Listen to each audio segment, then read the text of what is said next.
Check, check. Cool. Cool. We got it. I saw things. Okay. Um, let's here. I'm gonna go out here and just like turn my volume up and like. Do you want to see if you can if like it's working? I'm half expecting. That's exactly what I was expecting to happen. All right, so that means the mic is good.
Alright, good morning, Legacy players. We're coming at you live from Columbus, Ohio with Buffalo Chicken Dip number 23.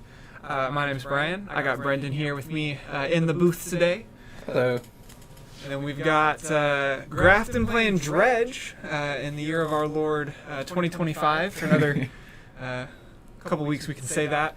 And then John Tucker playing that black-white tempo Phalia blink deck. It's the modern deck, but with Staff of the Storyteller and Wasteland, basically. Yeah, you get access to base cards. Yeah, they're very strong cards. It's crazy. This is not the first time we've seen this sort of Modern Horizons 3 shell just in Legacy with a handful of extra cards. We have a couple people here who like to show up with actual factual energy. Yeah. Which is, it honestly is pretty funny because like all of our removal in this format is like we have access to better removal, but we play less of it. Yeah. So. We were just talking about our boy Dale earlier today. Showed up a couple of tournaments ago with the modern deck. Dredge is doing Dredge things right now. Faithless Looting. I see a Golgari Grave Troll, and I think that's a Stinkweed Imp? Yes. Yeah. The Looting discarded both of those, and I'm pretty sure, does Grafton have Brain Freezes in his deck? That is a very good question. Because I think that's what got Thoughtseized. I wasn't paying too much attention. It might have been a Breakthrough. Okay. Probably just like a older either printing. Breakthrough or a Careful Study. Yeah, just enough glare there.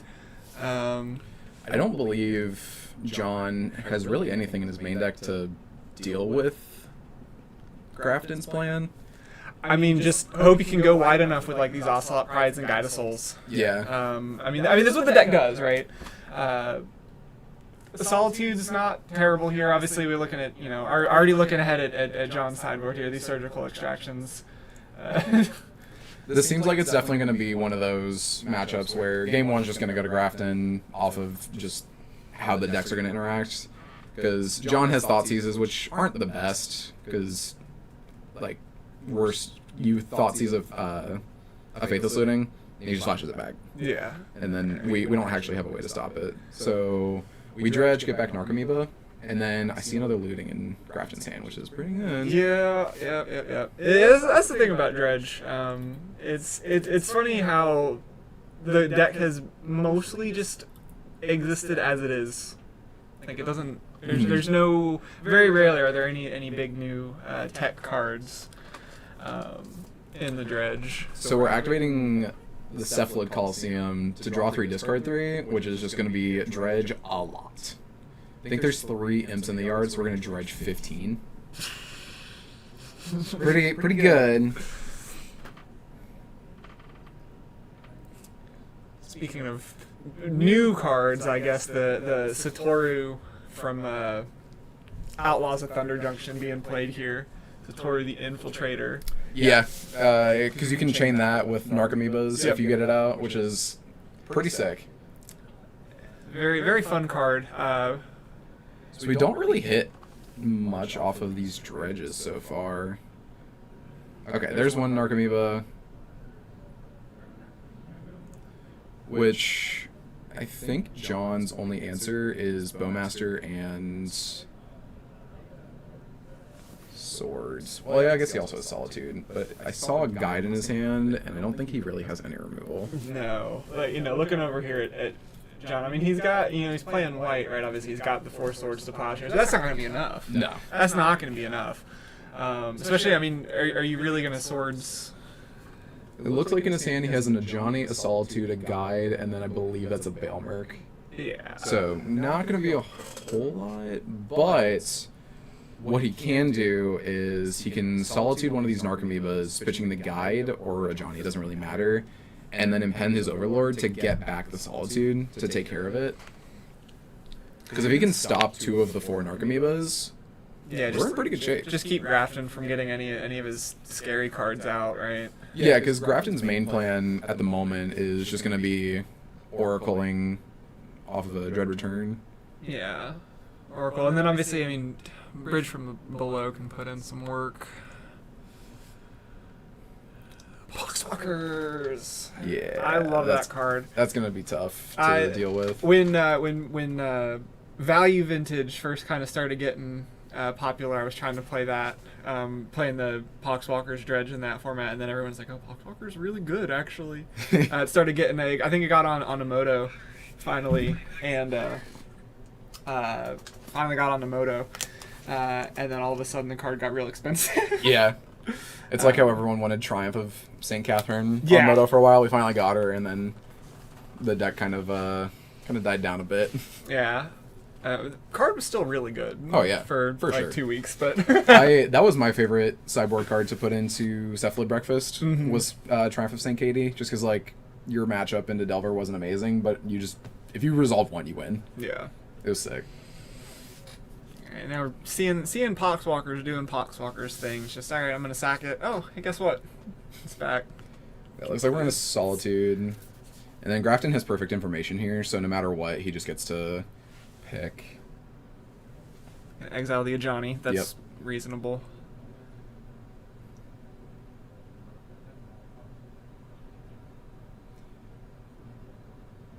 I think we're just naming Overlord here. Pretty sure it was an Overlord in his hand.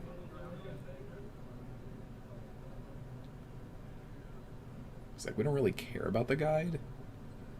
The only reason we care about the guide is it's a white card, but But even then, like, Yeah. I can't imagine being too interested in that. there are more white cards in the deck than Solitudes. Very Yeah, and easily. it was an Overlord. What did he name? Because you don't name off Cabal until it resolves.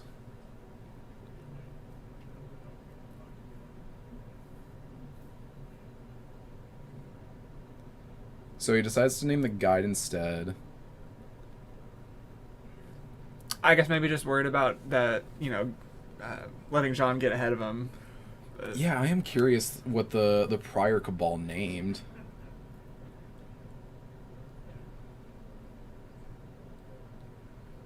Picks up another Overlord, so we only really have one thing we're doing this turn. Yeah. Get him for 3, although Grafton's life total isn't really going to matter. Because he's already dredged so much, he has a ton of cards in his yard, and John doesn't have any main deck answers. So we mill Guide, Pride, Staff, Swords. and Swords. Yeah. Probably going back Solitude? Yep.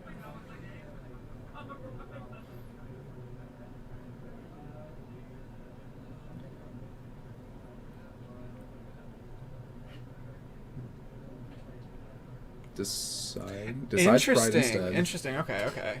The thought process behind it, I guess, also is if he either draws a land for turn, then he can impend the other Overlord plus play the Pride. Yeah. And if Grafton just dredges away a 4th Cabal Therapy, he's just taking what he got no matter what.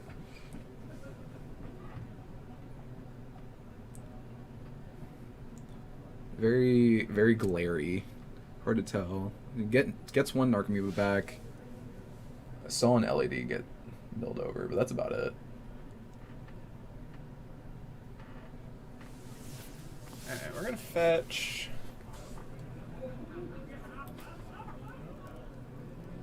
Skip Basic Mountain. Makes sense. Gotta play around Blood Moon. Oh, I think he has another looting in his hand.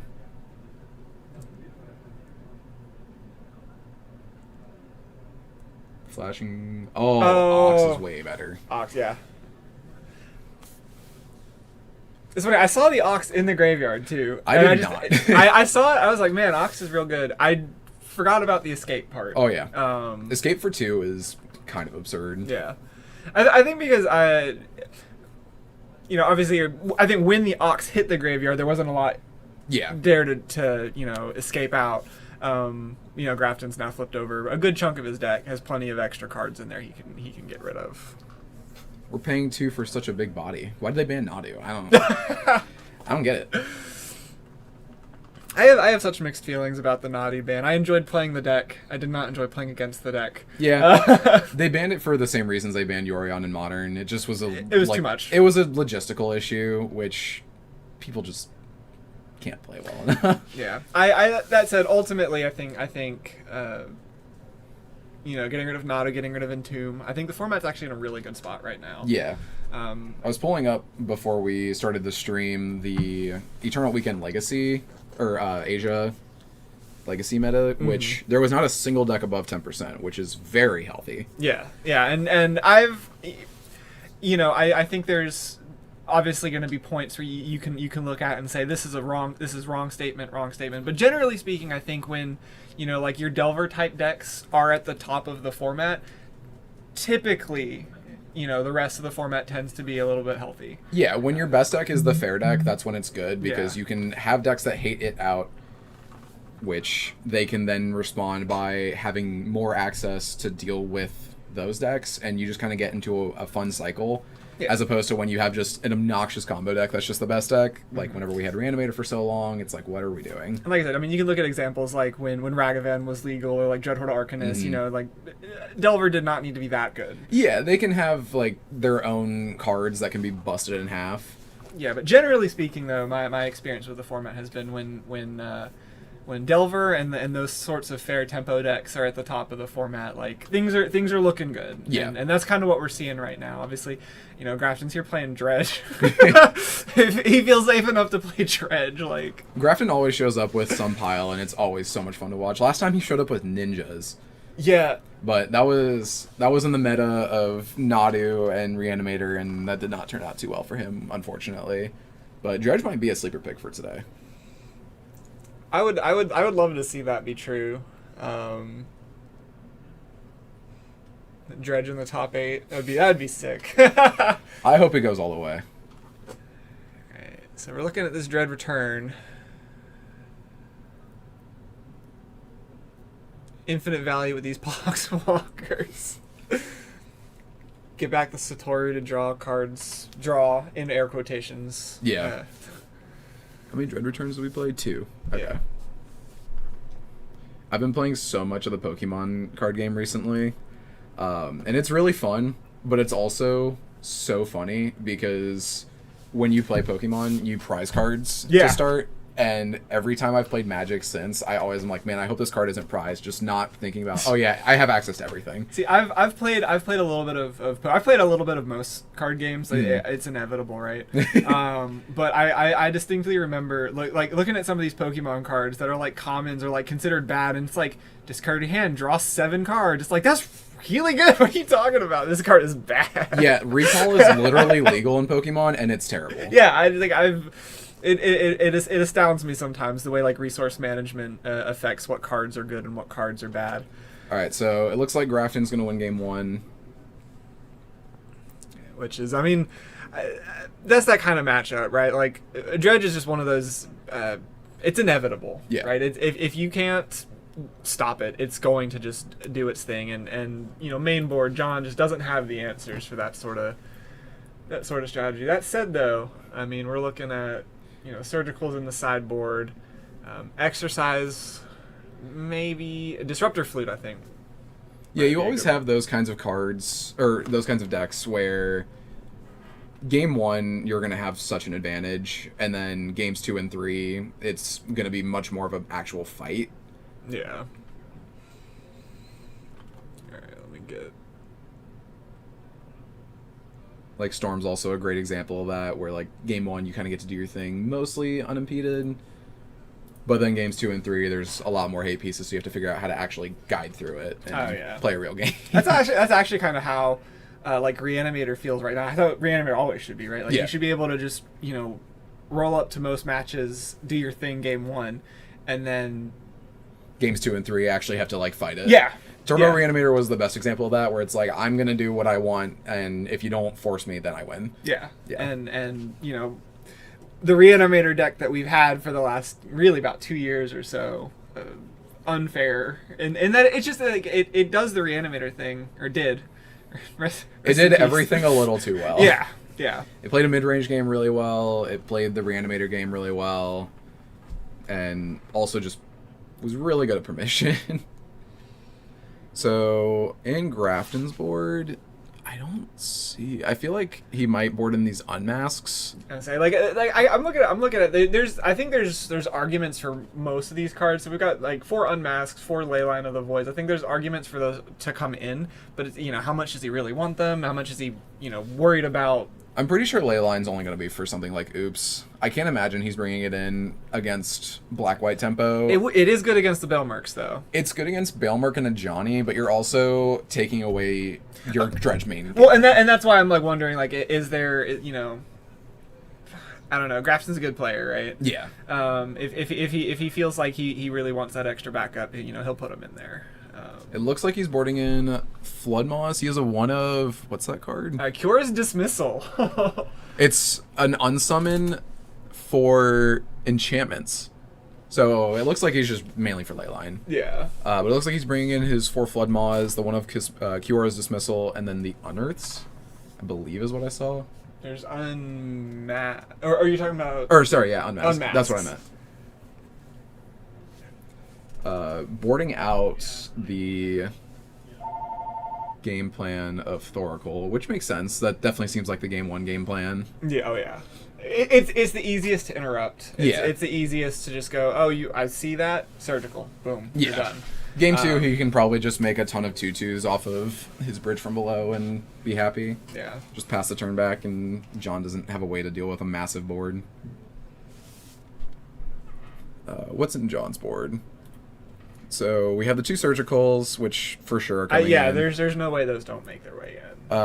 Disruptor Flute is weird. I don't think we're bringing in the flutes, because, like, what are we fluting? Like, the best thing I think you could flute is like Faithless Looting, but that doesn't feel good. That he can't even get it off before Grafton plays one. Yeah, if he goes turn 1, well, yeah, if he goes turn 1 looting, yeah, I'm not big on the flute. There's 3 Deafening Silence, 4 Flutes, 2 Exercise, 4 Static Prison, 2 Surgicals. I think it's just the Surgicals. I think it's just the Surgicals. I think you're just bringing in the Surgicals and cutting probably Bowmasters? Maybe? Yeah, Bowmasters I don't think feels good here, because other than, like, turn 1, you know, you might be able to... He can't even get it out. Yeah, that's what I'm saying. Like, or I guess if he doesn't... I take turn 1 in the... You know, there's nothing in the graveyard to dredge, right? That feels like turn 1 to me. If you're playing dredge, you're doing it turn 2 or whatever. Maybe he's cutting some staffs, because, like, card quantity is not really what this matchup's about. It's more of card quality. Yeah. But I am curious. I want to double check. He might... It's probably really reasonable to leave in the Bowmasters, not even to stop Grafton, but if he casts Bowmasters, shoots itself, it gets rid of Bridge. That's true. That's actually true. Which is does not feel good, but if that's the play you gotta make, it's the play you gotta make. Yeah. Yeah, I agree. I think it's looking over here at the chat. Yeah, I think it's just the Surgicals. Again, there's arguments you could make for all the other cards, but at that point, you're just kind of stretching. Yeah. Yeah, there's nothing really in the board. Like, even Static Prison, like, that's the only other card I can, like, maybe see, but it's so bad. Yeah. Like, what are we static prising? A Narcomoeba or a Poxwalkers? That's talking about, like, Grafton doesn't actually commit to the board. Yeah. Or he doesn't commit one big thing to the board. He commits a lot of small things. Maybe that's why Dredge might be a good pick right now. Mm-hmm. With Reanimator out, like, there's not as heavy of a graveyard hate. Gravy hate. Yeah, gravy hate. The best gravy here, though, is the Buffalo Chicken Dip. Listen, I can't wait. I cannot wait. I saw there's 3 pots of it set up in the other room. I'm ready. I'm so ready. My body is prepared. All right, looks like we're finally ready to go here. John on a mulligan. Grafton, I believe, kept 7. I see an Unmask. And honestly, if John doesn't have a turn 1 Thoughtseize or anything, I think Grafton has a crazy start. Because I see Unmask, Looting, Stinkweed Imp, and an LED. That's pretty good. Yeah, if John just plays an Ocelot, because I see an Ocelot in his hand. If he just plays Ocelot, I'm pretty sure Grafton doesn't win the game. Okay, Therapy. What are we naming? Therapy in the Blind always makes me nervous. Name Force Will to assert dominance. Yeah. No, the Buffalo Chicken Dip is very real. There's, like I said, 3 crock pots full of Buffalo Chicken Dip and tortilla chips that we are going to be... Oh, this hand is so good from Grafton. So he gets to play a land on 1, gets to play LED and Unmask, pitch his entire hand, and then flashback the Looting to immediately dredge 9. What did John name?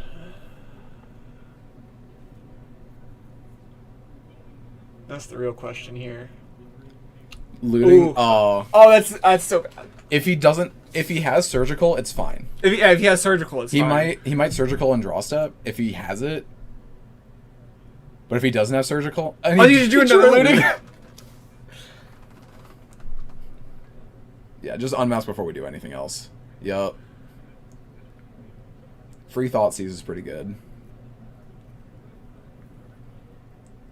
Oh yeah, John has nothing. Oof. This Oof. is gonna be rough. Grafton could also whiff.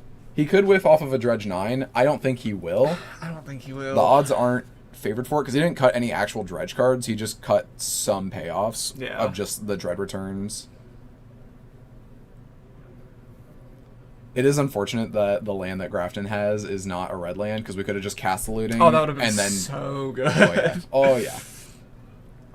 That said, though, I don't think Grafton's mad about this. Oh no. We could have cast looting, held priority, discarded our hand to LED, resolved the first looting to Dredge 9, and then pitch the 2, and then flashback. That would have been so sick. 2 thugs, or 1 thug in the graveyard left. I don't think you really hit anything. Although we do just get to discard the guys again, so... Oh, there's an Narcomoeba. Yeah, they're... One of the lootings is gone. It doesn't really matter which one. Yeah, 'cause he flashed it back.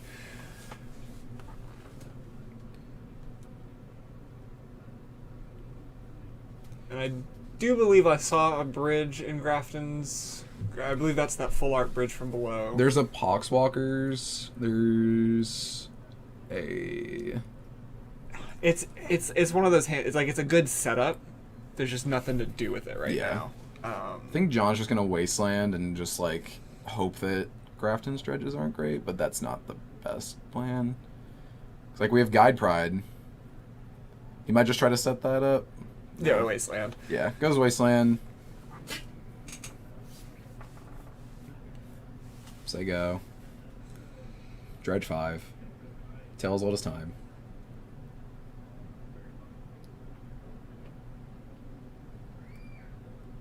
There's an Ox. We hit nothing off that. Yeah. So this might just be a hit for 1 and say go. So that's how I always play dredge. Is when I dredge is when I get nothing. Yeah. I completely whiff on all of my dredges, and then it's like, oh, I draw all the cards I need in my graveyard. Yeah. It's just how it goes. Yeah.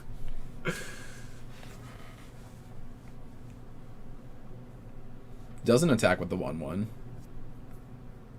So John brings in the Disruptor Flute, which is interesting. I don't know what we're fluting. Yeah, I like that's Maybe the Ox, but like Grafton doesn't have lands. So yeah, it's a decision for sure. Maybe he thought this card stops things. I want it in.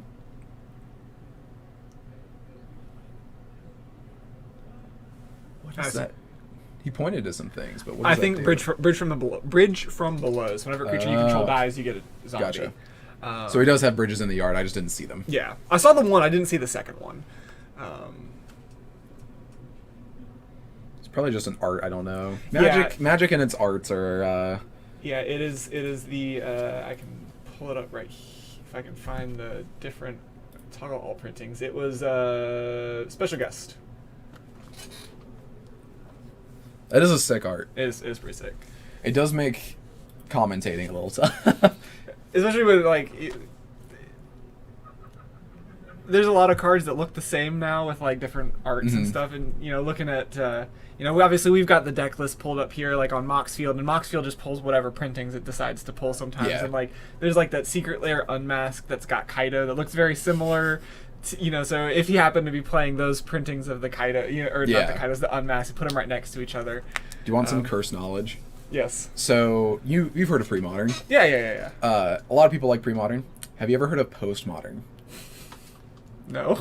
There are enough cards legal, or enough secret layers that have been made that it's basically just a secret layer format. Oh my god. Slash, like, I'm pretty sure it's secret layer plus, like, supplemental things Oh goodness. that aren't, like, print to anything. So, like, maybe some commander stuff. I I would- don't fully know, but it's pretty much just a secret layer format. That sounds cursed. I would play that. I would play that. Just for the. I don't know that I could make myself play that, but like I. Oh, yeah. It's tough. Like, Yeah. we're at this point in our lives. He brought it into flex. Yeah. He's not flexing much. Alright. Felia is pretty good. We're gonna be able to just like flicker some tokens, and if Grafton doesn't actually find action here, does he have another Dredger? I think he has one more of the Dredge 4 in his yard. The Golgari Thug. Yeah.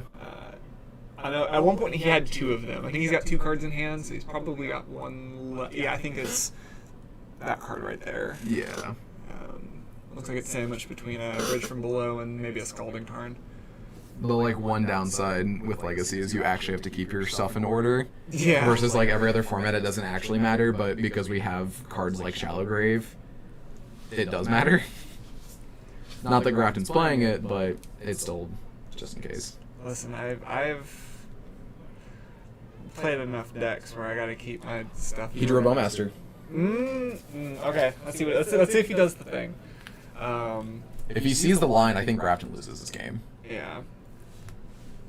Because like obviously sitting back here, we can see that line very easily. But like, you know, if I'm sitting out there playing, I don't know that I see the line. Yeah. The other nice part about it is if we do that, we make 2 bodies, which triggers the guide twice. Bowmaster shoots a token, so he doesn't see the line. He's just putting blockers out. Well, I think he's gonna Felia flicker his Bowmaster, so that's gonna grow his Felia and also grow the token.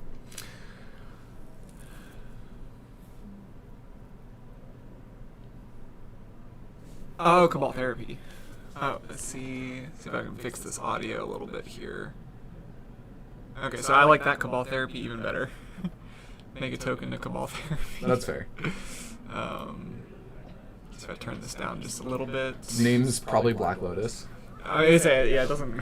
Well, you just don't want to name a thing that's actually in his hand because otherwise he just gets to dredge. And of note, that is all 3 of Grafton's bridges. Oh yeah, he is only playing 3, isn't he? Yeah, which is fair. It's a lot. Alright, so yeah, bridges are gone. So there's. What are we Felia flickering? I think you just have to flicker the Bowmaster, right? Because we already have 1 damage marked on one of the guys. Yeah. Mm-hmm.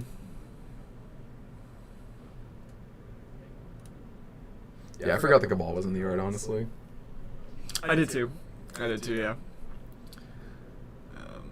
Yeah, that's a much better line than shooting your own. If we don't have the Cabal in the yard. Yeah, if we don't have the Cabal in that the is yard, definitely that's- the line to take. Yeah. But now this Felia is a 5/5 in the air. We get to shoot a zombie. And then in Modern with Dredge, like you have, what's the name of the card? Creeping Chill. So you can like Yeah. shoot people for 3. But we don't have that here. And Grafton boarded out his Thoracle. So all of his bridges are gone. And we don't have any lands, so we can't cast anything, and his hand is just dredgers. Yeah, I don't see. I mean, Grafton's gonna be dead within like a turn. Yeah, it's not over till it's over, but I'm not seeing a way out for Grafton in this game.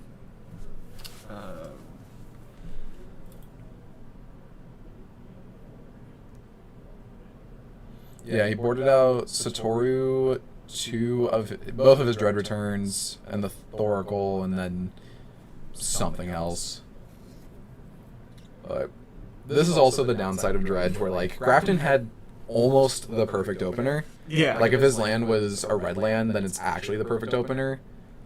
But he's just not. Yeah, he can't take this game because he just gets his bridges taken away and doesn't have any way to do anything. Because we didn't hit a Grave Troll early enough. and our dredges weren't great. They were pretty bad. We had a lot of bridges and not a lot of things to do with to go off. Yeah, I would say that opener out of Grafton looked really, really strong. Oh, yeah. And then it just didn't do anything. So going into game 3, I don't know that anyone's plans here change. The only thing that should change is those disruptor flutes should probably not stay in. He had it that game, had access, and like his other plays were better. But that's the thing. The other plays are just better. Yeah, Like what are we naming? If you could flute stop dredge, I could see it, but you can't. I wonder if it was just one of those things where, I mean, I have a habit of doing it too sometimes, where you're just like, I need, any answers. Like, obviously 2 sideboard cards isn't going to be enough for this matchup. I need more. Yeah. And so maybe he was just like, disruptor flutes might do a thing. Yeah. Yeah. It is definitely one of the things it takes, like, one of the skills that's hardest to develop in Magic is sideboarding. Because you sometimes just need to accept the fact that you don't have cards for a matchup. Yeah. And once you accept that, your sideboarding plans become a lot easier. Because if he's only boarding in 2 cards, it's less stress to figure out what you're taking out. Because he might think, like, oh, these cards are bad, but whatever card he took out for flute is better than flute. Guaranteed. Yeah. I think sideboarding probably is the hardest thing to learn to do correctly in competitive Magic. And I forget who it was. Somebody smarter than me, right? Said something to the effect of, if you think about it, you're going to play more games sideboarded than not sideboarded. So get good at it. Yeah. Hope and prayers are my sideboard. Yeah, right. Like I am a vibes-based sideboarding gamer, but you also like. I'll think whenever I'm boarding, I bring in a card, or at least put it in the pile of like, I'm going to board these cards in. Re-look at everything and be like, does this card actually do anything? Or is it just like, I want the card? Do I think I want it, or do I actually want it? Because like half the time it's like, oh, I'll bring this in, and then I look again and I'm like, how good is this as opposed to any other card I'm bringing in? Mm-hmm. And I've had discussions with people, even like just playing Legacy, where they're like, yeah, that card's not that great, and I'm like, these are the cards I boarded out, and these are far worse than any of these. Like, I'm bringing this card out because it's worse. I could see him bringing in flute if he had main board cards that were worse than the flute, but he doesn't. Yeah, at least in this matchup. Yes, in this matchup he doesn't, but in general, also it looks like Grafton boarded back in historical plan, which makes sense. Yeah, that was the one thing I was wondering. Being on the play, Yeah. I think you can justify, going into game 3, having that Thoracle play, especially after not having it game 2. Not that it, game 2 would have won him the game, right? Yeah. But not having any other outs. I think Grafton's gonna go to 5. He doesn't have anything. He has a Flood Maw, and he can, like, Cabal himself. Yeah, his hand is pretty bad. But yeah, boarding is definitely the toughest thing. My suggestion usually is if you're playing a deck that's pretty well known, just do your research, figure out who is kind of agreed upon to be either very good at a deck or, like, the person to go to. Mm-hmm. Like, for example, in Modern, like, Dom Harvey is the Amulet guy. Yeah. Like, you go to him for pretty much anything, because he made a literal, like, Bible of Amulet things, and he doesn't even charge you for it. It's just like, hey, here's my 80-page access to learn how to play this stupid Modern deck. And there are plenty of people like that. Like for Legacy, I would say I know he doesn't post anything about like boards or anything, but David Lance I would trust 1000% with anything D&T related. Yeah, I would not go to anyone else. There are a couple people that are definitely really good. David is also a good friend and a local, so that helps. Yeah, I'm sure. I can just go to his house and be like, hey, you got some advice for me? Hey, I decided I'm gonna play Death and Taxes. I decided I wanted to make a decision for the weekend. Definitely a decision.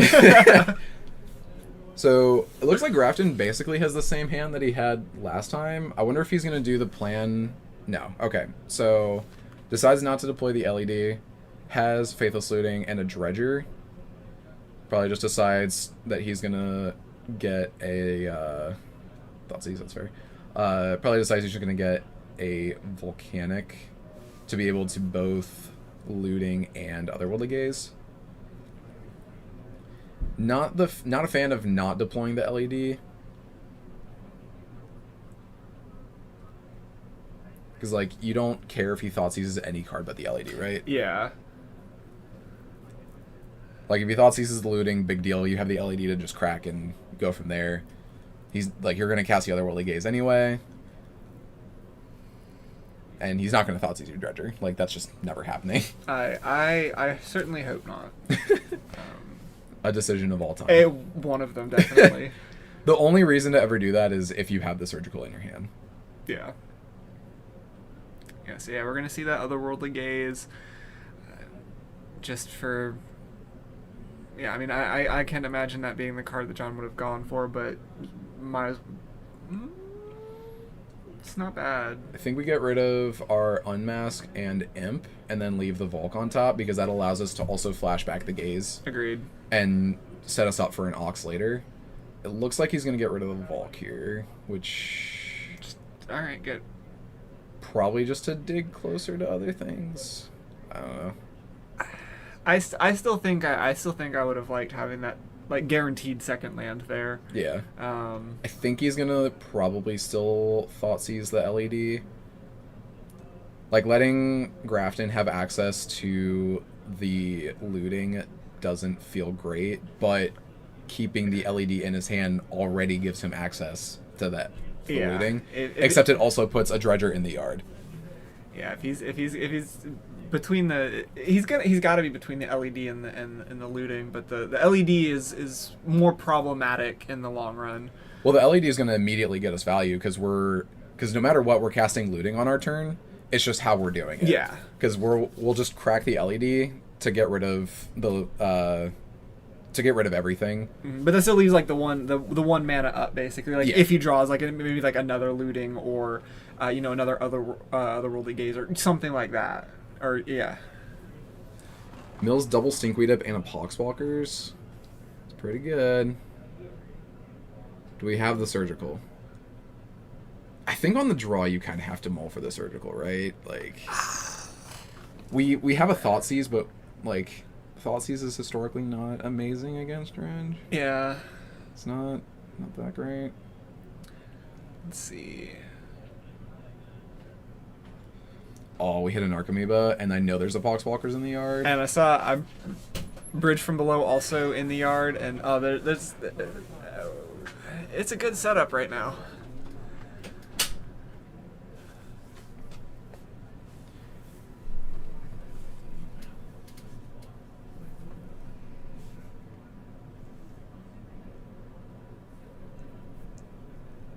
Two Poxwalkers plus Bridge Trigger. Yes.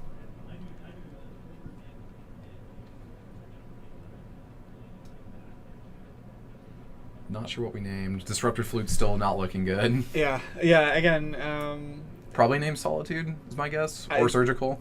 Yeah, either one of those two. Because I don't think any of the other cards there are cards that Grafton's really going to be super worried about. Oh, we're going to name Ocelot and get a 2-for-1.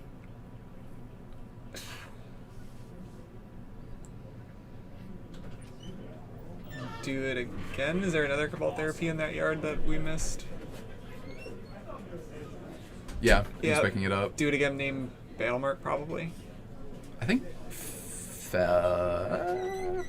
you can name either Felia or Overlord. I think both are fine. Does Bridge specifically say put into a graveyard from the battlefield? Yes. Okay, that's what I thought. Okay. He did take the Failure. Yeah, because like Overlord is gonna just delay it, because like Overlord can just be a Felia, but for 4 mana. Definitely looking a lot better for Grafton than last game. All right, draws a land. So now. Not looking good for John. No. I really just want him to play this Disruptor Flute so we can see how bad it is. Yeah, but I mean, really, it's either Disruptor Flute or Overlord, and neither of those feel super great. Because we're about to dredge some more. Hello?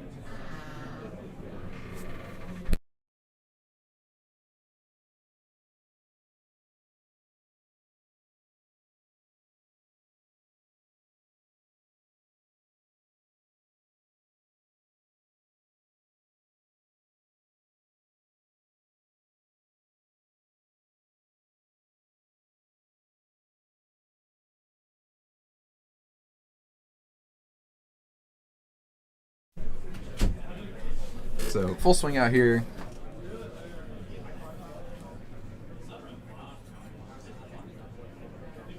And then Grafton doesn't really have anything to do, but he doesn't need to do anything. I think we're playing this Disruptor Flute end step. What do we name? It's yeah. I mean, Dread Return. I don't know. That's so bad. There's no good names off of the Disruptor Flute. I just want to know what he cut.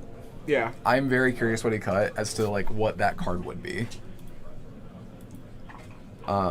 Maybe a Johnny is what he cut, but like a Johnny I think is still better because like if you play a Johnny here instead, like much happier. He draws a Wasteland, but that's not enough. No. John is dead on board. I wonder if maybe he cut the. Have we seen the Staff of the Storytellers? Since We haven't, Sideboard? but I think Staff is what should have been cut for Surgical. Yeah, that's true. I don't know. So like we can get rid of the bridge.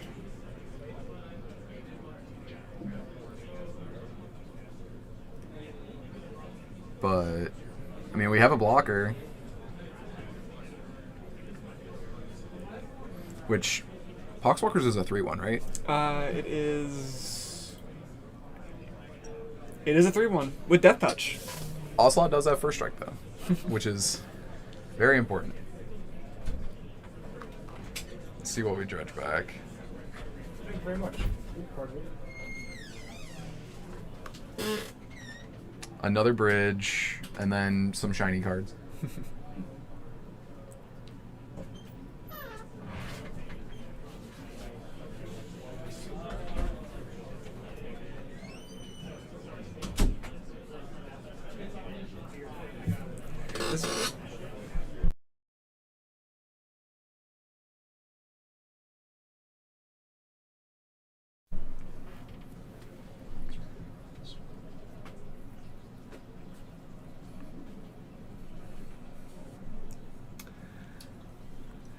Glare is not the best. Can't really see what we're debating on. Maybe there's a judge call going on? Not too sure. Decides to swing out. Which, I mean, this makes more bodies off the bridge than we really care about. Yeah, so he's at 2.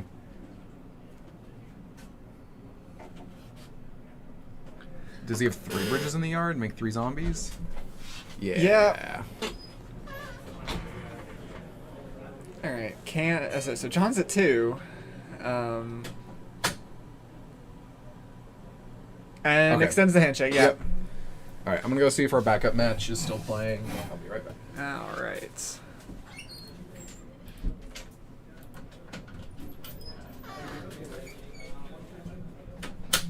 Yeah, we might be back with a backup match. Unfortunately, we were not able to get the second camera working to be able to just, clean transition between the two of them. So if our backup match is still playing, we're going to go ahead and get them moved over. And if not, we will be back shortly with round 2.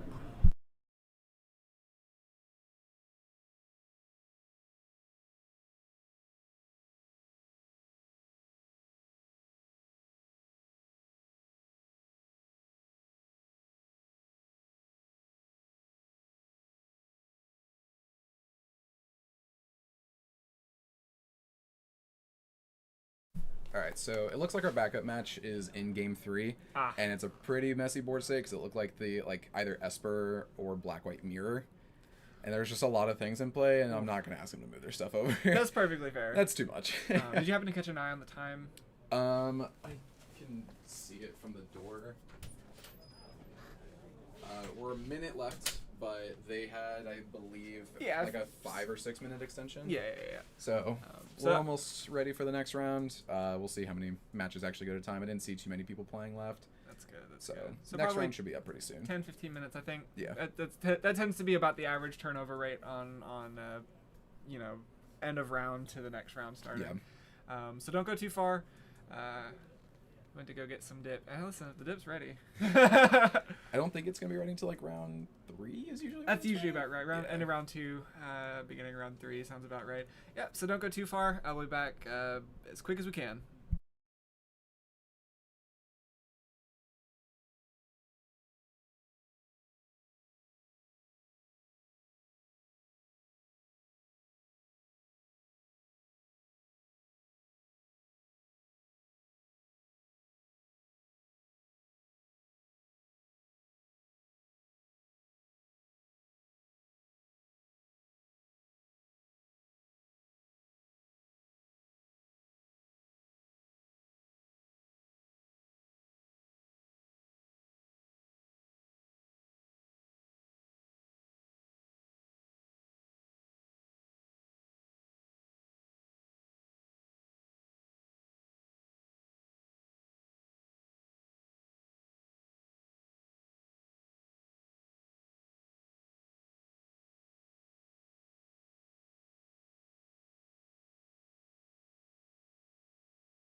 All right, and we're back with round 2. We got Wyatt Gibson playing Cephalid Breakfast. Real Cephalid Breakfast, not the Nadu. Rest in peace. Against Jinseng Yu, playing Affinity. This is actually something we had kind of mentioned, between ourselves here. As we were getting everything set up, it really feels more like an Affinity deck than like the old. Oh, we got a phone ringing back here. It's hard to call it 8 cast when there's really only. There are 0 actual cast effects. Yeah. There's no thought cast, no thought monitor, which makes me really sad because my first ever Legacy deck was actually 8 cast. It was when that deck first got real popular. I was very hard in on that deck. I loved it. It was so much fun. It was a ton of fun. We didn't have a good Elves matchup, which was fine. Did have a lot of good matchups against a lot of really important decks. But you know what? When the deck went off, you just went off. Chalicing on 1 felt great. Yes. Every time. Yes. So we got a turn 1 Shadow Spear from Jin.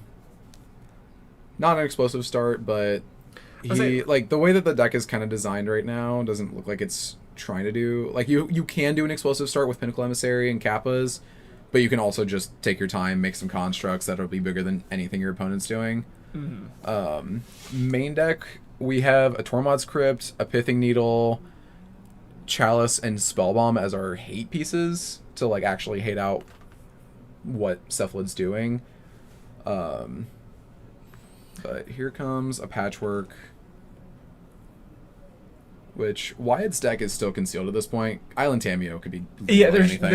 That's the format right now, right? Yes. So we do have one quote-unquote hate piece. I'd say Spellbomb's probably the weakest of the hate pieces. It doesn't really like stomp it, especially if Wyatt has Nomads plus Cephalid, because like, what are you gonna do? Yeah. Like, it's just an instant speed version.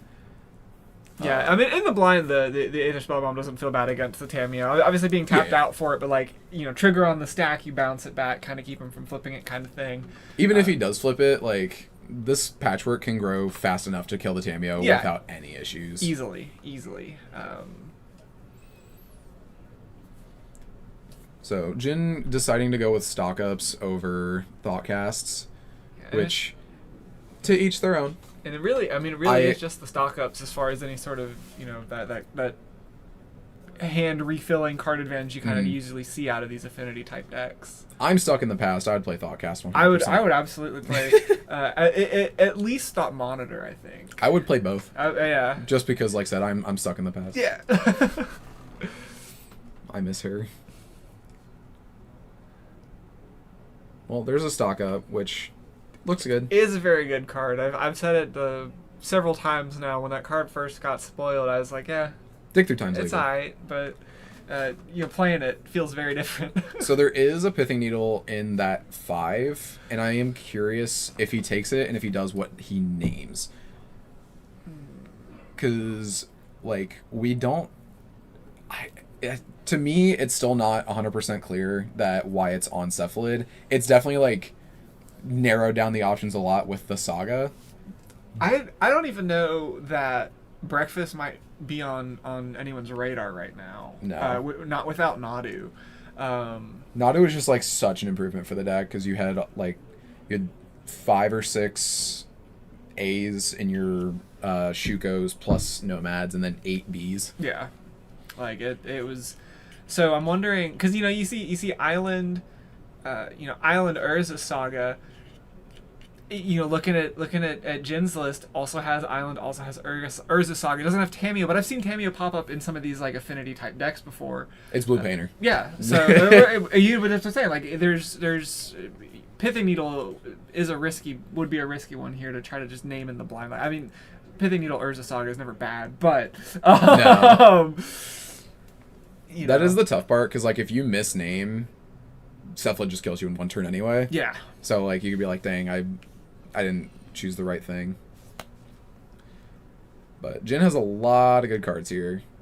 What are we? Equip Shadow Spear. That makes sense. Just turn just sideways. Yeah. Win while you can. Hitting for 5 here because I think it has 3 counters on it. Yeah. And then likely just popping Clue in the end step. Yeah. Yeah, and, like if we flip Tameo on that turn, then it was just gonna die anyway. Yeah. So let's see what we got here out of Wyatt.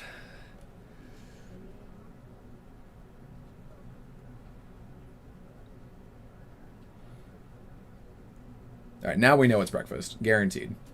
Oh yeah. Okay, now yeah, we can have. I was wondering like if Wyatt just had the combo right here, right? Obviously that's going to be. Oh, and we have therapy, so we can name force.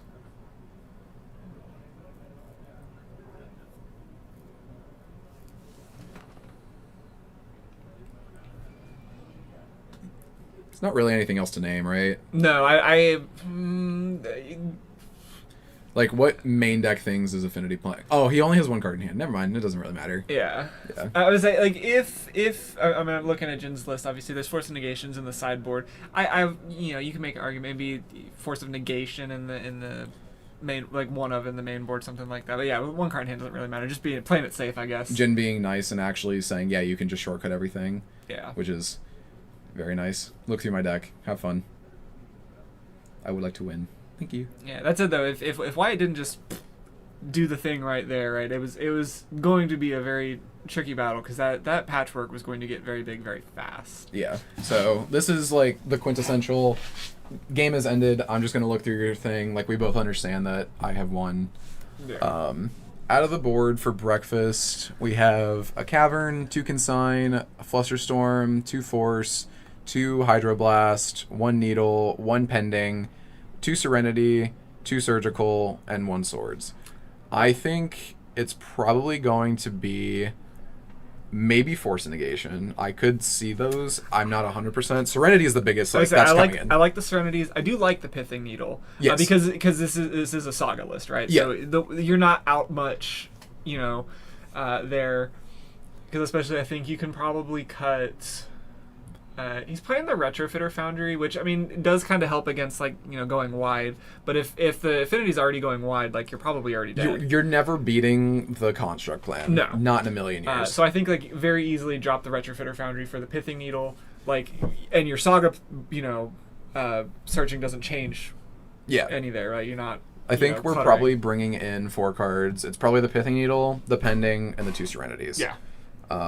We have an Orim's Chant that I'm not the biggest fan of. The Retrofitter Foundry's not great. And then I mean, you could almost even just look at trimming a Tameo. Yeah, Tameo's not that. This is not a Tameo matchup. No. Tameo's great overall as a card, but there are matchups where you're like, I need to do something now. Yeah. We saw there. If Wyatt goes for the Brainstorm flip Tameo, it's still dying that turn, even with an uptick. Yeah. Because we got it to 5 power. So I think the sideboard plan for the breakfast is actually pretty straightforward. You're not cluttering yourself up. But out of the board for Jin, there's 2 Blue Blasts. Or is that Red Blast? No, that's Blue Blast. Yeah, that's blue. 3 Consigns, 2 Dismember, 2 Disruptor Flute, 2 Force, 1 Cage, 2 Dispute, 1 Crypt. I could see bringing in almost this entire sideboard. Yeah, I was Cage, Crypt, very easy. I think the Dismember, the Forces we probably can leave out. Consigns, I mean, there's a lot that can really come in here. I think to narrow everything down, it would probably be the 2 Dismembers, the Grafdigger's Cage, the 2 Disputes, and the Crypt, and you can make an argument for the Flutes if you have enough bad cards to cut. Yeah. And then kind of looking over at, speaking of cards to cut, I think it's really just, I would probably cut the Spell Bomb. Spell Bomb's not great. The Welding Jar is probably very mediocre. Yeah, it's a 0 drop, so it helps with your main game plan. But yeah, it's meh. Yeah, it's not gonna do. I don't think it's gonna do enough here. So Spell Bomb, Welding Jar, maybe I don't know. Chalice on 1, I think is good in most matchups in this format, but we might trim some stock ups because we might not have time. We saw Jin there play a stock up and then die immediately. Same thing. I would almost. I know sinking the Stupor here is also kind of functioning as some extra lands, but you don't need that much extra lands in this deck. So it's functioning as a land drop, but also another blue card for Force. Yeah, well, that's what I'm saying. But I think I would rather cut if we're looking at cards to cut Sink into Super and the one of Metallic Rebuke as options for just the hate pieces you can guarantee to get out versus an extra blue card to Force. But if you don't have Force, yeah. You could probably also cut Shadow Spear, like gaining life. Yeah, you're and winning. You're trampling winning over. on damage. Yeah. If it's a damage game, you're winning. Yeah, so for sure. Like you're not gonna get out. Your like, constructs are always going to be bigger than theirs. Cephalid's plan B is not gonna beat you. Like No. Cephalid's whole thing is like I can combo, but also make constructs and like try to do some tempo things. But your constructs are always gonna be at least twice as big as theirs. Yeah. I'm not sure if we can even trim the Rebuke just for like 8 pieces, because like if we know about Serenity, or at least guessing Serenity, like we can't trim one of our counter spells, which is big sad. Yeah, again, they're not a lot of sideboarding information is where it gets weird, right? Sideboarding is always tough. Sideboarding is also super tough in, I think, probably the toughest in combo and synergistic decks, just because it's like, what synergy cards am I cutting? You need to keep your pieces. Yeah. But do you need to keep all of your pieces? If you can afford to, trim 1 or 2 of those for something else. But if you need to have all of your combo pieces, what do you start doing? That's why I like mid-range decks. All my cards are bad anyway. I'll just replace them with even worse cards. So Wyatt's going on a 6. I think Jin's keeping his 7. Actually, he had to keep his 7 because mulligans. Yeah. But he does decide to bring in the Dispute. I see a Pinnacle Emissary in his hand. Probably just going to like play a Lance they go. That's such a weird hand for Wyatt. It's like, it's double force to fairy Narcomoeba 3 lands. I don't like keeping it. I don't like putting back a land. I like putting back the Narcomoeba if we are going to keep it. Because, like, we don't need double force, right? Like, that's what we're kind of hinging on. And he has a Saga as one of his... Actually, he only has 2 lands. Okay, now he has 3 lands. But if our plan is to Saga, we know that we're not winning off of Sagas. Yeah. In that fight, we're just guaranteed to lose.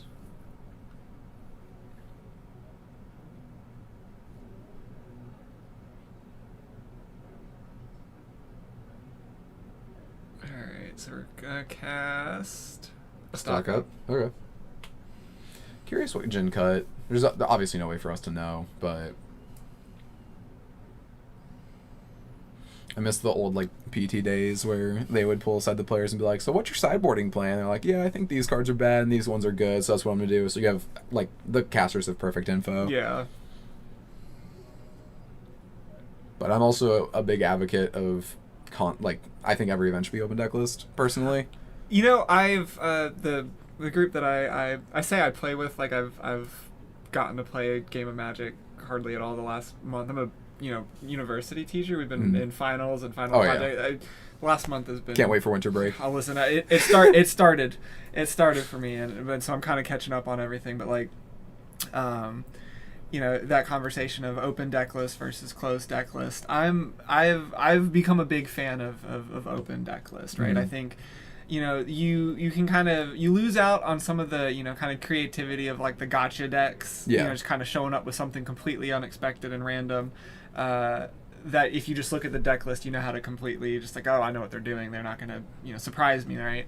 But I think the open deck list kind of format, like I think it leads to better gameplay. Overall. The first ever RC I played at was RC Denver. Didn't make day 2, and so I played one of the side events on the Sunday, and we were talking about it like round 1, and everyone around me was in agreement. It's like, yeah, I miss open deck list. My opponent that round's like, oh, I hate open deck list. And then we started playing. He's playing like Enchantress Prison in Modern. I was like, yeah, no wonder you hate it. Because your deck is like, you're playing a garbage pile. No wonder you hate this. But everyone will always like try to clap back and say, oh yeah, the issue with open deck list is like it always benefits the better player. And while it does, I will admit, it does benefit the better player, it also just creates better games. I say, maybe it's a hot take, but competitive games should benefit the better player. Yeah. That's like... Yeah. Like, Flesh and Blood is the lowest variance game, I'm pretty sure, like the lowest variance card game, because of just how the game naturally plays. There is still variance, but just on the lower end of the spectrum. and like you usually see the same at least like 3 players at the top. Like there's a couple players you're like, yeah, I saw he won. It doesn't surprise me. We are fighting over this Pinnacle Emissary Oh, right yeah. now, dude. Which, I mean, if there's a card to fight over, if it's not protecting your own combo, it's the card that's going to get out of control very quickly. Mm-hmm. Jin's just gonna have to let this go. Like, there's Yeah. nothing else we can really do. I think we probably should have warped the Emissary, honestly. It's not worth... Because, like, we stacked a pedal to play it anyway, and we could have just done that on a later turn, and if we warp it and we get a force out of it, like we do this battle, we still have our pedal, and we're like, okay, cool. I didn't actually, like... I didn't care. I was just gonna try to make some guys. But yeah, open deck list will always benefit the better player, but I don't think by a margin that really matter, or like that is gonna make the game worse. Like, knowing what you're playing against is always going to create to better games, because you'll play decks where you're like, cool, this hand is fine into everything but like these 2 decks, and you play one of those 2 and you're like, well, I lost the game because I just paired into something that I didn't realize that this is what I was playing into, and so it's just an auto loss. Oh, yeah. As opposed to, oh, I know what I'm playing against. This hand is terrible into them, so I'm going to mulligan, and then like you're giving up a card to be able to like actually play the game. Mm-hmm. And I'd much rather have that. Tiffany Time Cop.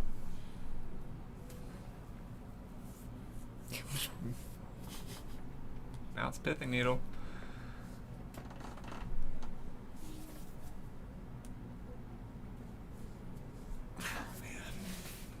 I know it's not really a damage race, but these ancient tombs.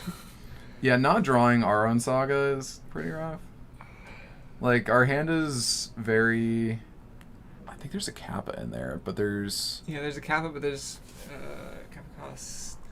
Yeah, there's no way to play it. Tapping the Ancient Tomb is interesting because we're only doing one thing this turn. We could have just tapped the Otawara. We're not representing anything because there's a Teferi in play. I mean, it could be... Oh, yeah, that's right. There's Teferi. I don't know what I'm... There's Teferi. Yeah. We can't cast anything, so we just took 2 damage for fun. Yeah, you're right.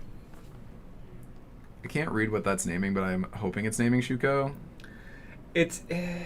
I'm really hoping it's naming Shuko.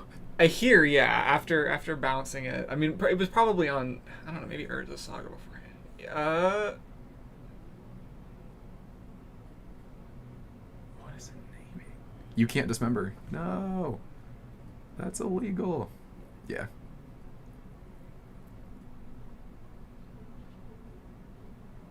Yeah, what was the Pithing Needle naming?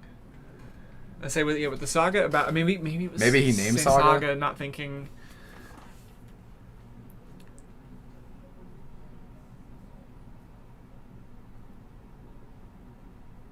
Do the thing.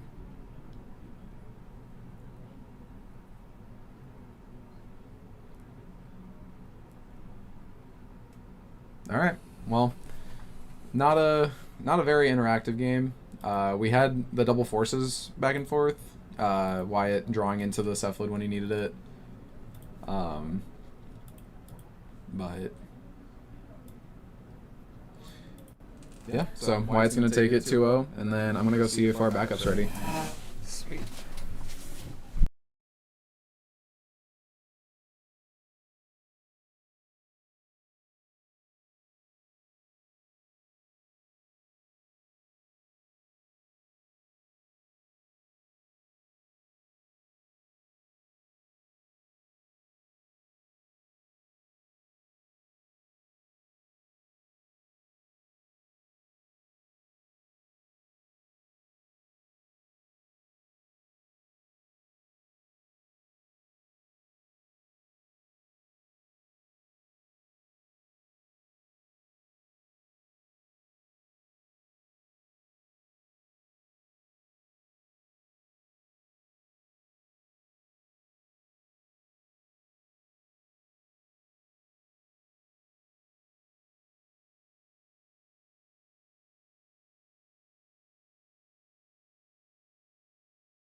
All right, we've got our backup match set and ready to go. This is game 3 of Izzet Delver versus Mono Red Eldrazi. Yeah. So Izzet Delver won game 1, and then Eldrazi won game 2. Cody just came up just 1 or 2 points short of having lethal, and would have died on the crackback. So they're going to game 3. So Cody will get to be on the play, and it's just pretty much stock Delver. As long as he can either answer or get down a 1-drop before the Chalice hits, because that was the MVP of that last game. Yeah, and that is the worst thing you want to see as a Delver player, right? Is Chalice on 1. I guess I'm not playing this game. That's my favorite thing to do against Delver. It's my least favorite thing to have happen to me as a Delver player. I do see land Lotus Petal Chalice out of Jason. Ooh, yeah. It looks like a wasteland too. Yeah, wait.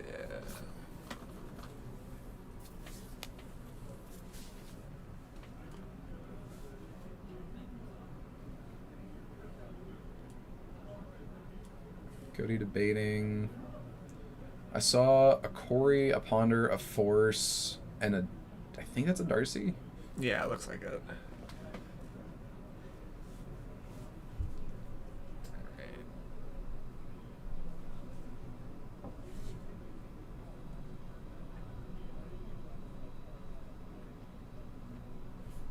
Make sure they do know they're good to go, right? Yeah, I told them that they didn't need a thumbs up. They were good to start whenever. Okay. I'm just making sure that it was looked like Jason was just debating on mulligan. Yeah. All right. Okay. So we got the Darcy down. And honestly, I don't even think we're forcing this Chalice. No. Like, it doesn't feel great to let the Chalice resolve, but also we can just like play a Corey, and our Corey's gonna get around it forever. Yeah.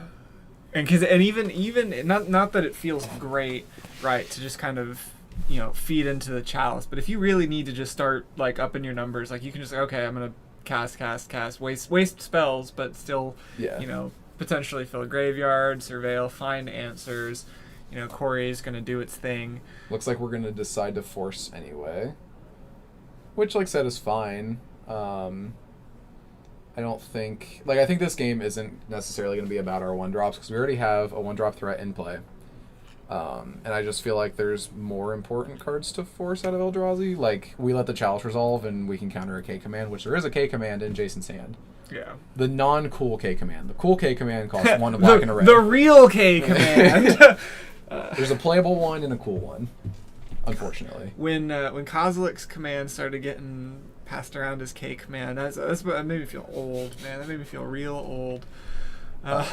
So we do also have the option, because Cody has a Wasteland in hand. Yeah.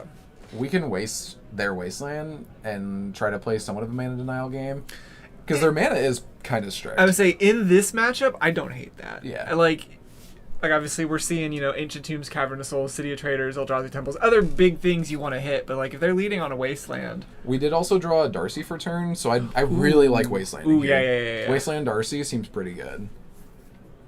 Because, like, if Jason has, like, Ancient Tomb plus Chalice again, like, we don't really care. Yeah. Decides instead to probably go with the Corey, the Bori Steel Butter. Interesting. If we're going to play the Corey, I don't know why we didn't do it pre-combat. If we're playing Darcy, I don't know why we didn't Wasteland. Maybe just making sure he should have one of Thundering Falls. I can't imagine that's better than either strip mining or... I believe this says Eye of Ugin. Yeah. We really should have Wastelanded, because it's going to be tough.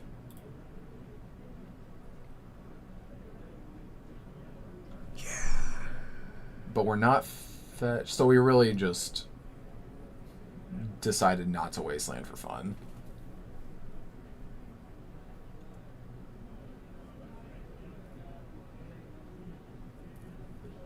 I don't know. I don't like that play. Yeah, Fleshacre is going to be a problem. Because I don't believe we drew a Bolt or a Heat or anything to actually kill it, and that Fleshacre will take over the game. Yeah. Most assuredly.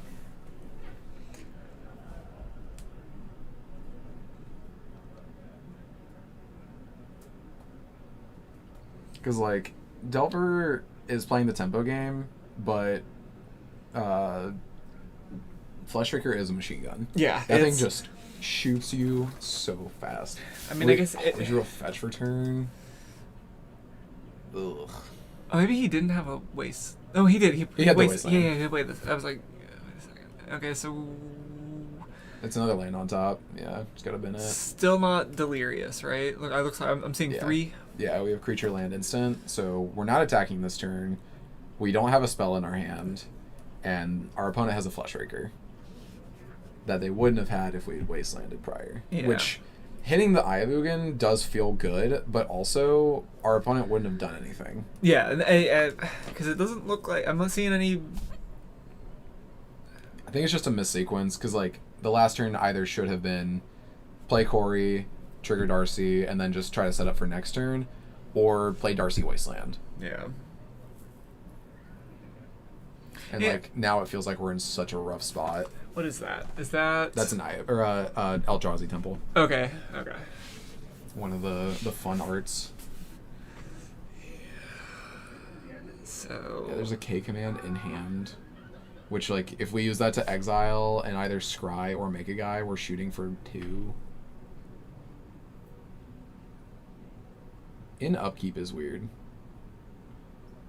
Because like if Cody has a daze, he can just hardcast it and like no matter what, he's able to. That actually helps the Corey by doing it on Cody's turn if Cody had an answer. Yeah. Which he doesn't. And I believe Delver plays Consign, right? They kind of have to, I think. Yeah. So letting him untap and have access to Consign feels really weird. Cameras. Maybe he's playing around. You can even play around Force Negation because Cody only had 1 card in hand. Like there's not really a reason to do this, right? No. Am I missing something? That's what I'm trying to figure out. So Jason's K commands, scry draw, exile, Darcy. But doesn't get punished. Not sure what Cody drew. Drew a bobble. It's not great. It's gonna let us redraw. It's gonna leave it on top. See, I would. Well, we're gonna enable Delirium. We have a fetch land, so we can fetch a Surveil if we don't like the card that's on top. Yeah. Well, I guess I was just wondering if he wanted. I mean he can become delirious. Equip attack. He can push damage here. But I. Almost wondering if maybe it would have been better here with the current board state, no cards in hand, to do it second main phase, so you can at least have. Oh no, he missed his bobble trigger. Oh no.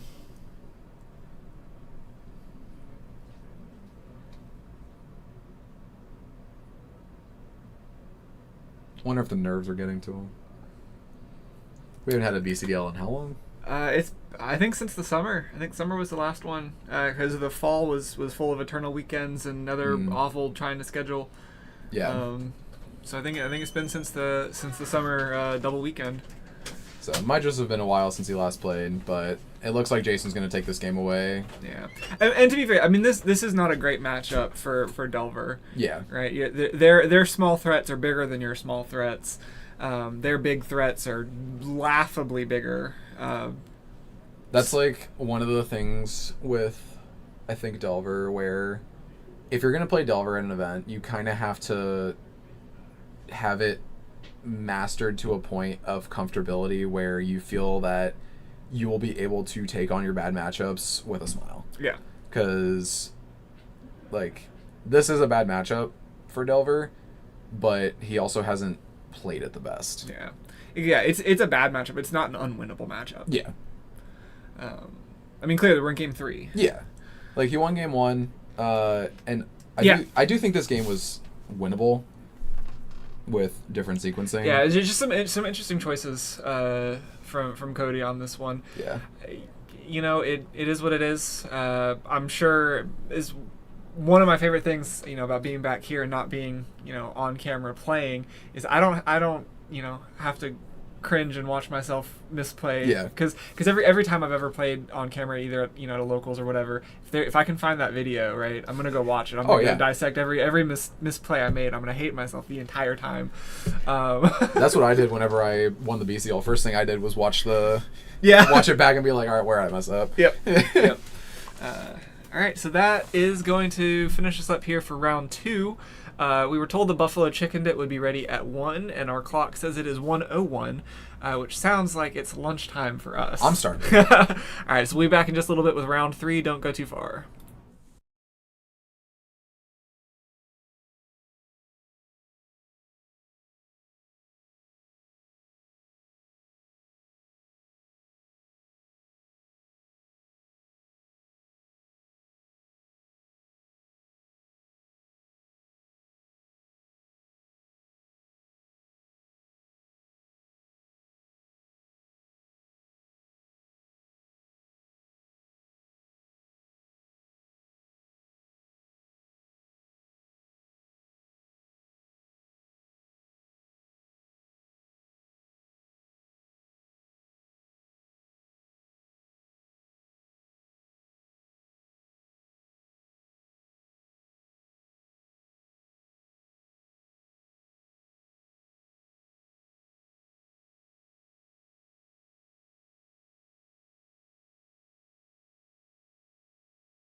All right, we are back with round 3.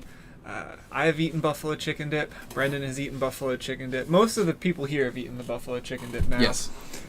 And it is slapping as always, man. I didn't keep track of how much we've gone through, but there are 3 crock pots of it, and I don't know if we finished the first one yet. I would not be surprised. It goes fast. Oh yeah. People will look at it and go, "That's 3 crock pots of buffalo chicken dip. That's gonna last forever." But we had 90 people. I think we had a couple of no shows. 90. Well, we had 90 people signed up, and then last I checked, there were like anywhere between 17 and 20 people on the wait list. Yeah. And I'm pretty sure most of them showed up as like, "Hey, can I get in? Can I get in?" So We definitely have a lot of people here who are probably gonna eat. yeah, I would not be surprised if it has gone by like 3 or 4, honestly. Oh yeah, for sure. So we got Chris Schreiber, notable BCDL winner and multiple-time finalist here, playing Mono Blue Cloud Post against Cody Young on Omnitels. They were table 1, and come on, those are 2 cool decks, right? And our backup is table 2. Our features all day have been 1, 2, or 3. I go out. Our head judge, Aaron Hammer, asked me, "Hey, who's your feature this round?" I said, "It's table 1 and 2. He goes, "I thought you were more creative than that." I was like, "Trust me, they're the right picks." Yeah. Usually, first couple of rounds we can kind of get a little bit creative, Yeah. right, with the decks that we put up on camera. By the end of the day, it's like, all right, we're seeing what actually has made it to the end of the day. Yeah. It but- just so happens that the cool decks are the ones that are winning. Yeah, right. Which we don't get that often. Yeah. It's again, I think a good sign of what the format's kind of looking like right now. A lot of, I mean, there's still a lot of like Delver. There's a lot of I've seen a lot of Baragoyce running around today. There's a lot of an open meta because there's not one thing that's insanely better than another. Yeah. Like Reanimator's been so good for so long. They finally axed it. Nadu's been crazy good, and if they banned Reanimator and didn't hit Nadu would probably be like 20% of the room. Yeah, easily. Alright, so thought seizing. There's a lot of lands in Chris's hand, but we either get to take a stock up or a K command. I'm pretty happy about taking either of those, honestly. Yeah. Definitely the stock up for right now. Yeah, K command's good, but on this, I mean, early board state, very unimpactful. Oh yeah.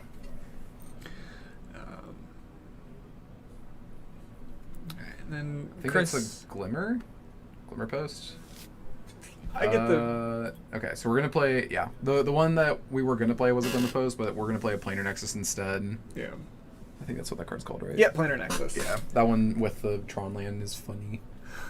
It's every non-basic land type. Oh, okay. Stock Stop up. that. Hey, you never know. It could have been show and tell. You never know when the game's just gonna end with these. Yeah, but I mean, we've seen several of those kinds of decks on stream today so far. It's like, well, if they've got it, they've got it. Yeah. It's more fun when they do. Yeah. Yeah. If you're the one piloting the deck. Oh yeah. I have much more fun playing Magic when I win. Yeah. Right. A buddy of mine once said, there's only so much fun that can actually be had in a game of Magic, and I want all of it. Oh yeah. It's just the arena. Did you have fun that match? And I always want to hit the smiley face. If I have won, I hit the smiley face. If I Another have thought lost, stuff. I think we scribe one, make a guy. Might as well. It's not great, but Like, what else are we doing? Yeah. The K command's gonna get taken anyway. We can decide, we get to make a guy no matter what. Yeah. And we get to decide if we want, or fine with this card being thought seized. If it's a land, then we're always keeping it on top. Oh, it's a Waterlog Grove or Teachings, whatever that one's called. Yeah, Waterlog Teachings. Scries it to the bottom. It's a Thunder Trap that was drawn off that. I mean, there's no reason to force it. No. Both of the cards would get taken anyway, so we just get to Thoughtseize, and we're just probably getting rid of the Thunder Trap. It's why would we keep it? Yeah, it's not. I mean, Leaving your opponent with 4 snow blue card, you're so fine with. Yeah. Yeah. But also playing Thunder Trap Trainer, and there's a 1-of Tishana's Tidebinder main. I know. They're after my own heart. I've been playing Wizards in Modern lately. Oh, it's so bad, but I love her. That one that's on the table right now is representing a Scion, which the is die. not the best representation, but as long as we know. Let's gain 3 life for free.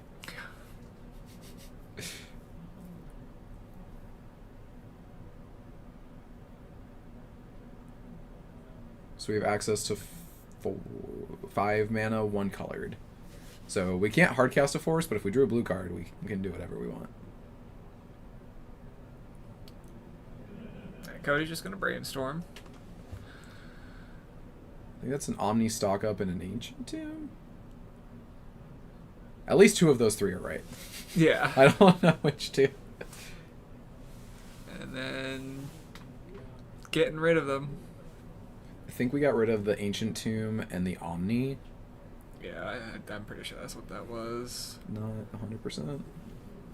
I just want to see a hard cast Omniscience. We have the technology. Listen.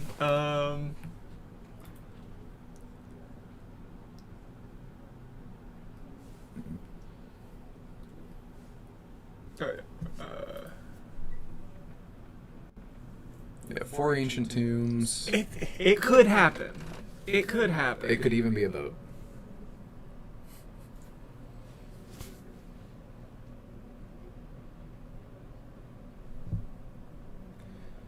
The more I watch Legacy, the more I'm like, man, I really want to play a show and tell deck. These things are sick. I played Show and Tell for a while years ago. This was like 2015-ish maybe. Mm-hmm. It was, I mean, obviously a very different Legacy format back then, but I'm telling you, it is fun. I definitely recommend. I mean, if, especially in anybody at home watching, listening, whatever, is unaware that our events here are full. Proxy friendly. Yeah, the technical term is playtest card friendly. Proxy is technically a different terminology, but yeah, it's full proxy, totally allowed.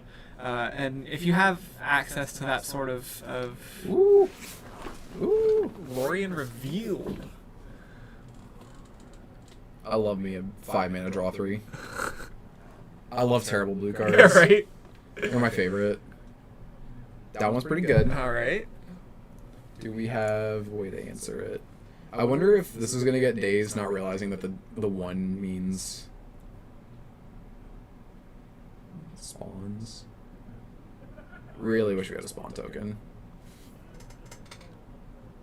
But scrying 6 is pretty good.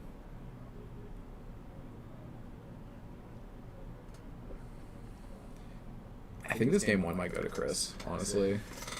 It's yeah. I mean, Scrying 6 and then drawing a card tends to usually win the game. Yeah, so yeah, Cody just seems to be struggling to find like the show and tells. Right? I saw an Atraxa, Emrakul, and Omniscience in hand, but no like. I think there's 2 Atraxas in Cody's hand. That would not be bueno. I'm seeing 3 on his deck list. I think he had a second one. Do we have a force in our hand to protect our draw 3? Nope. Yeah, there's 2 Atraxas in the hand. Yeesh. I think it's just payoffs, or not payoffs. I think it's just like big guys know anything. Yeah.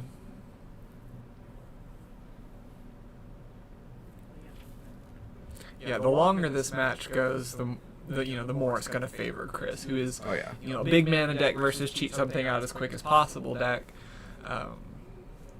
Chris is playing Honest Magic, gets to just actually cast our thing. That one's pretty good.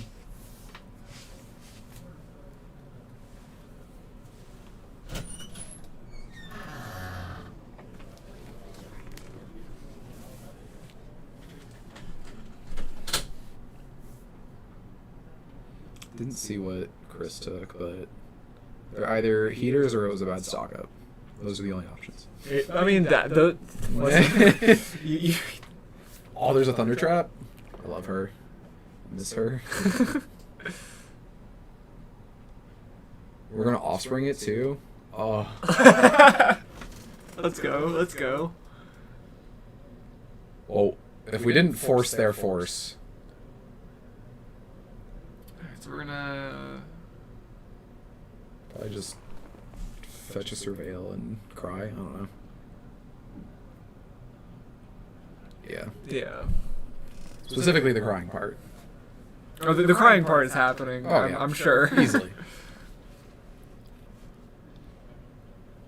Both of these decks do have a lot of mana out, and it's really funny. Yeah. Chris obviously has far more, but for like somewhat fair blue deck, there's still a lot of mana out. Yeah.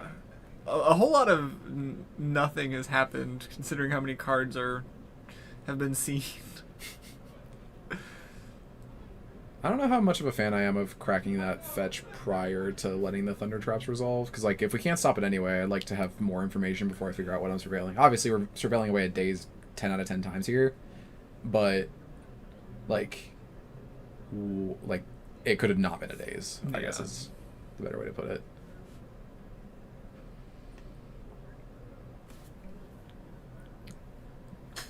That's a good one. Yup. That's a good one. Yup. And we Do it again. have a lot of spawns that we can get rid of.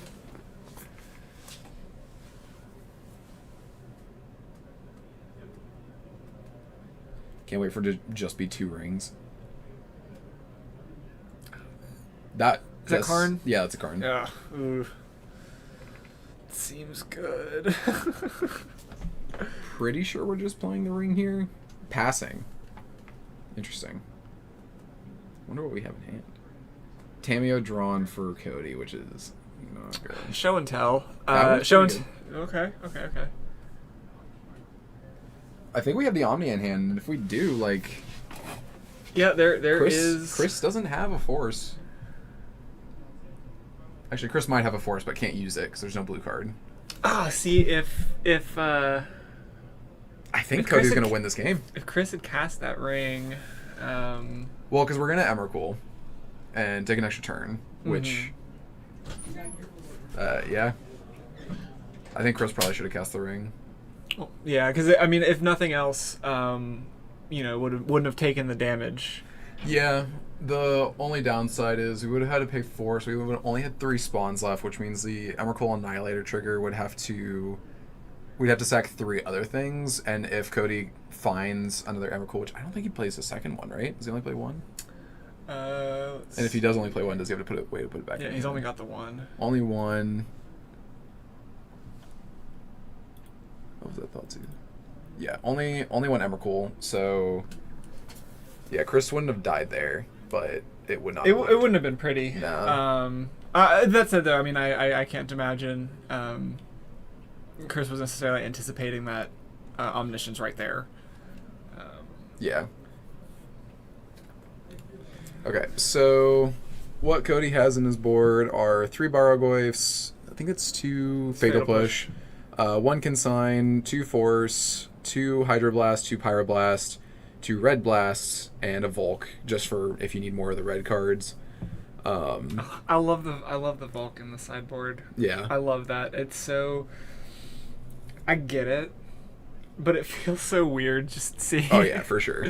I don't think we're boarding in any of the Red Blasts, or the Pyroblasts, because, like Chris has a decent amount of blue cards, but, like, not enough to where we really care. Yeah, I mean, at best, I could see...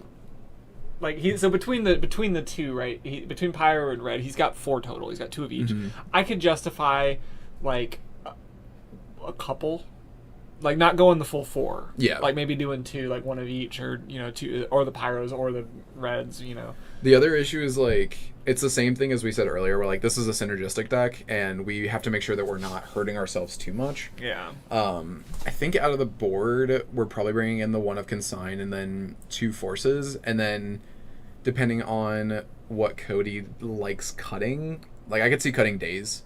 I could see cutting Days for the blasts. I think Days, maybe Fatal Push. He's got 2 Fatal Pushes main board. Those Fatal Pushes are coming out.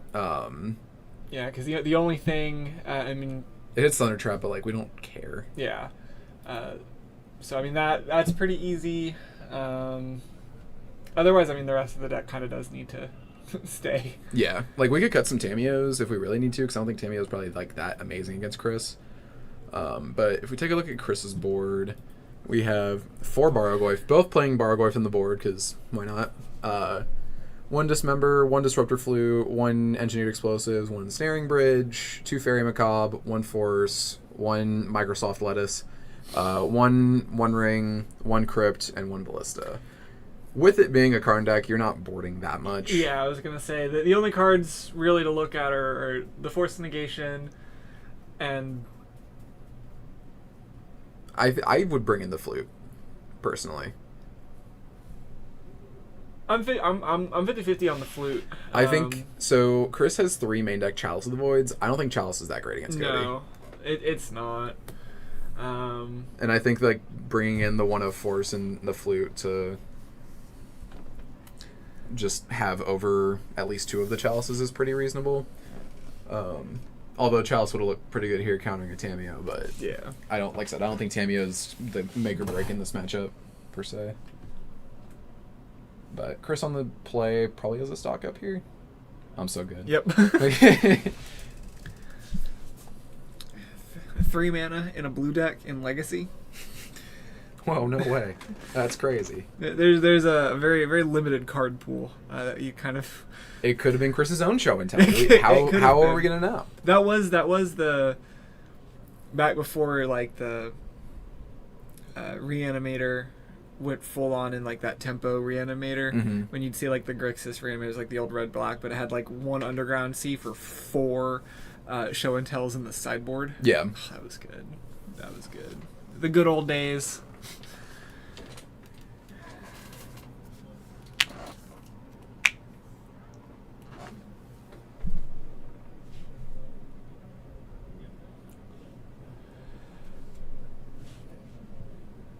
Alright, makes a clue. Might matter, might not. Who knows? Not me. I do see a show and tell in hand. Not sure if there's anything else. I think we're going to brainstorm, flip this Tameo, or just Thoughtseize, which is also really good. Yeah. Ooh. Ugh. Ooh. Ugh. Disgusting. It's time to concede. No. This is such a tough decision. Because, like, Karn is Ring. Ring is Ring. And then K-Command is also really good. It definitely depends on what the rest of Cody's hand is. I really hope that we would have the one of Consign just, be built different. Yeah, right. This is a tough one.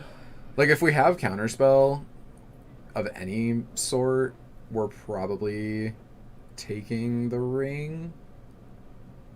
I think we're just taking Ring no matter what. I think we kind of have to. It's a very tough choice. We obviously don't know the full context of Cody's hand, but it looks like he's leaning towards taking the Ring. Like, worst case with Karn, if Karn does land, we don't have a counterspell, it takes 2 turns for a Ring to turn on. Yeah. Oh, man. Very, very good hand for Chris here. Yeah. It's just one of those, inevitability things. It's like, he's going to have what he wants. Just how long are you going to make him work for it? Yeah. Gonna fetch another C, I assume. And then it looked like he really wanted to ponder. I was gonna say, I definitely saw a ponder in hand. And I'm pondering my orbs. I saw someone out there who had altered ponders, the one where he's like, it's just the hand and the 3 balls. Yeah. Except it was an altar where the 3 balls were Pokeballs. Oh, that's super cool. That's super cool. I do like just walking around the room, seeing what people are playing, right? I'm seeing some weird stuff today. I saw a Hydroid Crisis on the table today. Yeah. It's gamer hours. Alright, so it looks like there's a Force, a Show and Tell, and an Omni in that pile. But we already have a the Show and Tell. So I think we're going to ponder, draw the Force of Negation, which helps our plan a lot. Yeah.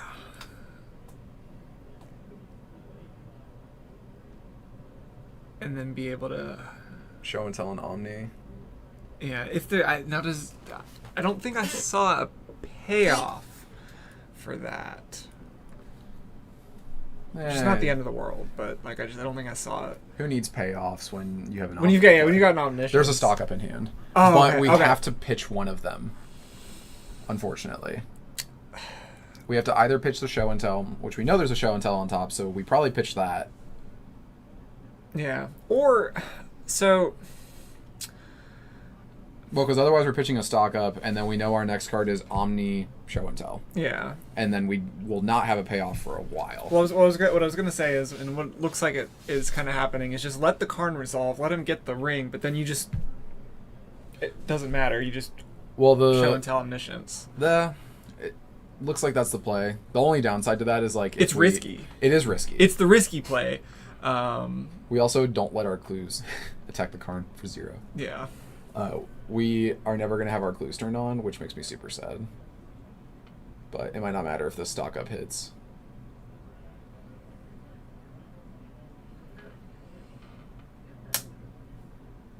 Yeah, because he can still, he can still force the, with the free force with the Omniscience out. Yeah.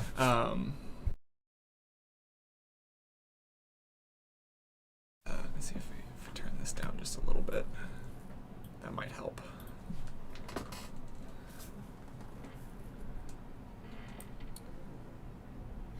Alright, so, yep, here's Show and Tell. Chris just packs it in. No, is hiding what we're doing. That makes sense. Yeah, so we can't, we can still cast our spells because everything's free. Yeah. Force, land. Oh! Land. Not great, but we're not out of it. We have 2 force negations in our hands, so we'll be able to counter anything until we really need to. Yeah, but it's a. I think the Karn should uptick on the Omniscience. Just saying. Personally. I would not. I don't think it's a good play. It has to be awful.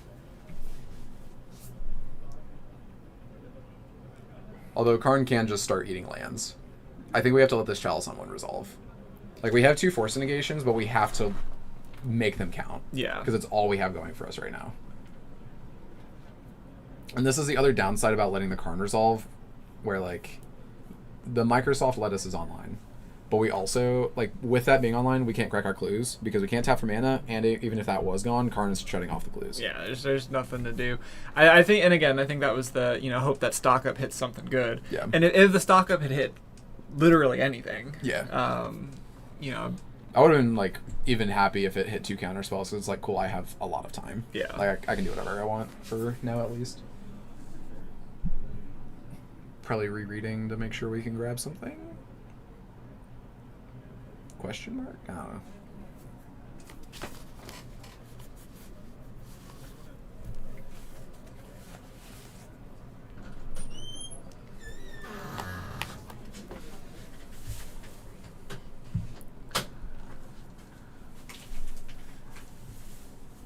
Let's see.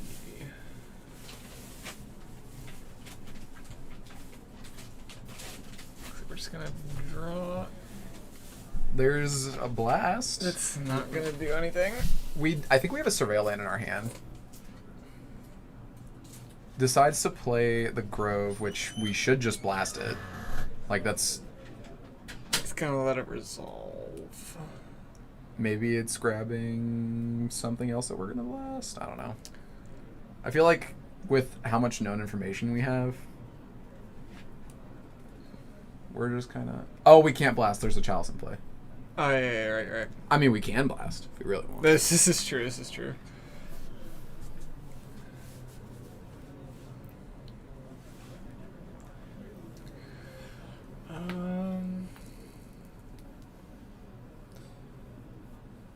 We didn't even use the Karn last turn, right? No. Which is interesting, because we can just start upticking on the lands. And also, I think Cody has a Surveil land in his hand, so why do we not play that to just try to draw something?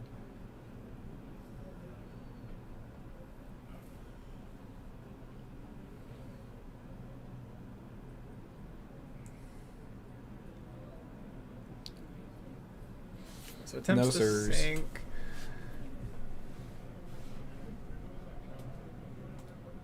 Down tick Karn, probably grab the ring, I assume.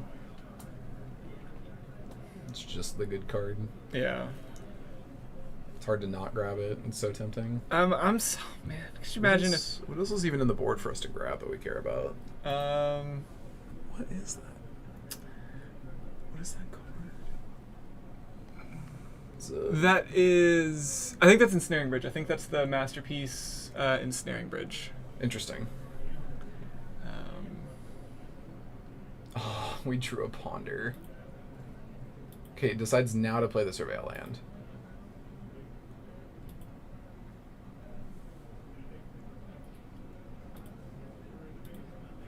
Yeah, it was the Ensnaring Bridge. Yep. Ah, man. Why can't... Chris is one who always shows up with just, like, absolute blinged out. Oh yeah, entire deck's foil. Like...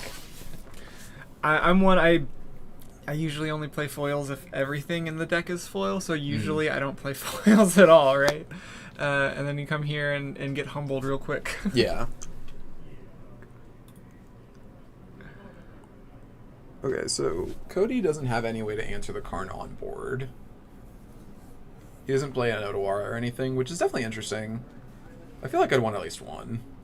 It's just like a...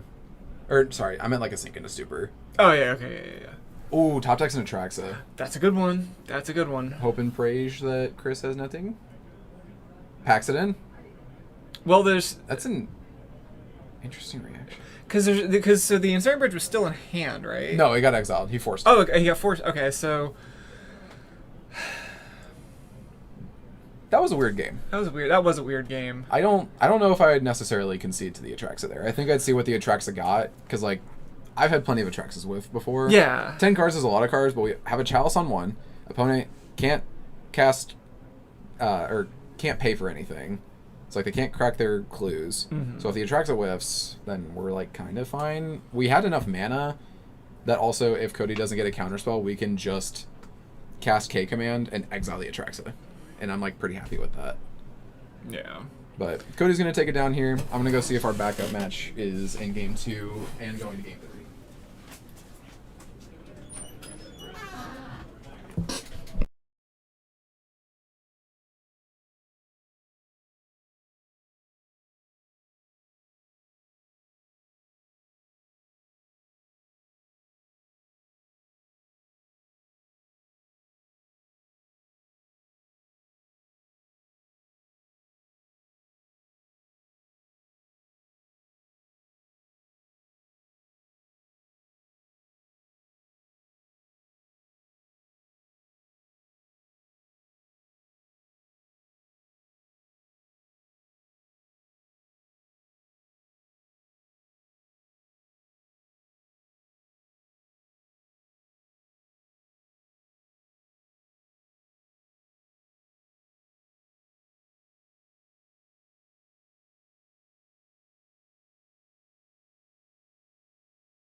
So just went to check up on our backup, and it looks like our backup match just finished 2-0. So Elves took it away. Elves took it? Elves took it. Elves took it. Elves took it with 2 Badger Moles and a lot of Elves in play. Badger Mole Cub. One of the few. I'm gonna leave it on the stay tuned screen for a moment. Badger Mole Cub is one of the only cards like I really was like kind of expecting to see today. Mm-hmm. Like I feel like the last couple of Buffalo Chicken Nips, there's always been like a whole like a new card or like this is the deck to beat. Yeah. Or this, that, or the other. I remember like when Corey Steelcutter first came out, like we were talking about Corey Steelcutter being great. It didn't show up actually that well that day. Mm. But like that was like the hotness. But like Badger Mole Cub is very strong, but like I think it's where it's very niche. Yeah. Like it's kind of not, I don't want to say like sliding under the radar necessarily because we're all aware of the card, but it's not like the deck to beat, the card to beat right now. I think Badger Mole would be better if Naughty was still legal. Listen. That does not sound like a fun time. That would be, you know what? If Naughty died for Badger Mole's sins, I'm okay with that. Yes, I'll take that. That's trade exactly every what day of the happened. week. Naughty was fine. It's actually Badger Mole that was the problem. So They we get to thought blame ahead. Avatar. We get to blame the. Yeah. The only other card that I've been very curious to see, and again, where like I said earlier, I haven't really gotten to play much of anything really the last like month or so. But the Jumpstart Katara.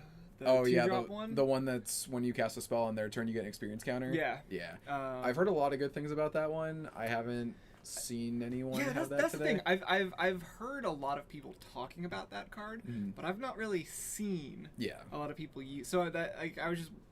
I think the thing with BCDLs is people tend to show up with what they're comfortable with. Yeah. You'll get like a couple people who will show up with anything, and you're like, I'm not too surprised. But like, there's a reason as to why we usually have so much Painter and decks like those, and we have a lot of lands players too, because it's just what people are comfortable with, and it's what they own, and they're like, I don't want to play with any play test cards. Yeah. Right. But I looked at the timer. There's about 15 to 18 minutes left. Okay. So probably about 20 minutes until we have more games to watch. All right. So yeah, just don't go too far. Great opportunity. You know, go use the bathroom, get yourself a snack or something. Just don't mute us, so that way you'll know we. Make your own homemade buffalo chicken dip. Listen, can you make buffalo chicken dip in 20 minutes? In a microwave, actually maybe. don't. Probably. In a microwave.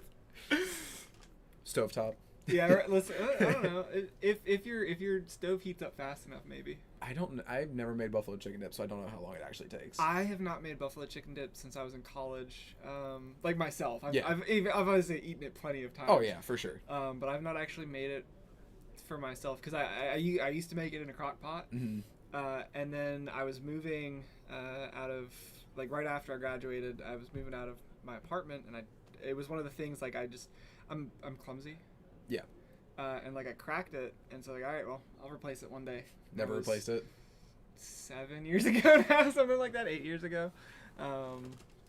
So, but yeah, don't go too far. We'll be back in about 20. Yeah, hopefully.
All right, we are back with round 4.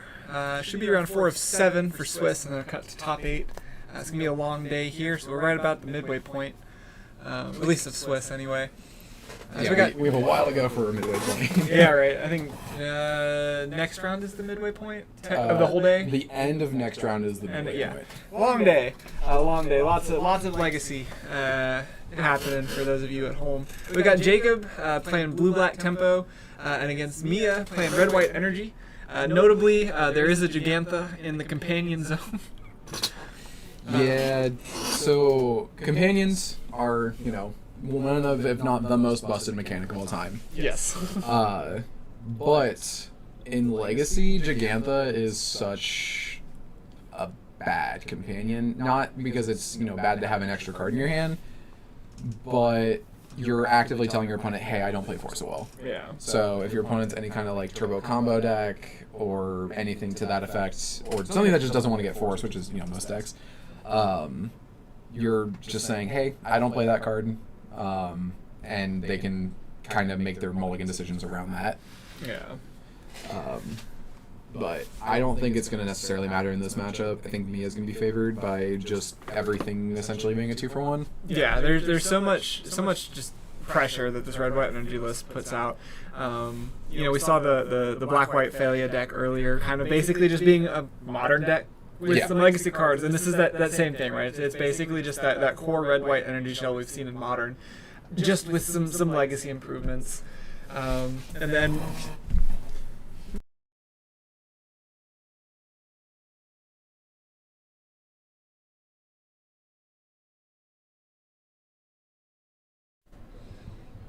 We're just seeing a wasteland there.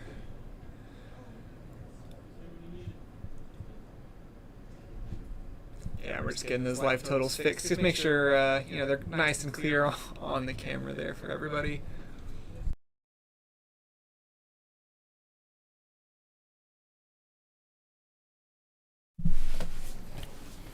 All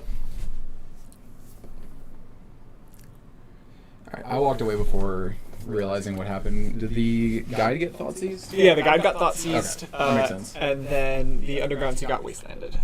Okay. And that's really the only thing that I missed. Yeah. That's fair. Bin's a Murktide, which doesn't seem like we're doing a whole lot with it for a while. Honestly, what's kind of the MVP of this matchup from the tempo side? Tameo. Yeah. It feels really good to uptick a Tameo in the face of an Ocelot. Yeah, and so many of these cards. I mean, there's a lot of 2-1s here, but there's a lot of just for Guide of Souls is a 1/1, Ocelot Pride's a 1/1, a Johnny's technically a 1. You know what I mean? It's just stemming the damage where you can. Yeah. Of note, though, Voice of Victory does get around Tameo. Yeah. Voice of Victory itself doesn't, but the tokens do. Yeah, because they enter attacking. Correct. They don't get declared, so Tameo does not apply.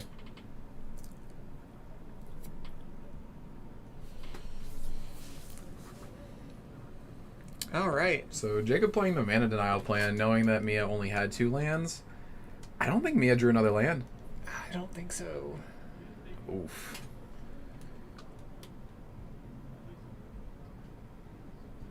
Top deck's the land. All right. Just running out the Bowmasters.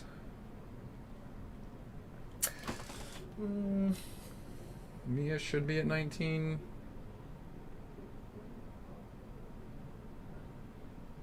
Jacob with all the lands. Mia with one of the lands.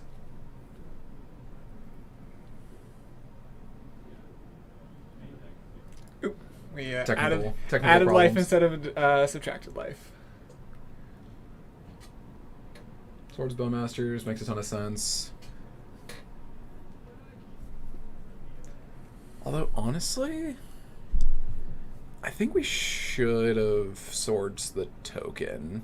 I know it feels weird, but Mia's deck doesn't have a single card that says draw a card. And if we Swords the token, if he plays another Bowmasters... the token gets bigger. Yeah. But, now if we play another Bowmasters, we have a 2/2 token that, gets through our creatures better. Play a guide. Did we draw a land? We did not. Hardcast Brazen Borrower. You know, sometimes, hey man, a 3-1 with flying. It's gonna get there. Yeah. I'm not mad about it. Is this a fatal push? He should be on. He's on 4 fatal push main. Don't know how many cards Jacob has in his hand.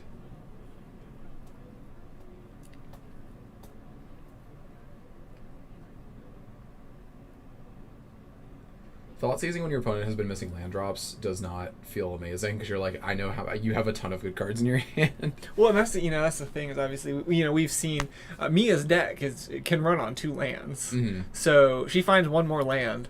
Yeah. Suddenly she's able to start playing, and it's not even really clawing your way back into the game at this point. It's just playing the game. Yeah. Not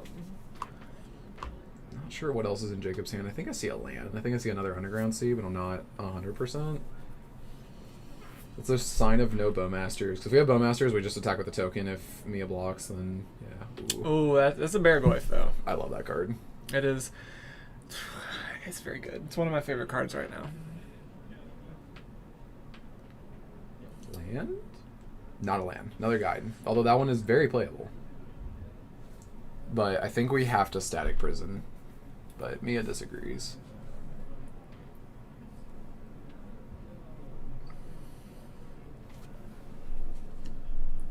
Oh, there's a fatal push in hand. It's pretty good. Yeah, missing that land drop and then getting wastelanded. Yeah. So I think Bargoyf's a 3 power? Yeah. So we get to mill 3 or 4 power. Yeah, it's a 4. Pick up Baleful Strix? Oh. I love Baleful Strix. It's Jover. Draw a card. Oh, and I think he has a Daze in his hand. Man. Is that double push Daze? That'd be really funny. That's just disrespectful. That's what that is. I think it's double Daze. Oh, man. Alright. It might be time to just pack it up. Doesn't Daze. Interesting. I wonder if it's not Daze in hand. I mean, even if it is, like, he's got her at 8. He does have a Daze in hand. I could see at least one of them. Maybe he doesn't realize that you can just, like, do... Oh, yeah. Oh. Hiya. And there he is, the man, the myth, the legend. Yeah. Going off of, like, principle only, this matchup should be favored for Mia. Just off the fact that, like, all the cards are really good into what Jacob is doing. And the deck can just go so fast. Yeah. Like, it's one. I mean, if unchecked, the deck just vomits. Alright, so Jacob's going to take game 1.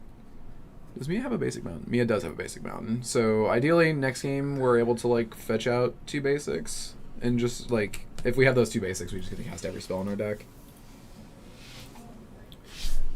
In the board for Mia, we have Gigantha. we do have Gigantha. That is definitely one of the cards of all time. 2 Abrades, 4 Deafening Silence, 2 Price of Progress, 3 Pyroblast, 2 Surgicals, and 1 Wear Tear. I think it's just the blasts. Yeah, I think the blasts. I don't think Abrade's good enough. The only other card I could really see wanting to potentially bring in is the Price of Progresses. Because against the Wasteland deck, you're going to be playing around Wasteland, right? But typically, I mean, he's got the 2 basics. He's probably going to get those first. But if the game goes long enough, I mean, I say long enough, get Jacob down to like 8 or something. It is not unreasonable just to say Price of Progress, you're dead. Yeah, it's not the worst. It's a little bit of extra reach. I don't know that it's right here. Yeah.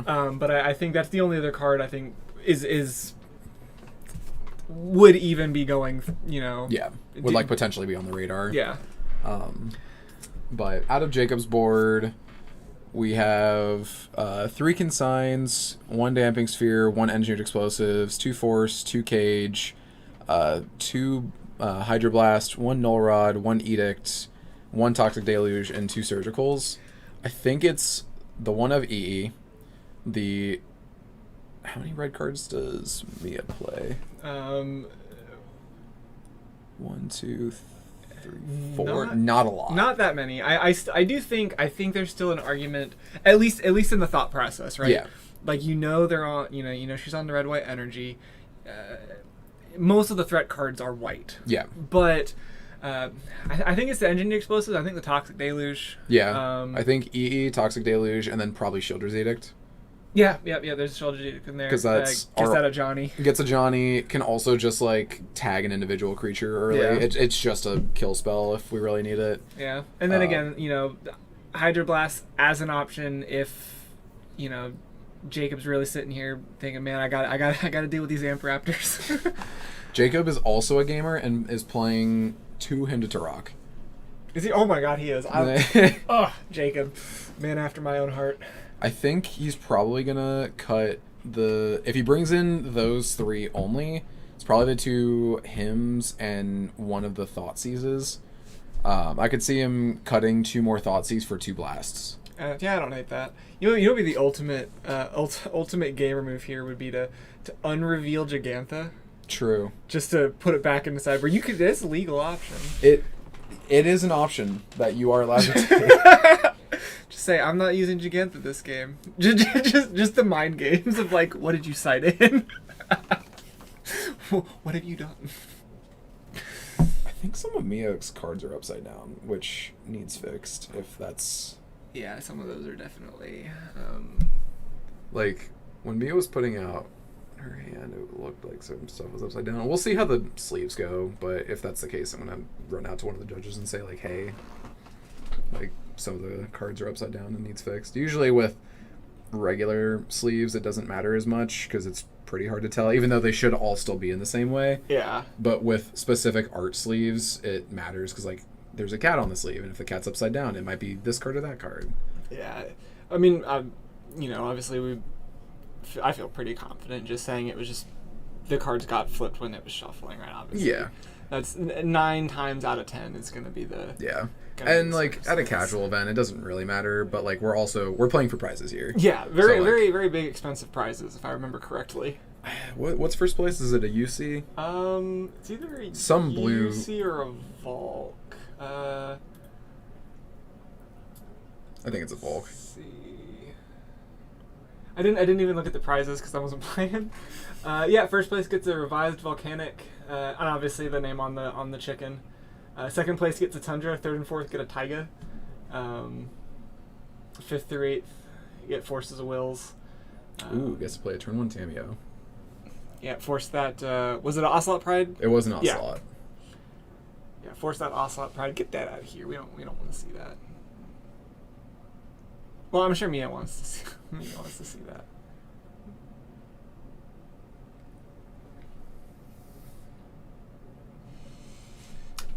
Yeah. All right. I've seen multiple sleeves, and like I said, I don't think Mia's like cheating per se, but it still just is something that should be fixed. Yeah. I'll be back.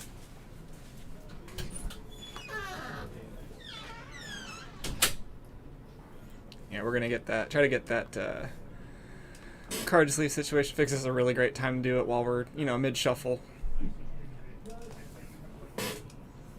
In the meantime, we are gonna stick an Ocelot Pride.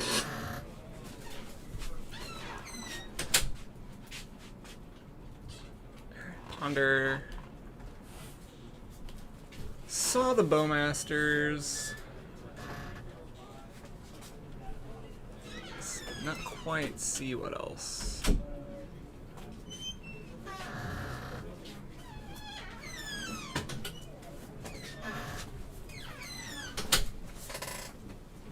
Alright, our head judge is aware of the situation. I think he's watching to confirm himself to figure out what exactly is going on. We'll probably wait and see.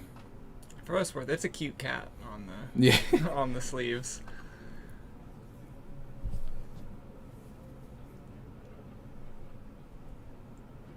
I think he's probably going to wait until one of the sleeves is actually upside down. That's a Lazotep Quarry. Sack a creature, add a mana, sack a desert, which there's 2 of them, so you have a desert. to make a copy of a creature in your yard. The sacking a creature part is, I think, is just for It's just a for Johnny. flipping a Johnny, yeah.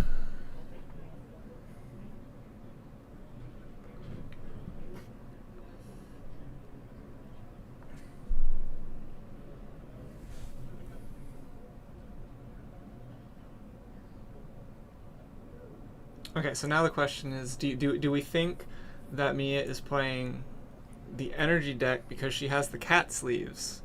Or is she playing the cat sleeves because she's running the energy deck? The chicken or the egg. Yeah. So, second main, we're probably going to sacrifice the cat token that attacked to add a Manya's. So that way we can flip a Johnny. That doesn't go there.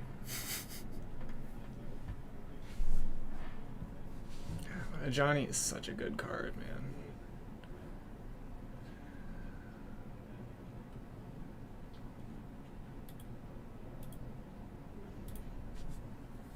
We're not cracking the fetch. I don't know if he has something he's like waiting on or what. He might be. I mean, I think...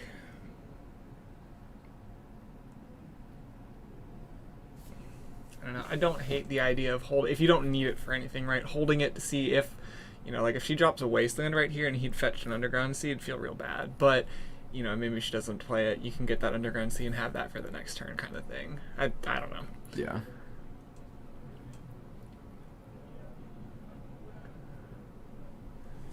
Amped Raptor. Hits voice. Hits voice. It's pretty good. Yeah, and this is what I was talking about before, where, like, we don't really have a way to answer, like, everything Mia's doing. Like, everything's kind of happening unimpeded. Yeah. Everything's been a 2-for-1. Like, a Johnny's super hard to answer. Yeah, now she's kind of just got, like, the engine going. Yeah. Yeah, there's a Barragoyf, but... This a Johnny's about to shoot the Barragoyf. Yeah. And then if it does have any residual toughness, which I don't think it will, it's just going to get shot down by the Goblin Bombardment. Bomba. Then it might be time to pack it in. Because, like, Jacob can Toxic Deluge here if he top decks it. But that still leaves the Ajani. It leaves the Ajani with a Bombardment in play, which is just going to represent at least 2 damage a turn.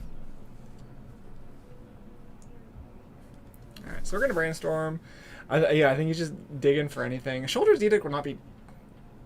I don't know. I guess there's still a bunch of creatures on board, right? Yeah. Like, yeah. Concedes. Alright. Packing it up. Make sure I get the right... Alright, so that means we are going to Game 3, if I can get the... get the thing to set it right. There we go. Yep, going to Game 3. Yeah, and this is... Yep, our head judge is going to step in and make sure all the sleeves are facing the correct direction.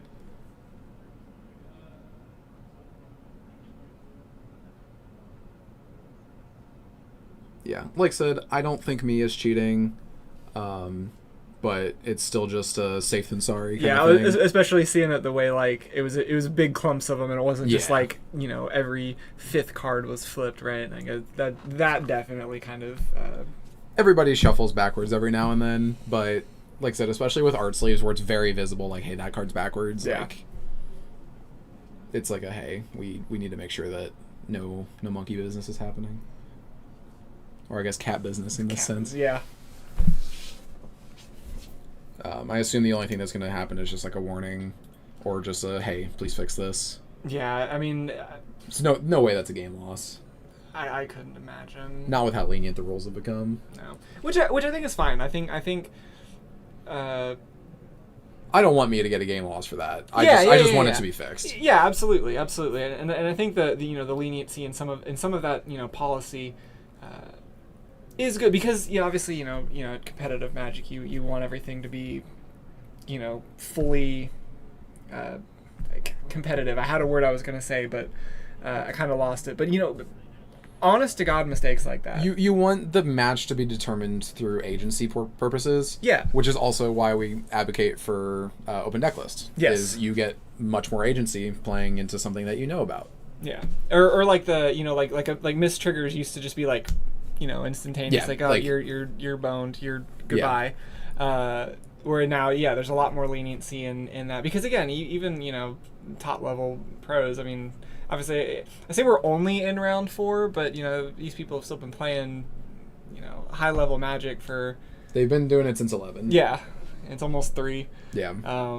It is tiring. It is absolutely tiring. It's easy to make just silly mistakes like that, and that shouldn't. You shouldn't be penalized that harshly for just an honest. Now again, if there was. Consideration of maybe somebody's cheating. Yeah. Then that's a different thing. We can take that further. But yeah, something like that where a chunk of the sleeves got flipped. It happens. Yeah. Easy fix. Not a good time to fix it, I guess, outside of in between the matches like that. But it's an easy fix. Just hey, make sure your cats are all facing the same direction. Make sure they're all sideways. Yeah. Only attack, no block. Jacob's going to be on the play for game 3, and I think I did see him. It looked like he went back into his sideboard just a little bit. Not sure if really anything changed. I'm wondering if I've always found Thoughtseizes to be better on the play. So I'm wondering if maybe he cut some Thoughtseizes, being back on the play, wanting to bring a couple of those back in. That's the only card that I can really kind of play draw, value. It looks like we're going to get a Thoughtseize here.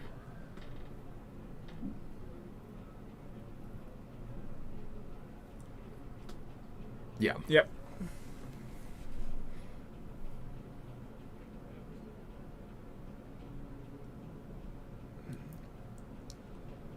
Showing Spider Punk, a Johnny, get the pride out of there. Yeah.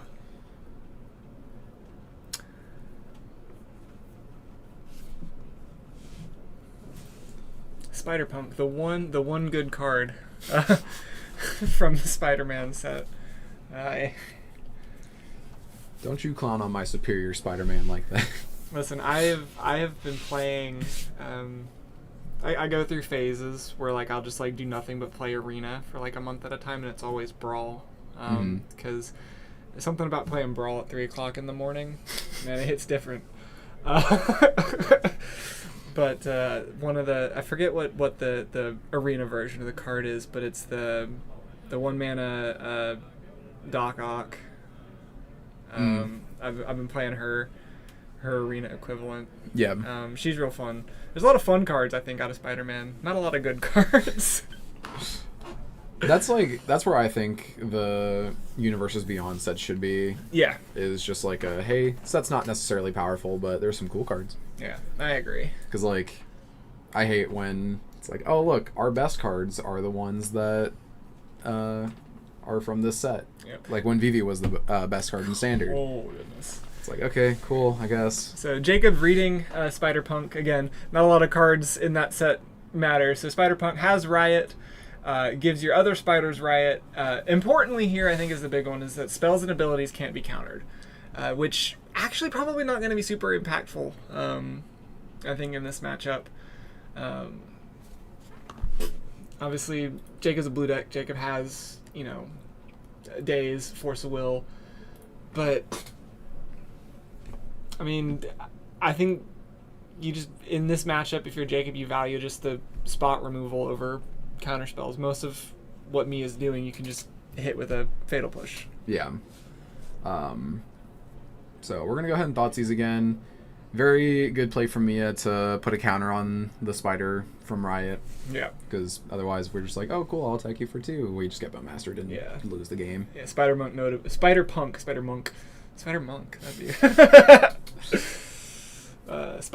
being a 2/1. Mia's got a lot of lands in her hand. Yeah, she does. There are 3 lands and 2 swords. People used to fight over those things. Oh, we're buying Gigantha. Let's go. Let's see him. Gigantha, not a card I expected to see today. I'll be completely honest with you. Yeah.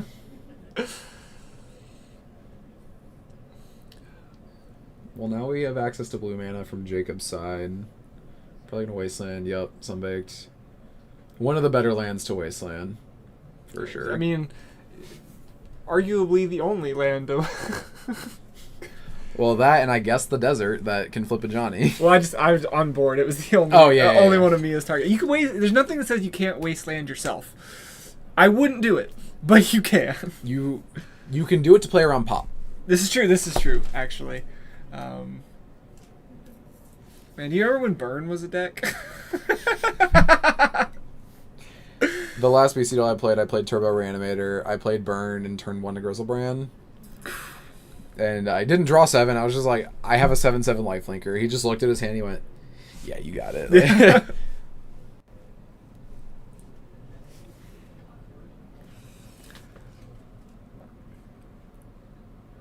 Tammy O.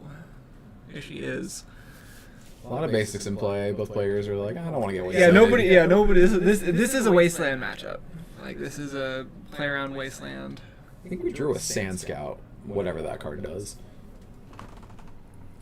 There's a lot of words on this card. When he enters the battlefield, if an opponent controls more lands than you, search for a desert and put it on the battlefield tapped, which allows the tap quarry as a desert. Synergy, I see it. When one or more lands are put into your graveyard from anywhere, create a 1/1 red, green, and white sand warrior creature token. Only triggers once per turn. Okay.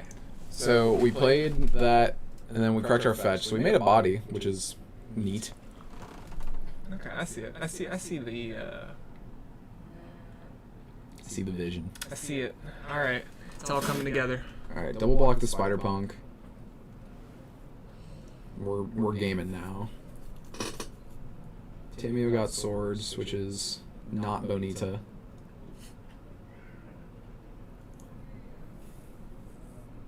Brainstorm, Thoughtseize, and I didn't see the last card. We might be Brainstorm locked. Also not Bonita. Not Bonita. The last card's a Blast. Yeah, we're Brainstorm locked. Yeah, alright. Well, we did draw another Brainstorm, so we might be able to deck it out of it next turn, but if we get double Brainstorm locked, that's tough. Because we have a Murktide in our hand.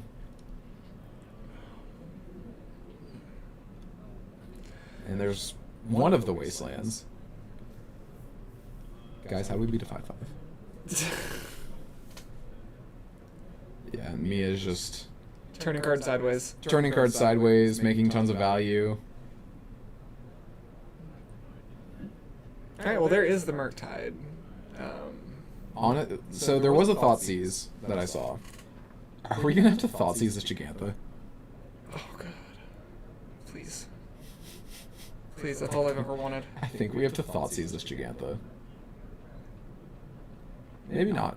I mean, we did just get Wastelanded, so that means that that's one less for the Gigantha. Oh, there's another Wasteland. So this is an interesting spot, because it looks like Jacob's at 12. The phone kind of slid up a little bit, or 10. Maybe? What set is that Plains from? I have no idea. There's no way to know. It might be Portal. Yeah, it's... At Chat Gepetti, what is that Plains? Yeah, we can find out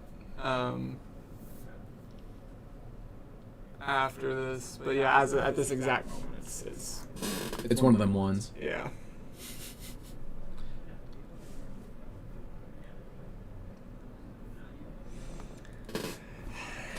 Because I mean, Mia is not in the worst spot. No. Gonna attack with some tokens. We just block one of the 1/1s, I assume. 'Cause, like, there's no way we can let the Ajani flip. We are at 9, so that'd put us to 6. Maybe we let the Ajani flip. Ajani 0. Make a kitty cat. And then we just kill the Ajani with the Murktide. I don't know. Definitely a tough spot for blue black. Yeah, it's and the hardest part I think is that like that Murktide can't attack right now. As of right now, correct. That Murktide is full defense because as soon as Jacob swims with it, Mia turns everything sideways. Well, if we block the cat and then Ajani flips, that makes we take 2, we go to 7. Ajani makes a 2/1. So then we would have 1, 2, 3, 4, 5, 6 coming at us, and we're at 7. So we would live at 1. Ajani would be dead. So we're gonna brainstorm. Looking for, at this point, literally anything. I think we brainstorm left again. Oh goodness. I did see a Tameo, but if we didn't get a land, we just can't play it. But if we can play Tameo, Tameo is a great 2-1 cat blocker. Yeah. Oh yeah. It's a really good 2-1 cat blocker. Jacob's doing the hand shuffle. Like the look at the cards. Like I think he's trying to do the math and see if there's anything he can do. Look at my cards, hope they become something else. Yeah. It's like when you're 2 o'clock in the morning and you're hungry and you open the fridge and there's nothing in there. You close it, open it back up. Maybe something's in there now. Oh, there's always something. You're just not willing to make Yeah. it. Right.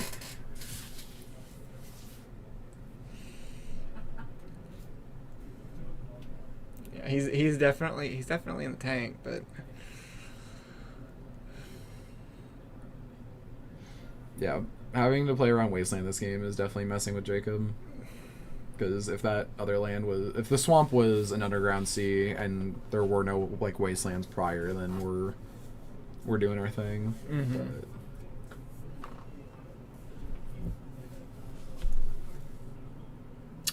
Wasteland's your own. Yeah, so Wasteland yourself so you can make 2 warriors. Wait, was that a Plains? Or was that a Caracas? You know what? That might have been a Caracas. No, Plateau Proxy. We'll find out. Yeah, I'll double check after. Because if that was a Plains, Mia only has 1 Plains in the list.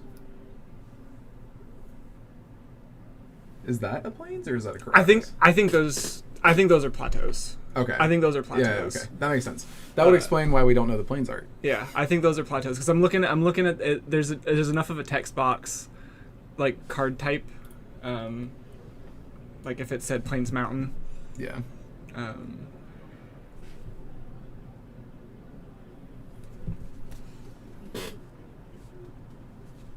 was very concerned for a second. Yeah, which again, for anybody unaware, we are full playtest friendly. Is the terminology. The wizards don't ban me terminology. Well, it's specifically technically proxy is something that's issued by a head judge during an event, usually in the event that a card becomes unplayable during the game. Yeah. And so that's what the official word for proxy is. That's why they don't like using the word. So use playtest. I think we're at 1, and we're playing this team. But it's not. Like, we need untapped blue land and brainstorm. That doesn't do anything, right? Like, we have to exactly flip Tameo, but attacking with Murktide doesn't do anything. Do we play Darkness? Like, what? That would be double checking just to make sure. But that would be okay. Okay. And Jacob's scooping it up. So Mia's gonna be 4-0. I'm gonna go see if our backup is in game 3 or not. We're gonna switch the screen over just for a moment.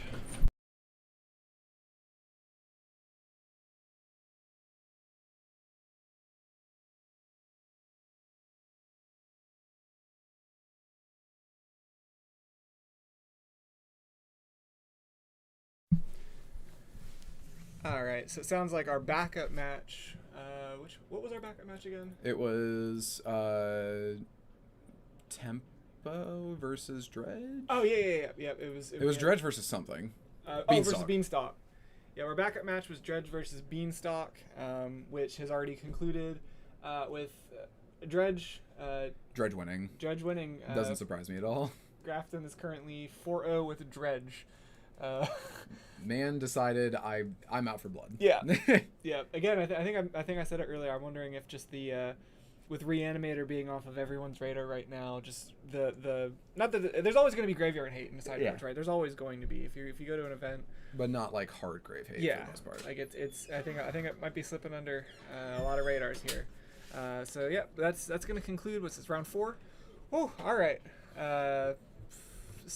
Quite a few more rounds to go. Don't go too far.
All right, we are back. It is round 5. 7 rounds of Swiss today. We are past the halfway point now of Swiss, and we still got top 8 after that. We got Grafton back playing Dredge on the left. And then Jason, he was on briefly as a backup match earlier on Eldrazi. This is going to be an interesting one, I think, for sure. Yeah.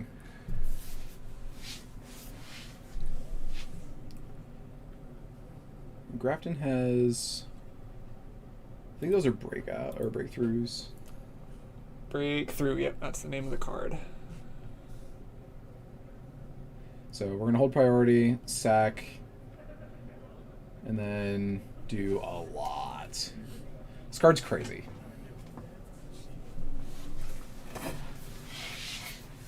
So it's draw 4, and then you discard... You pay X.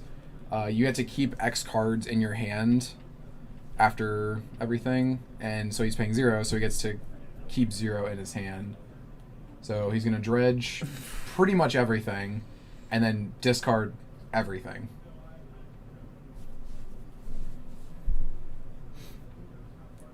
Grafton's going to pop off here. Yeah, he is. I mean, that is what is happening right now.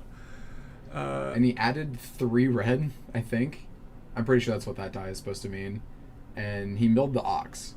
Oh, God. This is probably the best start that he's going to get. And then discard. Discard his hand. Use the red for the Ox. Or Faithful Suiting, but I would just play the Ox. Oh, he's got to get these. One Narcomoeba. Alright, so there is a Dread Return in the graveyard. There is an Anger in the graveyard. He might just win this turn. Yeah. He has a mountain.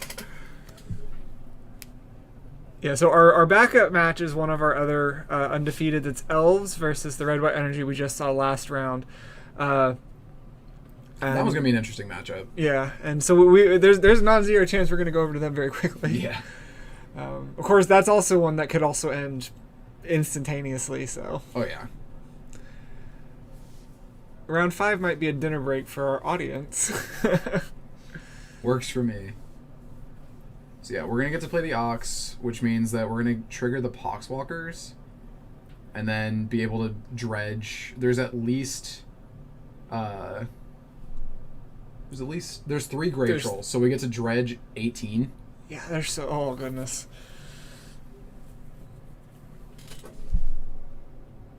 He's just like, I'm just going to dredge these. I don't care what I mill. If he has 18 cards. Yeah, take it one step at a time.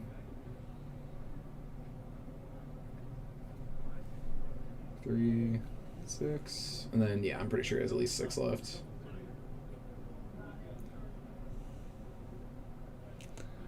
And then... Discard... So yeah, put 1 Narcomoeba back. We're gonna Therapy, and then I don't know how many bridges are in the yard, but we're about to find out. Yeah. Okay. Okay, yeah. So Jason picks it up, which is very fair, because all Jason did was play an Ancient Tomb, so Grafton doesn't know what Jason's on. Theoretically, yeah. At least. There's a lot of Ancient Tomb decks. Yeah. And Jason didn't actually cast any spells. So, well, that was a quick one for Grafton. Yes, it was. Yeah, there are quite a few Ancient Tomb decks out there, and I know Eldrazi has been kind of picking back up some steam lately, especially like the, Jason's on the mono red. Eldrazi, I've seen that one kind of popping up a little bit more lately. But I mean, yeah, just seeing an Ancient Tomb doesn't really give a lot of info. Because, like, Legacy's also one of those formats where it's so wide open. Like, you have your good decks, like really good decks, and then you have whatever pile you want to play. Yeah. And a lot of those piles tend to rely on Ancient Tomb, so you can kind of go with whatever. Yeah.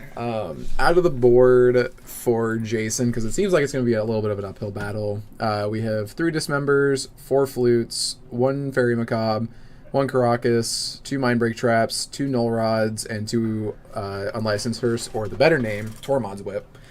I've not heard that. I like it.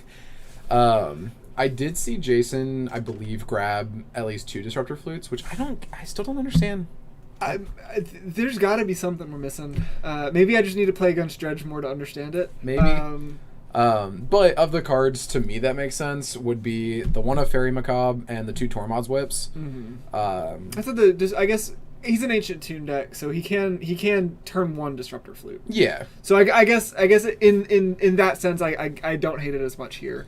I think earlier it was, I don't remember. It was black-white. It was black-white, yeah. Yeah. I didn't like it here. I still am not a big fan of it here, but I like it more than in the black-white version, because you can play it on turn 1.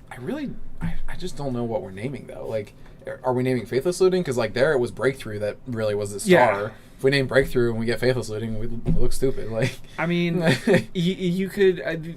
Dread Return is actually probably the best name, because he forces them to pay mana. Or Cabal. Yeah, like... I'd probably name Cabal over it, just because, like, Cabal is how Grafton's gonna turn his one. It's the engine, yeah. Yeah, it's gonna be how he turns his one of Narcomoeba into, like, 5 bodies. Yeah, it's still not a good. No. I still don't think it's great here. Maybe Jason just feels like we were talking about earlier, where you feel some cards are just better than others, where it's like, I think these flutes are better than, like, the Warscape Battle Mage. Like, he might say, oh, this Warscape Battle Mage is not going to do anything. Yeah. Like, this card is literally useless this game. Whereas at least I'd the rather just Disruptor have the Flute flutes. might do something. Yeah, and especially, I think, there's something to be said, I think, about just getting absolutely blown out turn 1, game 1 like that. It's going to mess with your head a little bit. Mm-hmm. You go, oh, I cannot let that happen again. So and look, I mean, most of the people out here, good Magic players, not necessarily going to let something like that rattle them, but, it's very easy to say, I cannot let that happen again. I'm going to accidentally overcompensate for that and over-sideboard. Yeah. And then on the other end, we have Grafton, who has 4 Into the Flood Maws, 1 Kiyora's Dismissal, which is the one that returns any number of enchantments, 4 Leyline of the Void, 2 Shenanigans, which, for anyone who doesn't know what Shenanigans does, it's literally just a 2-mana, destroy an artifact, but it has Dredge 1. And then 4 Unmask. I think I like the Shenanigans and the Unmask. I agree. I don't think there's really any... This is 100% a Leyline of the Void matchup for Grafton. Yeah. Because Eldrazi cares so much about their yard. But yeah, just having the Thoughtseize effect into any Ancient Tomb deck, I think is pretty reasonable. Like, even Eldrazi, where, like, you're just Thoughtseizing maybe like a K command, is still pretty reasonable. Yeah. And then the Shenanigans, again, assuming that's the other thing is, events like this, it's not uncommon. You finish up your match, you kind of walk around and see what other people are playing. It's a very good chance they've already seen each other play. You just see what Shenanigans are up to. Yeah. There's a pretty also fair assumption for Ancient Tomb decks that they're going to be playing on artifacts, artifact hate, and that was kind of where I was trying to go. Is just like, ancient. You see Ancient Tomb. Chalice on 1 is a thing that can happen, which isn't the most impactful thing here for Grafton. It does. I mean, I guess it kind of can be, because breakthrough. You can play around it, but yeah. I'm just kind of stumbling and rambling over my own words, but you get my point is. I will say the funniest part about Breakthrough though is Grafton, if he really want, like, if there was a Chalice on 1, he could just pay 1 into the X. Yeah. Just draw 4, discard all but 1 card, and that way it gets run Chalice. Yeah. But yeah, just knowing that they're probably playing a faster artifact kind of package for that sideboard. So yeah, Shenanigans is good. Unmask is always good in this kind of matchup, especially if you don't know what Ancient Tomb deck he's on. Yeah. And like this also kind of leads into what we were talking about earlier, where we think Dredge is like a pretty good pick for the weekend, because like Jason doesn't have hard grave hate. No, there's not and most of the decks we've seen today don't have much. Yeah, Grafton honestly has the hardest grave hate we've seen all day, and that's 4 Leyline of the Void to the board. Yeah. Most of the decks have been capping out at like 8 Graft Diggers, 1 or 2 Surgicals. That's it. Yeah, and like you would see Eldrazi, at least in the past, would like their grave matchups tend to be more on the bad side. Like they have K command, fake K command, to at least be able to answer 1 or 2 cards out of the graveyard, but it's not typically good enough to warrant just that. And so they would play like 4 Leyline of the Voids, to compensate. But he doesn't have any hard grave hate because it just kind of fell off, and with no Leyline of the Voids, Grafton It's looking pretty good. Yeah. If the deck that actually used to play Leyline isn't playing it anymore, who is? Alright, so we are...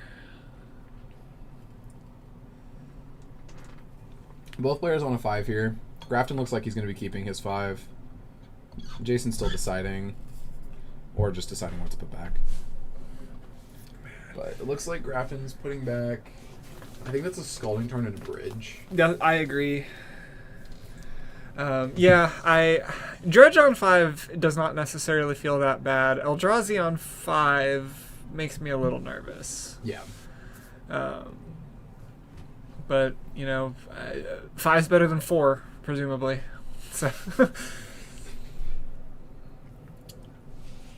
Alright, Jason, take us away. Jason does have the one of Fairy Macabre in hand. Oh, okay, that's... And Grafton has his Scalding Tarn, Cephalid, Coliseum, LED, Cabal Therapy, now Poxwalkers, and a Golgari Grave Troll. I thought he was gonna Cabal himself, which he still might do that,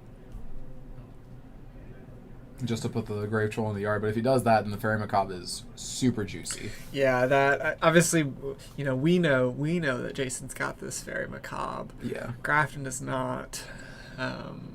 So I'm very curious to see if he plays into just full send, try to start going crazy, or maybe playing a little bit more reserved.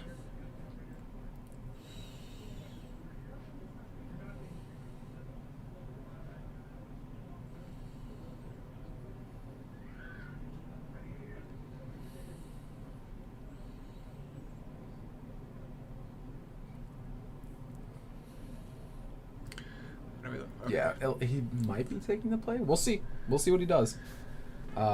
It specifically loses to Fairy Macabre, or just untap another mana source and K command.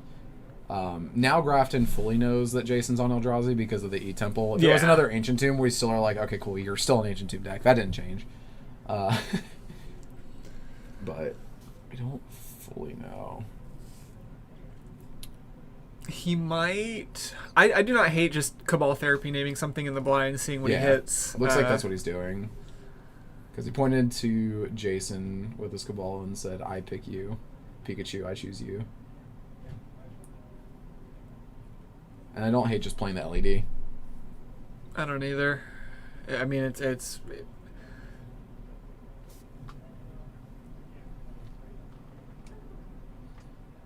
named Fairy Macabre. Bro. Grafton's too big brain. I say there's a reason he is 4-0 on Dredge. Man, what a name. Grafton is a god gamer. Oh, man. Also one of the nicest people. Yeah. He's so good to talk to.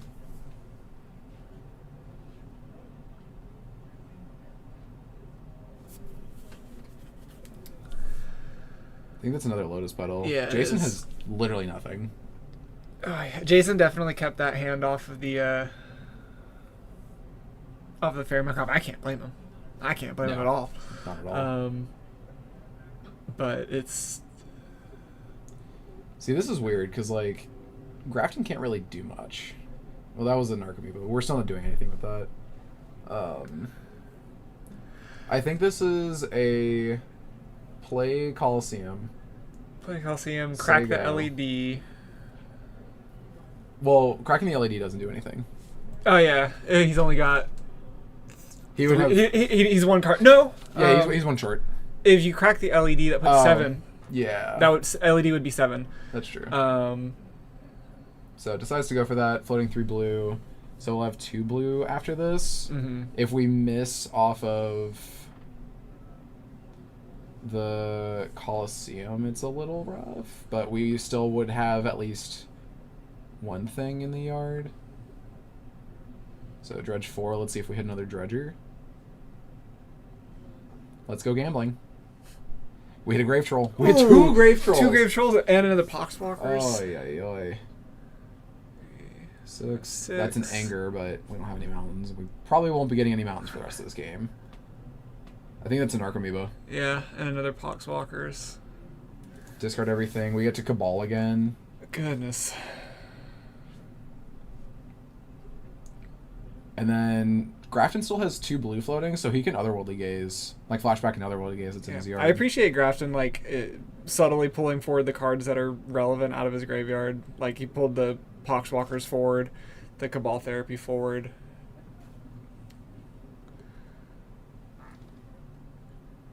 Three Poxwalkers is crazy. And then I don't think there's any bridges because he's not reaching for any zombie tokens. No, I did not see any. Yeah, must have just named something that didn't matter. And then just probably flashback the Otherworldly. Yeah. I think we probably should have flashback the Otherworldly before we did that, just in case we hit a bridge, which we didn't, but, you know, having another 2-2 would be nice. I mean, still what? All right, here's 3/3-1s. Go ahead. Yeah, 9 power on board. We draw Chalice, which is not great. We're not dead, but we're in a really bad spot. Yeah. I almost. Do you think that cavern named zombie? Go ahead and play as a Chalice on 1, although I don't think Grafton's casting another spell this game that isn't Dread Return. Yeah, just Dredge 6, because why not? Yeah. No, I don't see. I saw an Ox. Didn't see anything. Yeah, just turn sideways. Cabal Therapy is not going to resolve for the rest of the game, but like we don't at really this care. At this point, yeah, it's the sacking that matters on the Cabal Therapy more than it does on this board state. Yeah, for sure. Eldrazi Linebacker. It's actually Eldrazi Linebreaker, but I like to call him Linebacker because he just crashes through. Yeah, he does. Also, any remaining Cabal Therapies in Grafton's yard just turn into bring back target Poxwalker. Yeah. It's gonna crash in, yeah. We're not gonna win that race. No, not with 3 Poxwalkers. We're not. All right, let's Dredge 6 again.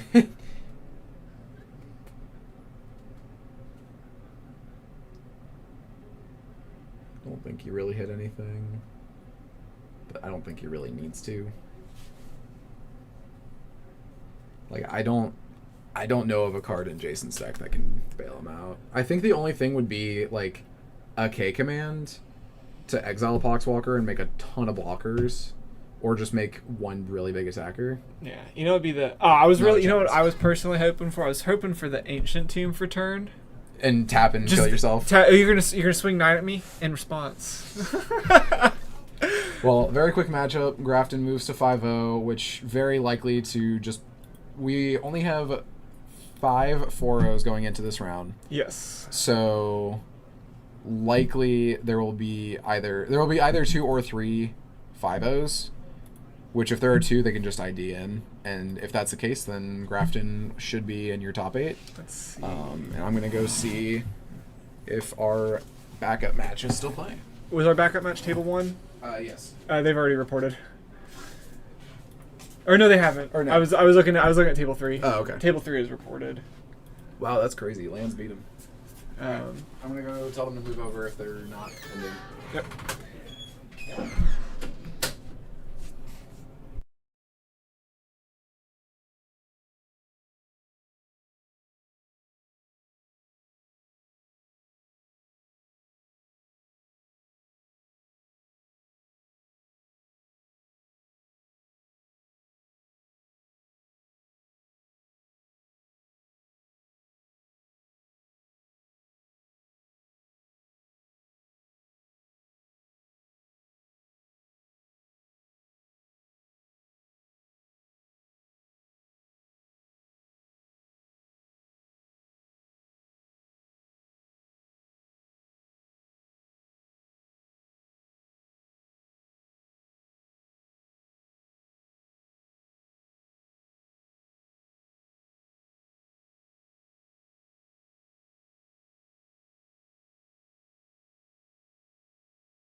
All right, we've got our backup match set. Smee Steinbeck, we already saw her just a minute ago playing that red-white energy deck. She's up game 1, so they're going into game 2 against Duncan McAdams playing Elves.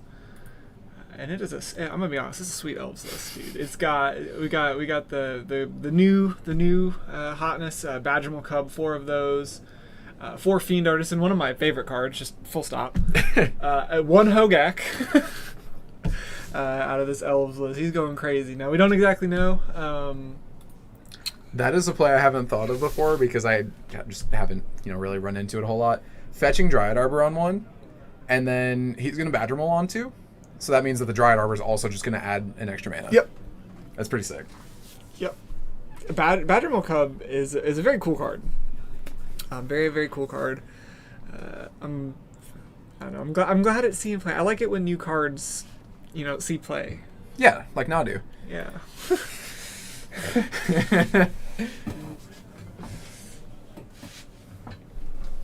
And there it is.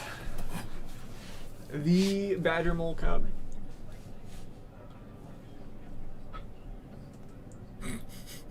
The counter does not go on Badger Mole Cub. Fun fact. Yeah.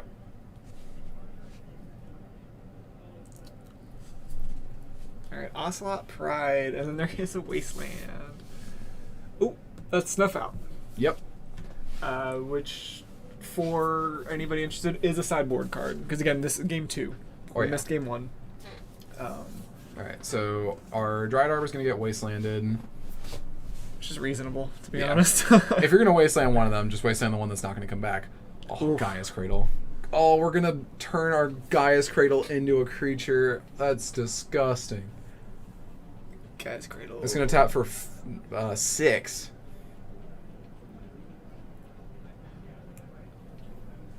Oh, yeah. I think there's a natural order in the hand, too. Play Elf. Natural order Elf. Unless it's a Green Suns. It might be a Green Suns, Zenith. Okay. Yeah, it gets haste. I was double checking. I thought it did, but then I was like, let me double check. Gaia's Cradle does get Wastelanded, but we don't really care. That's fine. We already got all the value that we need.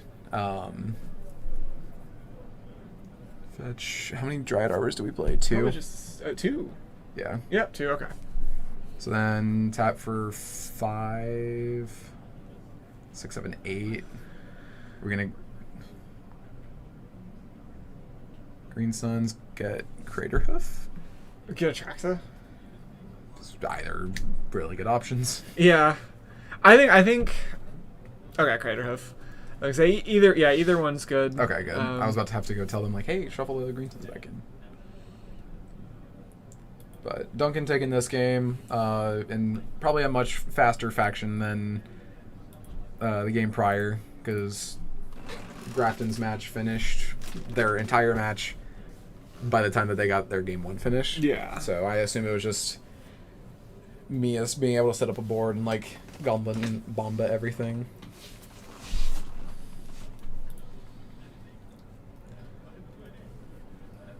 But Duncan has some cool cards.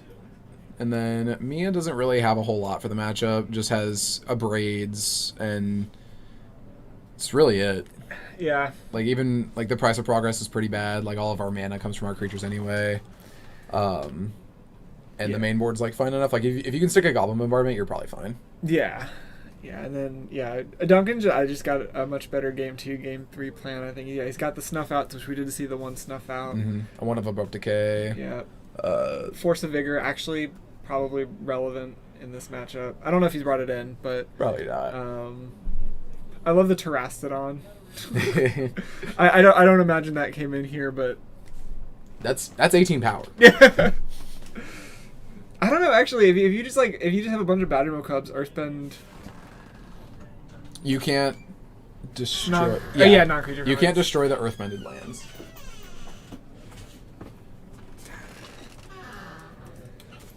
Alright, so hand from Mia here is... Oh, that's so tough. It's a Surveil land and a Wasteland. So we don't get to do anything on one, so if Duncan just starts doing things... rounds are not on melee, they're on Spice Rack.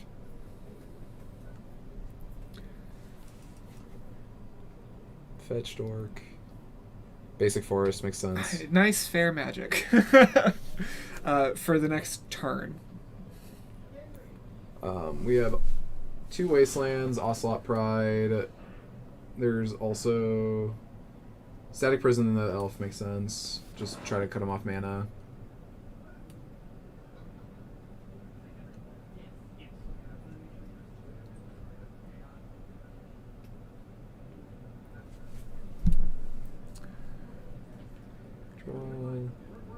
Green Suns. So it might just be like play because we have a Gaia's Cradle. The wasteland makes it awkward, I think, for elves right now, where the Llanowar did get static prisoned. We do have a Quirion Ranger, so like we can just have our second land drop be the forest again and not have to expose for a while. Pick up, replay, play Allosaurus or Green Suns for 0. Decides to go for the Green Suns to grab the Dryad Arbor, which will get wastelanded, but that also just turns off a. I would say, just yeah. Put it right in the yard. I would rather bait out that wasteland with the Dryad Arbor than the Cradle I know I've got in hand. For sure. I wonder if Mia thinks, oh, Duncan's light on lands, I'm going to swords it. Instead goes for the Amped Raptor. Hits another Amped Raptor, so we're just going to get some energy, which will keep that elf out. That plane should be exiled, I'm pretty sure. Yeah, okay, cool. They got it. Just reading Amped Raptor, make sure we know what it does. Yep. It's just a 2-1 first strike after everything, so Mia will be at 3 energy. Or yes, yeah. 3 energy. Yeah. Because we went down to 1 off the static. That went up 2, down to 1. Yep. Drew an Abrupt Decay. So we have an Allosaurus in hand. I like playing Allosaurus and then play Badgermole off of the Gaia's Cradle. Badgermole up the Gaia's Cradle, so that way if it gets wastelanded, it just comes back. Yeah.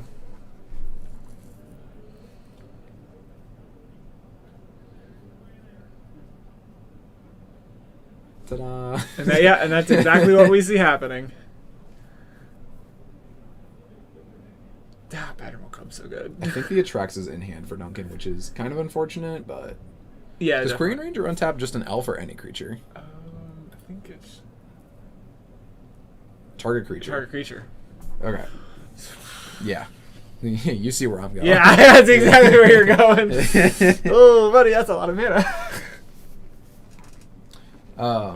Mia can, in Duncan's upkeep, wasteland the Gaia's Cradle.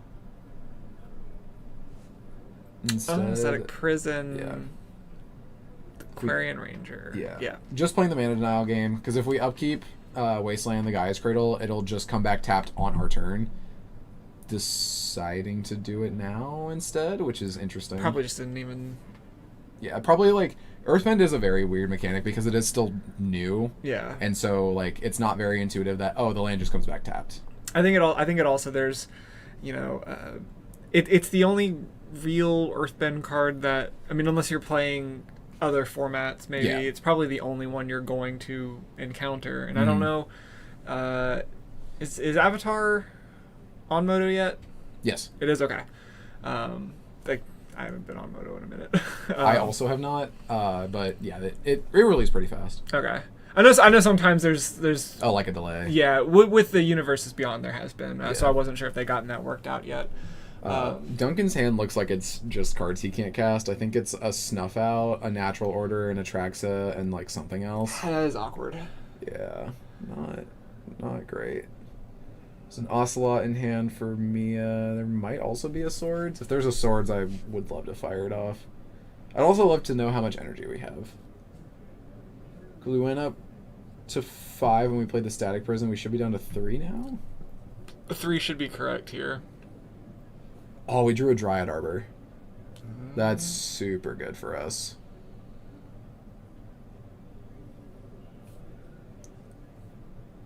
So we can't Natural Order for Atraxa, but we can grab a Hoof. Do we have anything else like worth We can grab Hogak. Oh my god. We think so. We don't have a way to check the energy count.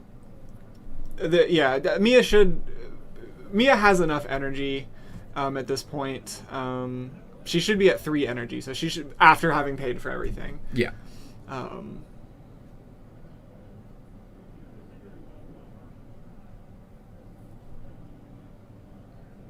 At least if we counted correctly.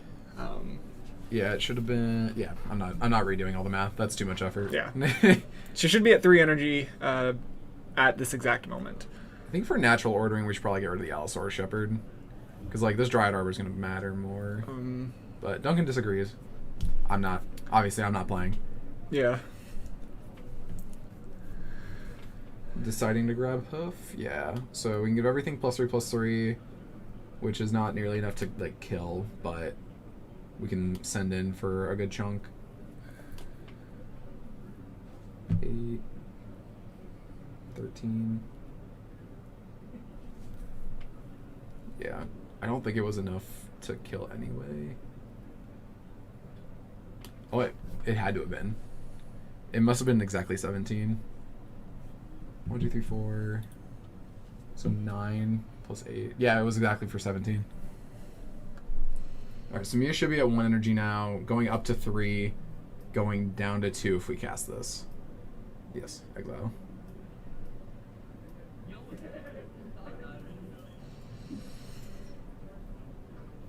How big is Crater Hoof Behemoth? It is a 5/5 at base. Okay, I'm not used to seeing it for past its first turn, so... Which, funny enough, can't attack anymore, because we can just triple block with Amp Raptor, because that card has first strike for some reason. Yep. I think we're going to put a Badger Mole in play and animate this Guy's Cradle again. Having the Atraxa in hand is super tough, because I don't think we have a way to actually cast it. No, it has to be through...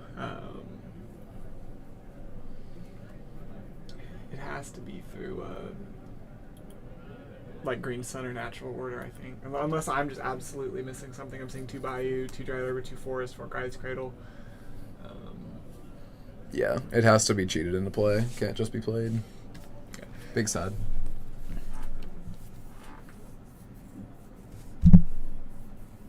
Okay, so we get the elf back. Which, honestly, getting the elf back is not great for Mia, because we have this Shepherd in play that's going to turn everything into a 5, or turn both of the elves into 5/5s. And dinosaurs. True. For all the dinosaur gamers out there. So Mia's going to go up to 3 off of the guide trigger.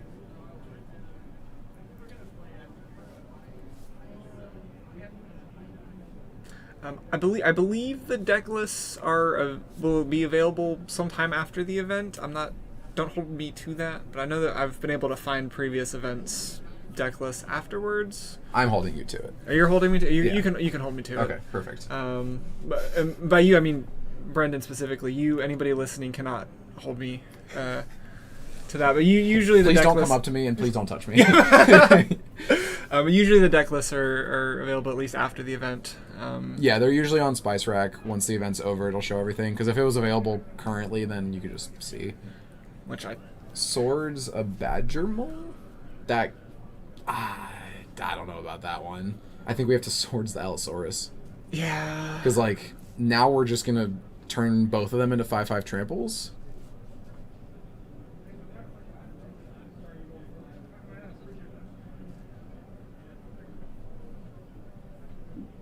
Because the Guy's Cradle currently taps for 6. Allosaurus only takes 6 to activate.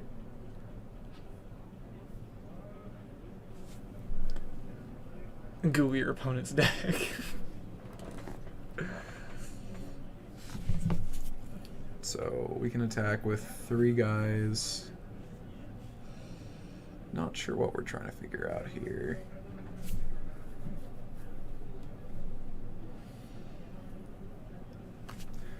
Also can confirm, so our 1/4/0 that got paired down did lose, so there will only be 2 5/0s, which means Grafton and the winner of this match should be able to just double draw in to top 8. So we get to have Dredge in our top 8. Oh man, What a way to finish off the year, right? I hope he wins so bad, because imagine how that would look on the trophy. Imagine Oh it saying my God. Michael Grafton Dredge. You know what? Merry Christmas. I want him to win it because I always love looking at like all the different articles about like tournaments that happen. It's like, oh, here's the rundown of Buffalo Chicken. But Dredge won. Yeah. Like I want to see that. I want to see the MTG Goldfish.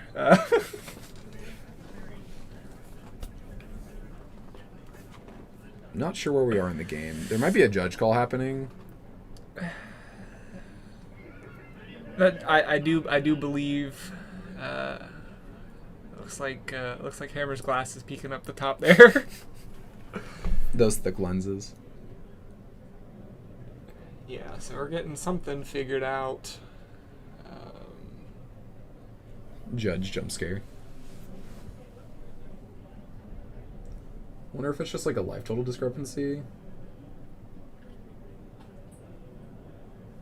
Not too sure.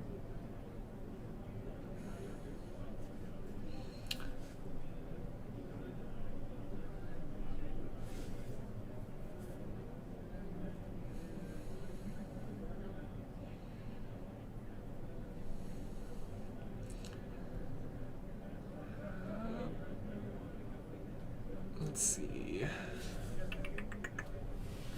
I'm gonna go ask All right. to figure out what exactly is going on. Just to make sure it's a life total thing. If it's just a life total thing, they can figure it out. But if it's something different, we would. Yeah, like love to know. yeah. So we're gonna take a moment and get figure out exactly what's going on here.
Okay, so we're still trying to figure out exactly what is happening. There's a judge call being happened.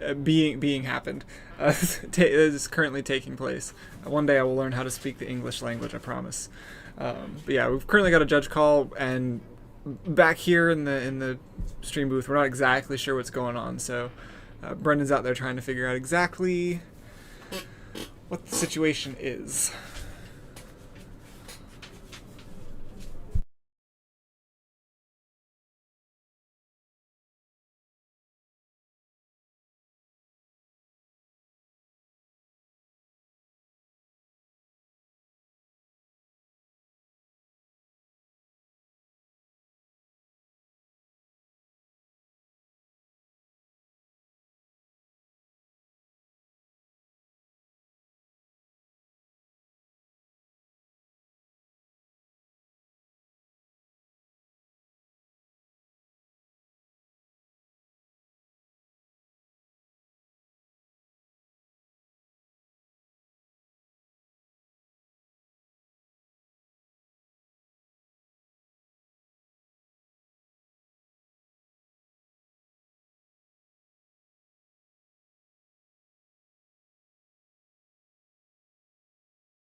So it looks like it was just a life total dispute. They're trying to figure out how many times the Amp Raptors have attacked. I'm not quite sure. I think the 2 Amp Raptors only attacked once. Yeah, that sounds right, but I mean, I guess, you know. I don't think Duncan had a life pad that he was riding on.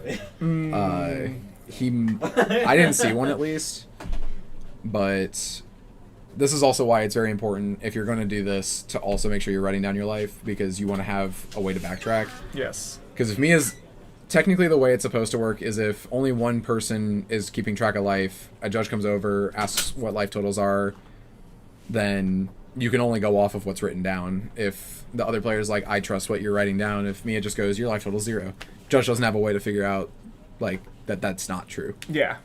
Yeah. So it's always important to keep track of both players' life. Both players to keep track of both players' life. But it looks like Duncan's untapping here. Yeah. And just to answer the question in the chat, yeah, full proxy. If you want to run 75, if you want, technically you can run, you know, as many 95. Yeah, if you want to, but yeah, full proxy friendly, absolutely allowed. If you want to run, you know, full blinged out, you know, maximum rarity, everything foil, we've got plenty of people who do that too. But we just want people to come out and play Legacy. The duality of man. Yeah, right. My printer versus your bank account. Dude, we get those matchups too. Like, yeah. We'll see that. Like, it's great. And everyone just here playing Legacy, having a good time. Well, most of us are having a good time. True. So I think we should be attacking with. We might wait because we drew the elf to just set up for a really big turn, because like Mia can't attack here. Yeah. If only Allosaurus Shepherd gave your other things trample. God, if it gave you everything trample, that would actually be, that'd be Busted. crazy. That'd be crazy. Like, the card's already strong. Oh yeah. But it might be worth it to just attack with one Llanowar Elf. No, I think you'd have to attack with the Shepherd and Craterhoof and an Elf, and just like make Mia throw the entire board. I don't know. This is a very weird spot. I was gonna say, yeah, where Mia's life total is so low. Okay. So yeah, decides to block there. Probably gonna have pretty much the entire board die. Yeah, get Jacantha out of there. This isn't your format, Jacantha. It ain't time to get jaggy with it.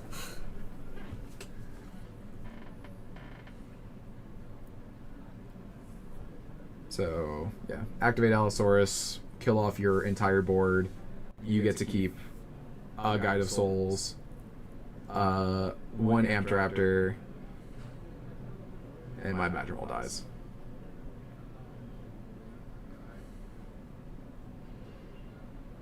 And that's Static Prison just chilling in the middle for some reason.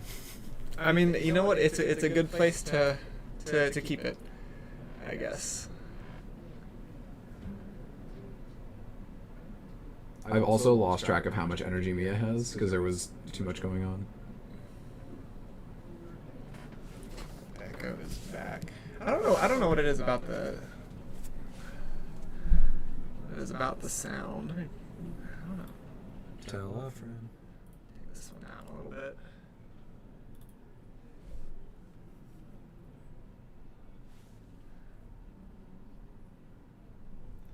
So Mia has 3 blockers, and there's going to be 4 attackers. Yeah, It looks like it's just game. I don't think Mia has any cards in hand, right? If she does, I don't think they're impactful here. Yeah, because Mia's at 4. All the creatures are going to be 5/5s, and there's 4 of them versus 3 blockers. Yeah, it looks like Elves is just going to take it away. Although, what a matchup if they couldn't ID Elves versus Dredge. I know. What day and age are we in? That's the same. What a weird meta we've seen today. It's the power of banning Navi into. It's all the weird decks come out.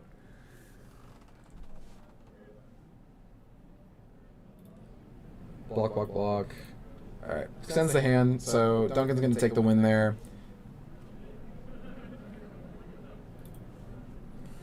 And then don't know how much time we have left in the round. I'll give it a little. So I can't imagine there's much time at this I point. think it's pretty close to being done.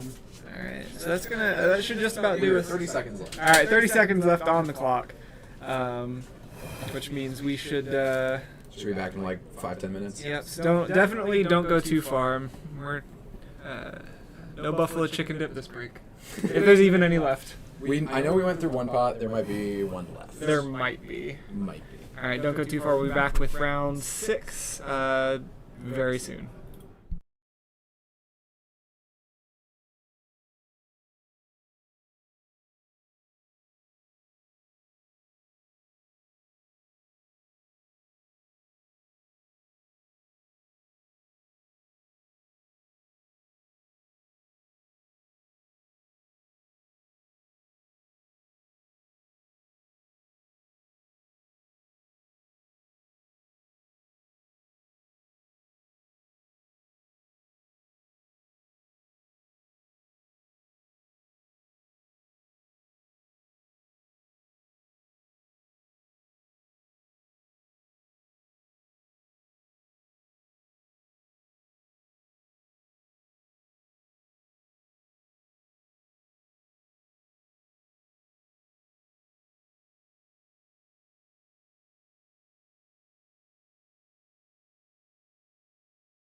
All right, it is round 6 of Buffalo Chicken Dip Legacy number 23. We got Ian playing Lands and Brian playing Ad Nauseam Storm.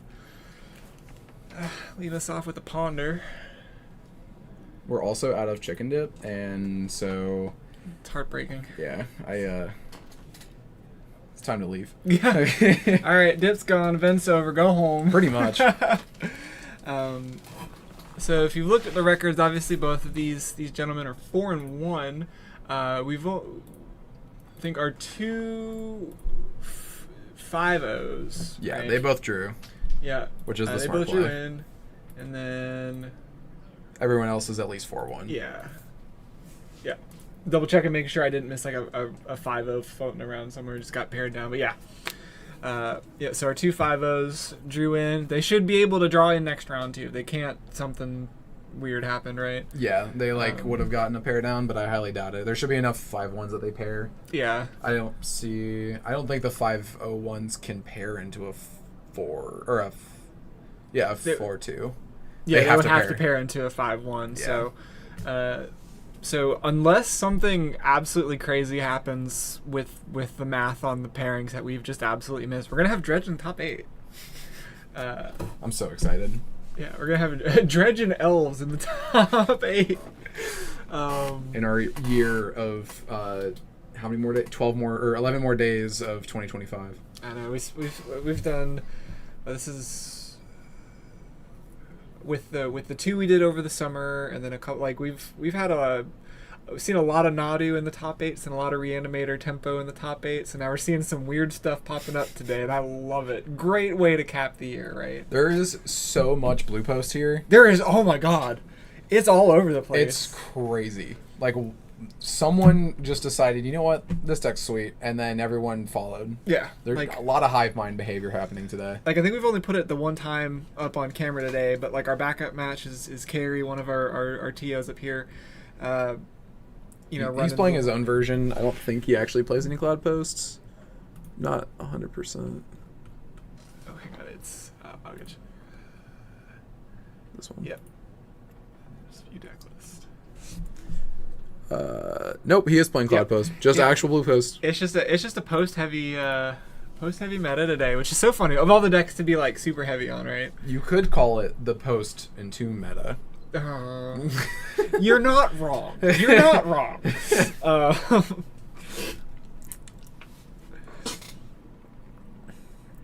It looks like Brian's just setting up his hand pretty much unimpeded. Ian did, unfortunately, draw his one of Bajuka Bog, which just means that the rest of this is going to be kind of rough. Yeah. Because at least main deck, I don't think he has any other way to stop what's happening. Yeah, everything else is just typical land stuff.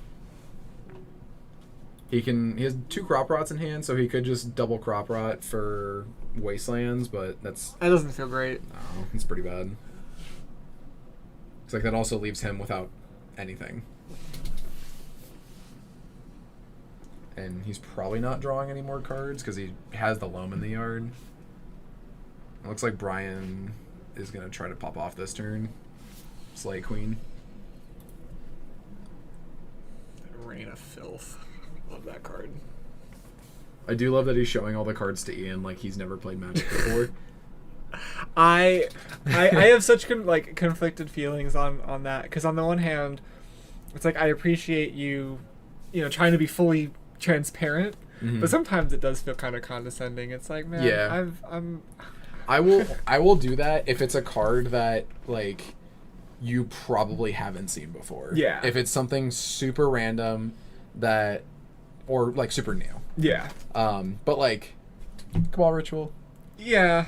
We're playing Legacy. We know what Cabal Ritual does. It's we were in between rounds talking about I own a Japanese Gaia's Cradle. Mm-hmm. It's I don't need to explain what Gaia's Cradle does. Yeah.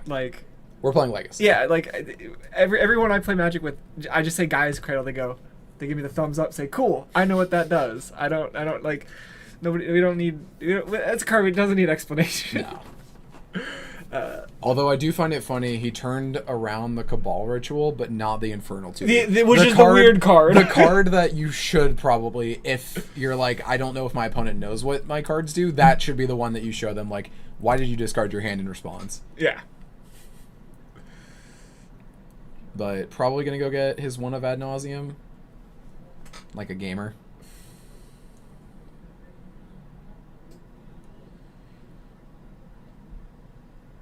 Yeah, we unfortunately are starting to run out of very fun and cool decks to feature. We're gonna get Past in Flames. Do it all again, baby. Let's go. Run it back. Yeah, and this is also where it's super tough that we got rid of drew the Bajuka Bog, because otherwise you could just crop rot. Yeah. Ian can just hold up mana instead of playing the Loam. But now instead we just. This would have been a great time. Like, Past in Flames in response, Crop Rot Bajuka Bog. Oh, that would have been so good here. Although I'm assuming if Ian had any amount of cards up, he probably, or if Ian had any amount of mana up, Brian's probably just grabbing the Ad Nauseam. Yeah, that is true. That is true.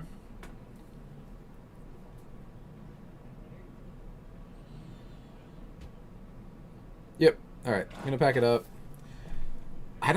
If I'm Brian, I don't know fully that Ian's on lands. I just know that he's on some loam pile, because all he did was play Boseiju in a hedge maze. Yeah, that is pretty. It's like non-indicative of like. Yeah, what he's there's a lot of decks. I don't say a lot of decks. There's more variety. It's the same thing with the Ancient Tomb that we had earlier. Where all that was played was the one of Ancient Tomb, and it's like you know that they're an Ancient Tomb deck, but you don't know like. Why? Yeah, like if I see Loam, my first thought probably, I don't know though. I've got a buddy who very regularly plays like the 4 and 5 color Loam decks. Yeah, like Sultai Beans kind of thing. Or just like the Hedge Maze wouldn't, I think it doesn't normally go on that list, but it's just like 4 color, like plays like like Midskin Boo and Loam Pile. Like it's just a 4 color pile of cards. It's super sweet. But yeah, there's not enough information to definitively say whether or not. That said, obviously, Brian's on Storm. That much is known. I think I see Flusterstorms in Ian's sideboard. Yeah, so he has a 1-up choke, 2 consigns, 1 damping sphere, 3 dismember, 1 endurance, 3 Flusterstorm, 3 force of vigor, and a Hydroblast. It's probably gonna be the 3 Flusterstorms. That one's an easy one. 3 Flusterstorms. Damping Sphere, I think, is... Damping Sphere, 100%. I could see the 1 of Endurance, and then I could also see the 2 Consigns, just because Consign can counter the Tendrils trigger. Yeah. And counter the Storm trigger. Yeah. It gets people every time. And then we can cut some, like, random cards that don't really do a whole lot. But out of Brian's list, not knowing what you're against... I could see, so he has 2 Abrupt Decay, 2 Fatal Push, 2 Boseiju, 1 Carpet, 1 Chain of Vapor, 2 Consign, 1 Defense Grid, 1 Flusterstorm, 2 Veils, and a Xantid Swarm. I could see probably the Xantid Swarm, the Flusterstorm, the Veils, and... It's weird. It's maybe weird here. It's weird here because we don't know what Brian thinks Ian's on. Yeah, if he might just know he's like. Yeah, if he knows he's on lands, great. Yeah. But if he's like back here, kind of we're just assuming that Brian doesn't know what Ian's playing. Like,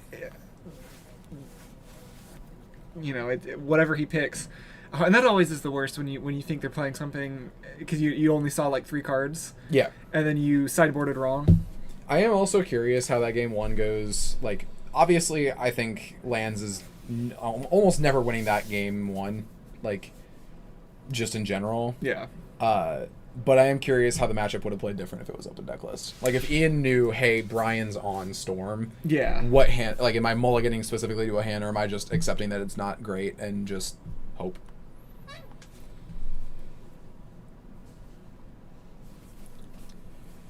I did see. Excuse me. I did see Damping Sphere plus Consign in Ian's opener. Is there an Ancient Tomb? Ancient Tomb would be pretty based. There is an Ancient Tomb. Oh, listen, that would be dope. That'd be dope. Ancient Tomb? Yeah. Show me that damping sphere. Show me what you got.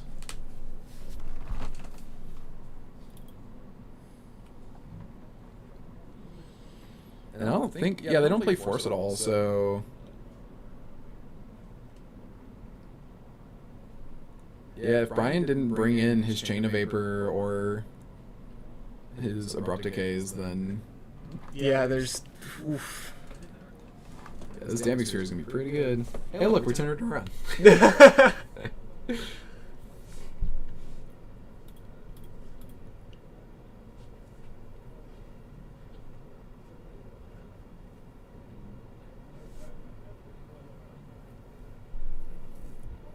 Yeah, this Ancient Tomb also only now taps for 1, which feels bad.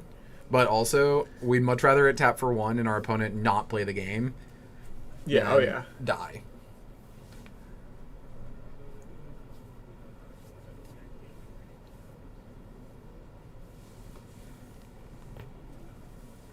Okay, we're just gonna ponder.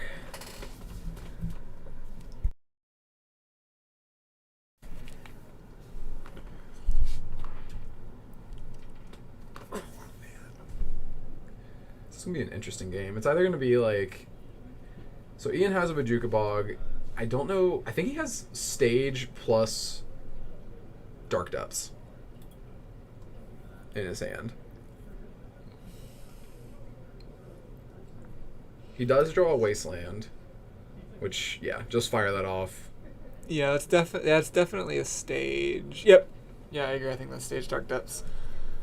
Which, I mean, at this point, Ian's, I can't imagine in any particular rush. No, he's just kind of in the waiting game. Yeah, Brian has to have brought in, was it Chain of Vapor? Yeah, Chain of Vapor, Abrupt Decays, and there's no guarantee that he did. Yeah. So we're going to go ahead and fetch. Probably just going to cast some kind of cantrip. Yeah, that's it. I almost wonder if... Or a Thoughtseize? Bonder, yeah. That looks like 2 lands. And a blue card. If he leaves it on top, it's probably Chain of Vapor. Debating if he's shuffling. Draws it. I think it's Chain. Oh, it's Brainstorm. It's Brainstorm. Not great, but I don't know. I think the fact that he's still playing thinks he might have an answer for that Damping Sphere somewhere in there. Yeah. Because I think if he didn't have an answer for it, I don't think Brian could win. Yeah, for sure. I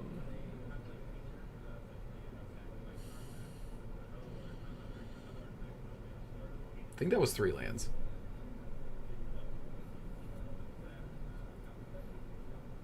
Mismatching fetches. In my legacy format. How dare you? How dare you? The audacity.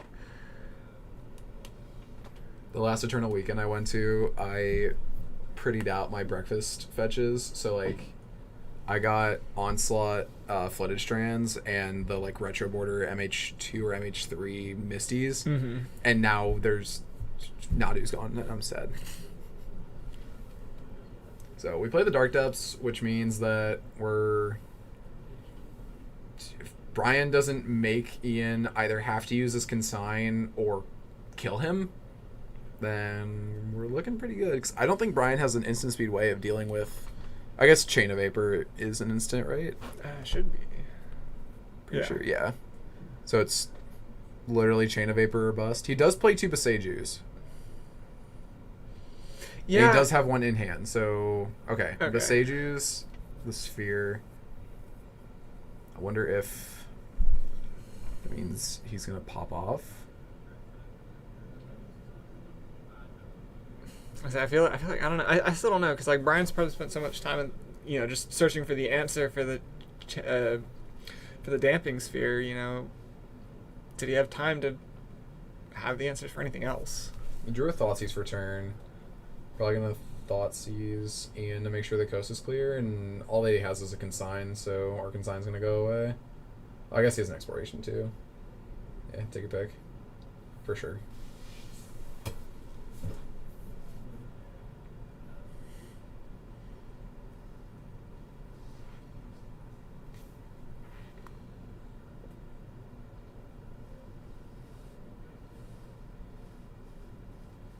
This is Rain of Filth again. Dark Rit. Dark Red. Okay. Alright, so Storm Count 2, he's gonna get out his tokens. Okay, yeah, so he's gonna try to go here.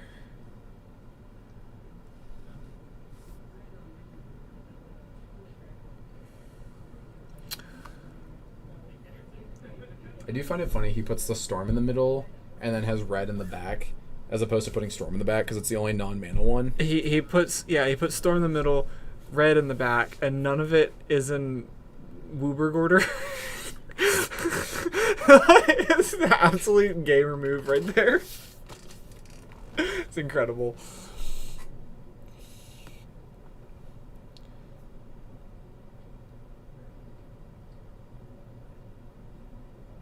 I think his last card in hand's Infernal Tutor.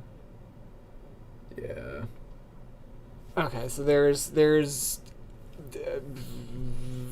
He's gonna win off this because all he's got to do is just grab another. Or no, he can't grab Past in Flames. He has to grab Ad Nauseam. Yeah. Because he doesn't have any red mana. What does Storm count? 6? Yes. 6. So he's close. I mean, he could die off this. Yeah. Yeah, it is very close. Let's go gambling.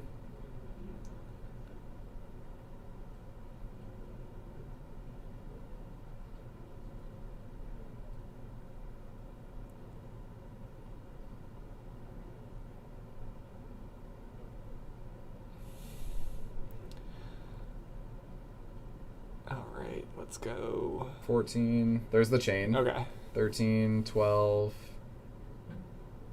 11, 9, 7. Okay, yeah. He wins. Down to 3, but that's enough.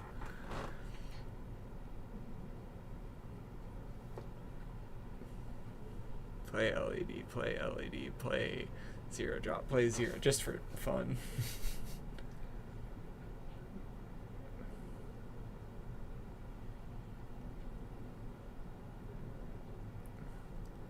Yeah, might as well make it as big as you can.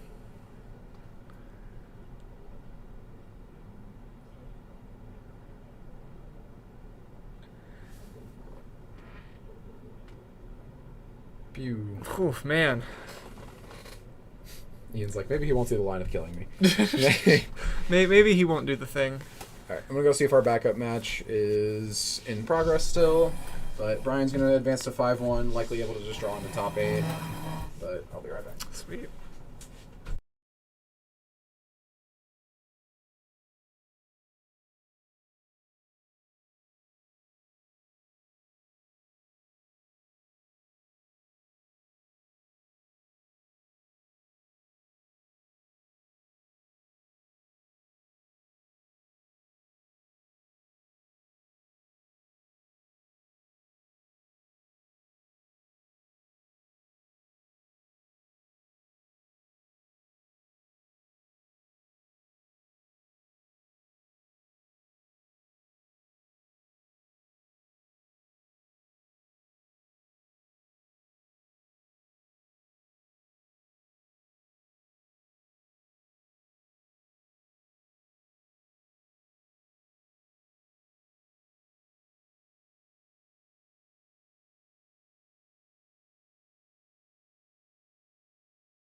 So our backup match is currently in game 2. Carrie is down a game, and in their second game, it's not looking good. I was watching to see if it's like maybe there might be a game 3.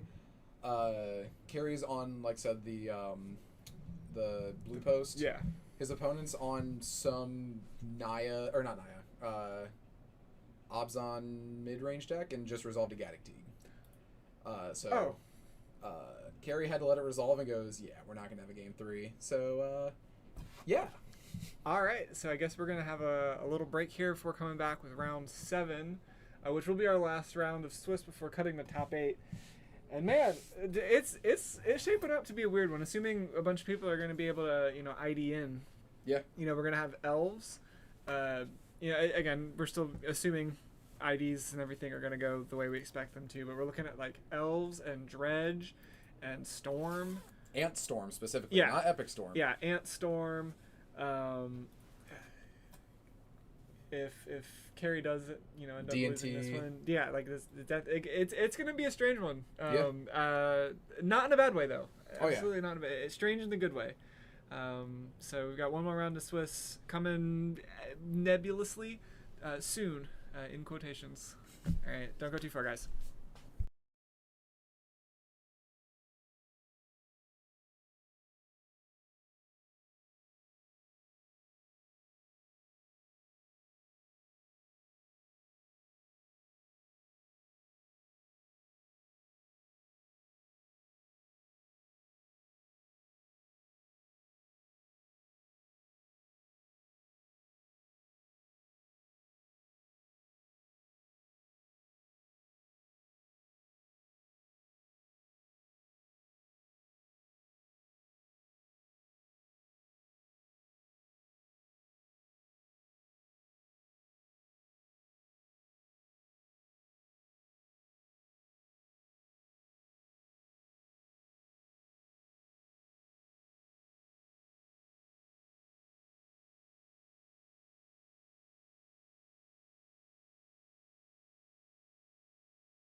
All right, we are back with round 7, our last round of Swiss here at Buffalo Chicken Dip number 23.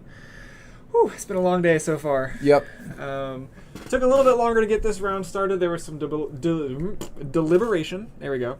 On how people were wanting to ID in because it is not a clean cut. Nope. It is not a clean cut for top 8. So we do have Duncan on Elves and Jacob on Omnitel, and then Grafton on Dredge, and Cody on, what was he playing? Omnitel. On Omnitel have all drawn in. Yeah. And so currently we've got Noel Monarch playing Blue Cloud Post and Alex New playing Yorian Taxes. They're in the middle of kind of getting set up here. Yeah, so Alex accidentally put his sideboard into his main deck, didn't draw his opener, but realized, oh crap, I accidentally shuffled some cards in that were not supposed to be there. So currently we're just resolving that. I guess it's going to be just a no harm, no foul, a little bit of a time extension, so that way we can get this all solved. Decks, as long as the decks haven't been presented yet, there shouldn't be an issue. Yeah. And that appears to just be just making sure everything is where it's supposed to be. Yeah, Noel already drew hand, and I assume is keeping. I'm not actually sure. But, yeah, we're currently getting that all fixed, and then once we get it fixed, we'll start. So X01/X1 went down to 9th, so it wasn't a clean cut. Yeah. It would have depended on who got paired down, paired up, yada, yada, yada, to figure out whether or not people could draw in, and so most of the tables are like, hey, I just am going to have to play anyway, which might allow an X2 in, because we only have 4 draws, and then I think... Yeah, tables 3, 4, and 5 all have a 5 and 1 player sitting at them. Tables 3 and 4 are, both 5 and 1s going in, and then table 5 just has the 1 5 and 1. So yeah, depending on how these matches play out, we might see... We'll either have 1 X2 or 2 X2s. Yeah. Because if the 1 X1 who got paired down loses, then only 2 of the X1s will win, which means we'll have 2 X02s, 2 X11s, 2 X1s, and 2 X2s. Yeah. So we'll have a lot of 2s. So notably, the person who's on that on that kind of awkward bubble is Mia Steinbrick, the one who was playing that red-white energy. She's currently 4-2. If she wins her match, though, there is a solid chance that she makes it in top 8. But we'll have to wait and see exactly how that all shakes out. Looks like we are starting here. That is an Ether Vial. Yes. Was it Secret Lair Ether Vial? Yes. Yeah. It's one of them ones. Something. It's. I am a big fan, generally speaking, of the showcases and the fancy arts and stuff. But sometimes there's just so many that it's hard to keep track of. And another Ether Vial. Oh, buddy. Who needs lands when you can just cheat your things in play? Yeah, honestly, that's exactly the kind of start that the Taxes wants. Right before we started this, I was, saying I tried to play this deck for a year and a half. Could not make myself like it, no matter how hard I tried. But that said, though, I don't know if maybe it's because I didn't have enough turn 1 Ether Vial, turn 2. Ooh, Disruptor Flute. All right, well, back to not liking the deck. Well, there's Felia. Felia can answer the flute and a Bowmasters, so we're able to. We should be able to flicker the flute, and then just cheat something out while it's gone. Yeah. Just kind of go from there.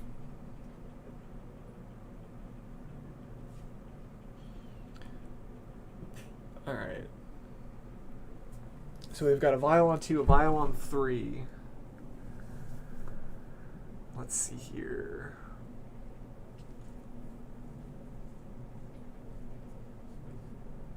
Ooh, Skyclave Apparition into a Force.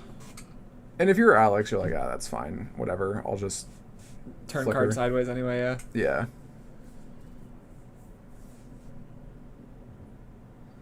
Then we get to cheat something out. Maybe a Flicker Wisp? Another Bowmaster. Sure. Yeah, just to make it bigger, push a little bit more damage through. Yeah, it's not like we're really expecting a Wrath, because, Wraths aren't really a thing main deck in Legacy. No, and I think if I mean it's pretty obvious that Noel's on a post deck of some kind. Blue post is we were talking about this again also earlier. It seems to be very popular here today specifically, but I think in general blue post tends to be the post deck of choice right now. Yeah. Largely, I assume due to stock up. Stock up, being able to actually have access to counter spells, because typically you're on some green pile and you get access to like Myco Spawn and Once Upon a Time and Crop Rot, which they're all very good cards. Yeah, this just lets you just play like that. You don't have to go turbo mana. You can actually just play an annoying game. Yeah. And then beat them with obscene amounts of mana. So yeah, we get a Chalice on one here, which I don't think is going to be really effective, because I'm pretty sure the only 1-drops are Aether Vial and like Swords, right?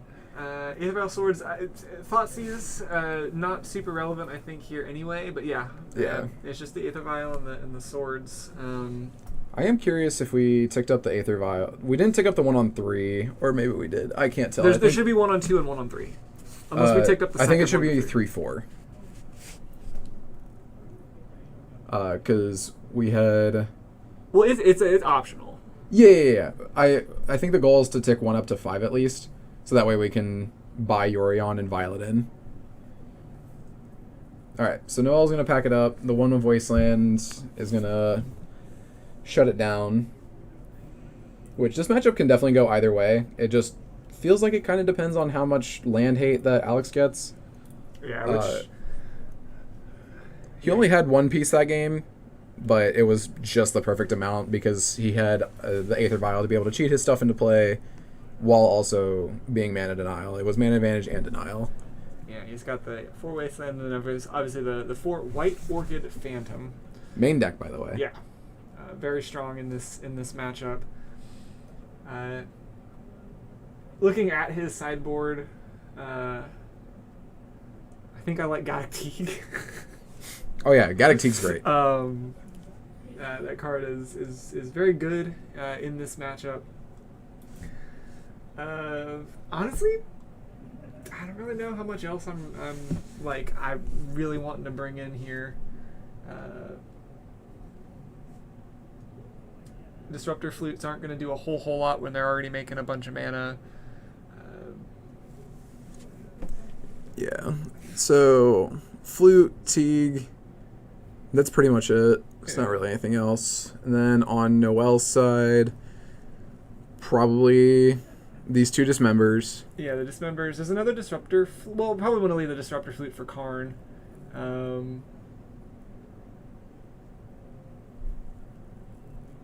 That might be it, honestly. Yeah, looking at Noel's sideboard, it's mostly just a Karn Wish board. Dismember being the only thing that really kind of... Does anything. Yeah. Again, without it being like a Karn board kind of thing, because like... Walking Ballista is pretty good into Death and Taxes when it's a bunch of X1s, but you just get that with Karn. Yeah. Planetarium of Wan Shi Tong in the sideboard. It's an interesting card for sure. I was wondering if that card that was one I think a lot of people were comparing to like Mystic Forge, but it's just I don't know. Yeah, it's like specifically good with K Command, but what isn't? Yeah, that's true. That's very true. Yeah, I think it's just the Dismembers on Noel's side that need to come in. Anything else? Force Negations, Consign, Hydroblasts, none of those really. Yeah, I'm not sold on Consign.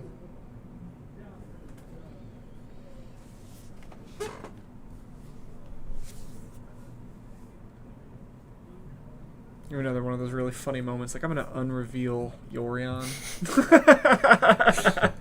Yeah, that one's the funny one where it's like if you unreveal your aura and it's like I know you literally have no reason to do this. Yeah. Besides just to mess with me. Oh, there was something I forget. I think it might have been in Gigantha in playing a modern like RCQ or something. I had a couple of cards in my sideboard that were not Gigantha friendly, and so like game 2 it's like, all right, unreveal Gigantha, and my opponent just looked at me like I was like on something. I was like, I know what I'm doing. Relax. I mean. I say I know what I'm doing. I probably shouldn't have been playing Death Shadow at the time. Yeah. But other than playing Death Shadow, you know, I know how to like. One day Shadow will be viable again. No. I don't know when. No. Solitude exists. Ban Solitude. If they did, which they won't. No. Then I think that would be bad for the format. Yeah. I think Solitude is very good in the format. Like good as a like it's good for the format. I think Fury was good for the format. Fury died for the sins of grief. Yes, I agree with that. Which honestly, like, we're at a point where we could have both back. I'm iffy on grief. Grief, they banned grief at the weirdest time because they banned it when Scam was like pretty much dead. And the only deck that was running it was Goryo's. Yeah, no, and I was playing Goryo's. Oh, same. Trust me, I loved her. But like, it didn't even feel broken enough in that shell to like like make it ban worthy. They just kind of were like, all right, the damage is done. We're just gonna make sure there's nothing else. It almost reminded me of when they banned what did they ban? Splinter Twin. When they first banned Splinter Twin, like the deck had already started to fall off pretty like not like super hard. But it was not like the menace that people had thought, you know, kind of had for it for the last like, you know, year and a half or whatever. At that point, it was not enough stuff had kind of come in that it was starting to work its way out and kind of rebalance. But they said, no, we're gonna go ahead and just ban it now, even though it's not really a problem anymore. Yeah. But what is happening? We're revealing 2 Gadok Teagues.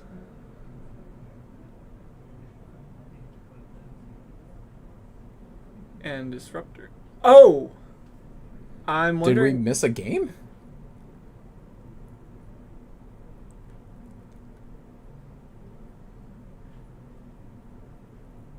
Did we talk through like a super fast game? I didn't think... Maybe they might have actually just gotten pulled for a deck check? I'm gonna go see what's going on. Hi. Are they getting deck check?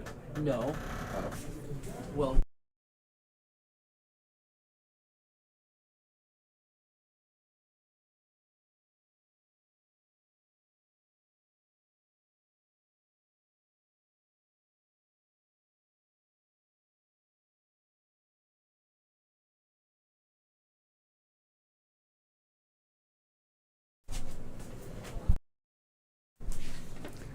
So we got informed by our head judge what happened.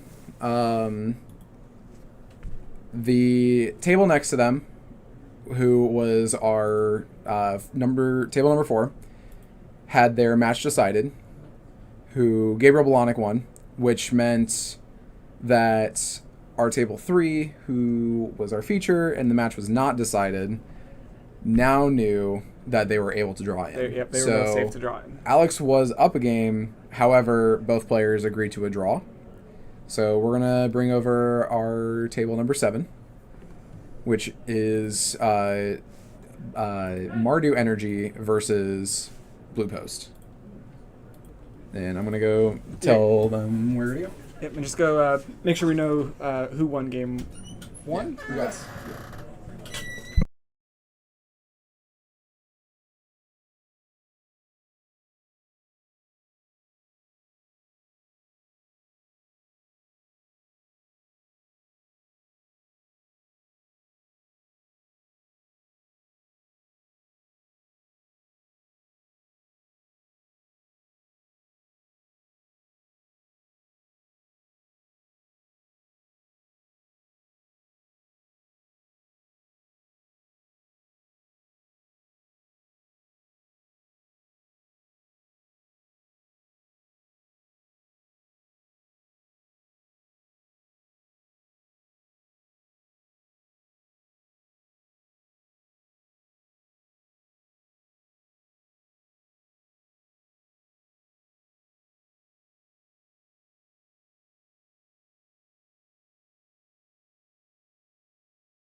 All right, quick little scene change. We got Carrie, one of our TOs here, playing Blue Post on the left, and then Devin playing Mardu Energy on the right. Devin currently up again. They are up a game. They are currently in game 2. So Carrie will be on the play. Like I said, he is also playing this Blue Post. A few differences here. Kind of looking at his list. He's got these Eldrazi Confluences. I don't think I've seen those today. But otherwise, it's pretty much, you know, the, I don't want to say standard Blue Post, but Yeah. there's only so many cards you can play in a deck, theoretically, I guess. At least 60. Yeah, at least 60. What if there's a reverse Yorion? We call that Yu-Gi-Oh. Oh, listen. We're not gonna talk about Yu-Gi-Oh on this stream. They want the hot dog suit. Where's the hot dog suit? Unironically, the hot dog suit is in my car. Don't do it. Give Justine a shout out. No, Honestly, if you put the hot dog suit on, I have a Squirtle onesie in my car. bro. that is tempting. That is a tempting offer.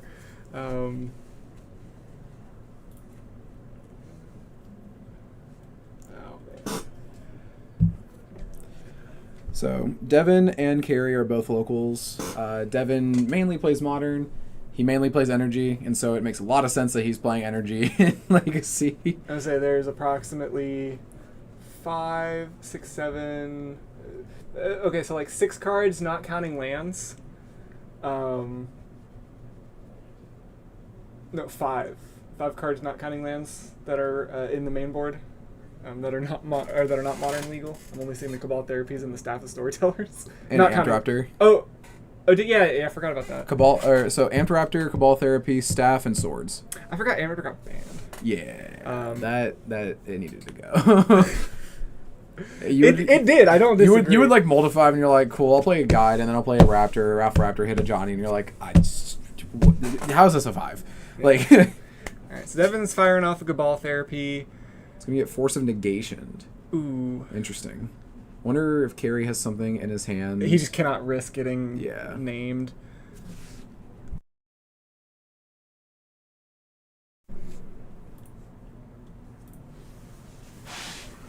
I think there's a stock up in Carrie's hand.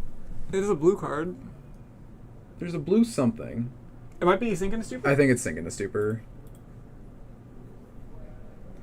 Yeah, looking at the art, I'm pretty sure that's Sinking to Stupor. Yeah, and there's the evil Amped Raptor that we had talked about. Can he hit anything he can't cast? No, he can cast everything. And he hits the Bowmasters, which is pretty good. Yeah, and there's nothing Carrie can respond with. He can K-Command, but like that doesn't do anything. Decides to go ahead and do it in response. I think he's going to make a guy scry one draw just to turn it into a better card. That play I don't hate. He does have a tower in hand, so he could have done it for a lot more. Is like, I think where I'm at. I love those Eldrazi spawn tokens. Yeah, they're sick. Yeah, like if we play the tower first, we get to do K command X4. You can just like make 4 guys scry draw, and like you get shot for an additional damage, and you don't really care. Scry 4 draw and is way better than Scry 1 draw. This is true. Turns out. I don't know, unless that one is really good. But it'd still be in the 4. Yeah. Ta-da. He's really debating on this card. Decides to draw it. What is it? Force! Man, he's really committing to this. Well, the issue, he doesn't have anything else to do, right? Maybe he's just like, I don't want this for whenever I do cast a One Ring eventually. Top deck One Ring. If he top decks a One Ring, I need to shake his hand. That would be great. That is a Waterlogged Teachings. He can cast it. Yeah. Does it specify it needs a color, or is it just any instant or sorcery or card with flash? I believe it is just instant or card with flash. So he can cast that to go get a K command. Pretty good.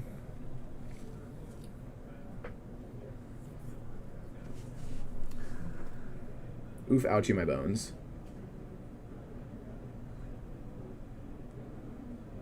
Set the phone to not. Yeah, turn off. Oh, keep companion on because I think companion won't turn his phone off. Mm.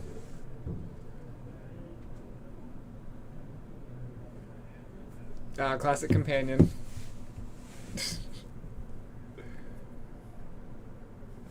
Alright. Take 2.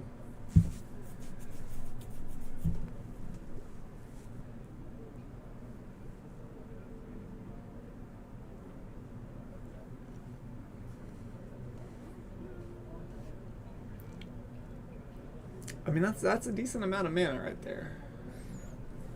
It's what, 3, 4, 5, 6.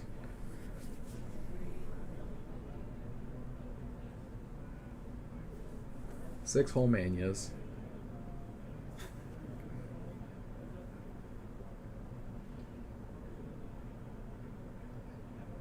Let's play guide and pass, and then yeah, it looks like he is gonna fire that off. It's 7 if you count the spawn, but just off lands alone. You get to tap everything. Yeah. Which is fine. Yeah, I mean, he He wasn't going to K command this turn anyway. yeah.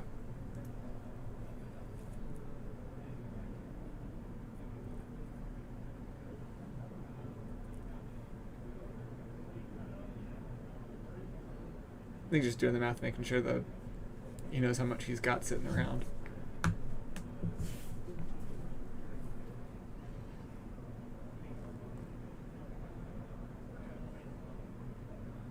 Yeah, there's literally no other card to take than K command. You don't want to take Tashana's Tidebinder? You can if you really want. It is a legal action you are allowed to take. It is indeed. I have waterlogged teachings for a solitude before. I can't be mad at that. I can't be mad at that.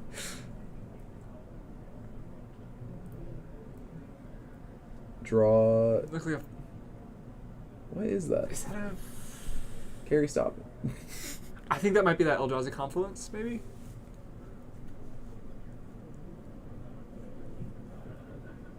Yeah, I'm pretty sold on that Eldrazi Confluence. Yeah. So we can just like kill the board state Exile target and non-land make a permanent. 1/1. Then return it. So just blank, yeah. Or just make a bunch of dudes. You can give things plus. Is that +3 -3? Yeah, Yeah, he can just kill both of the creatures. and then make a dude. Yeah. Or you're just gonna wait for him to play another creature and then kill everything. Ooh, buddy. Eldrazi Confluence is about to feel real good, I think. Yeah, because whatever doesn't die to this.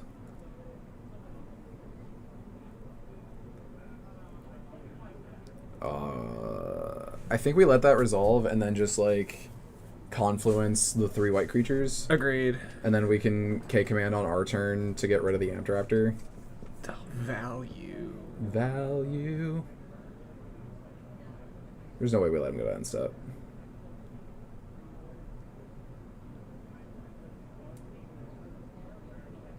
Whoa. Maybe he's K commanding now. Wait. I think he picked the wrong one. Well, Devin knew about the K command anyway, so Yeah. no harm, no foul. That one, that one, that one. Yup. I would even bet Carrie said I'm gonna play Eldrazi Confluence and then drop that K command. I've done that so many times. I'm gonna cast my Eldrazi instant. Although Eldrazi Confluence is not a kindred instant, No. but it should be. It should be thematically. Like Yeah. it makes sense. He drew another land. I don't know what the land is. Oh, another tower. Ooh, buddy. I honestly would just like tap out and then scry make guys because there's not really a reason to hit the raptor. Yeah, I think that's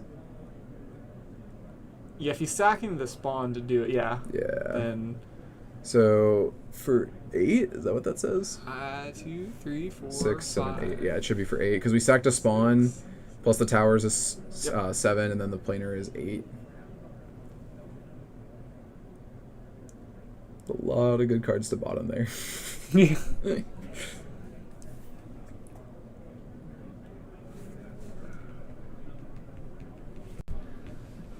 Take a quick look at Carrie's sideboard. I saw that Karn there. I'm sure that's got to be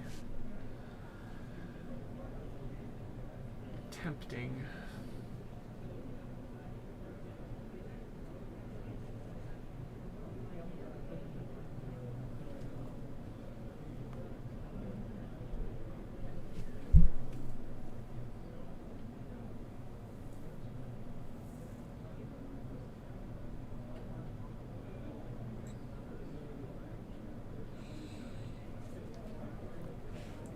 And then bottom a bunch of blue cards. I think that's a confluence he topped. Yeah. Not looking too bad. Carrie, turn your low power mode off.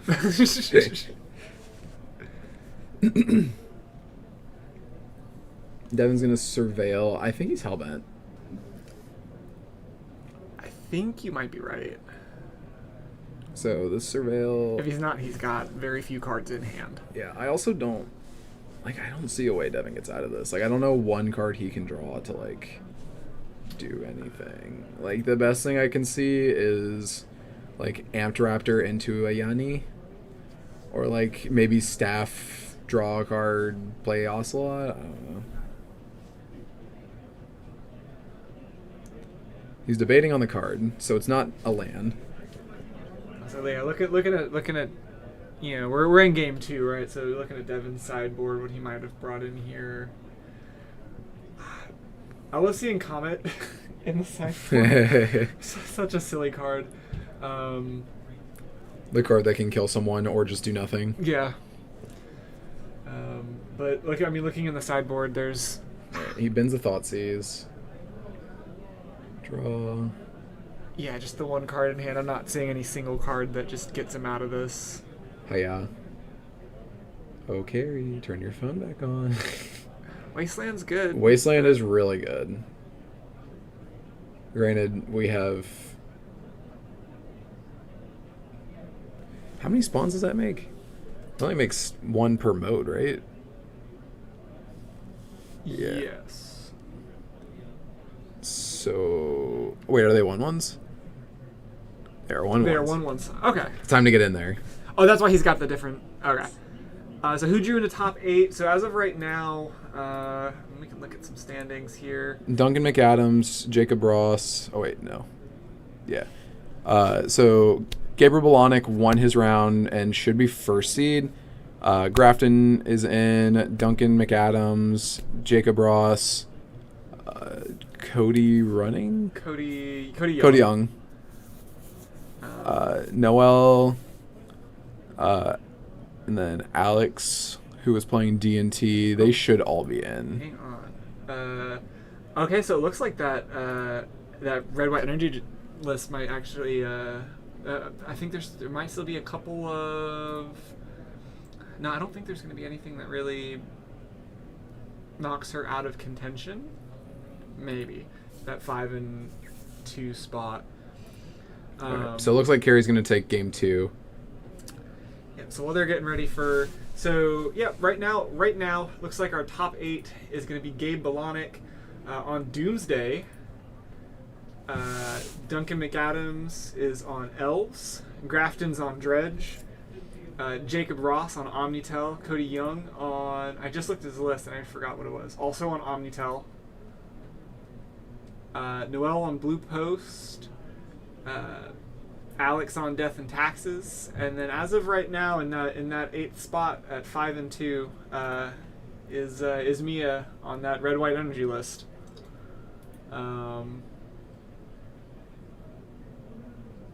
Just kind of looking through some of the matches. I don't know, because we've still got this match here, this Carrie and Devin, and then it looks like there's one more table of 4 2s that are going to obviously produce a 5-2, and depending on breakers there. So we've got, basically we're fighting for one spot right now. Yeah, the last in is going to be determined just off breakers. Yeah. Which is one of the unfortunisms of any TCG, really, is just like you just kind of hope your breakers stake you, because if your breakers are terrible, like we have a 5-2 who's all the way down in 17th, and we have a 5-2 who's literally probably top 8. We've got 10 5 and 2s right now. Yeah, and like it is one of the more annoying things about playing any card game. Yeah, no Delver, we've seen actually quite a bit of Delver and the blue-black tempo list floating around today, but yeah, all of them have, they're all stuck in right out of the top 8, several of them here in the, going down the top 16.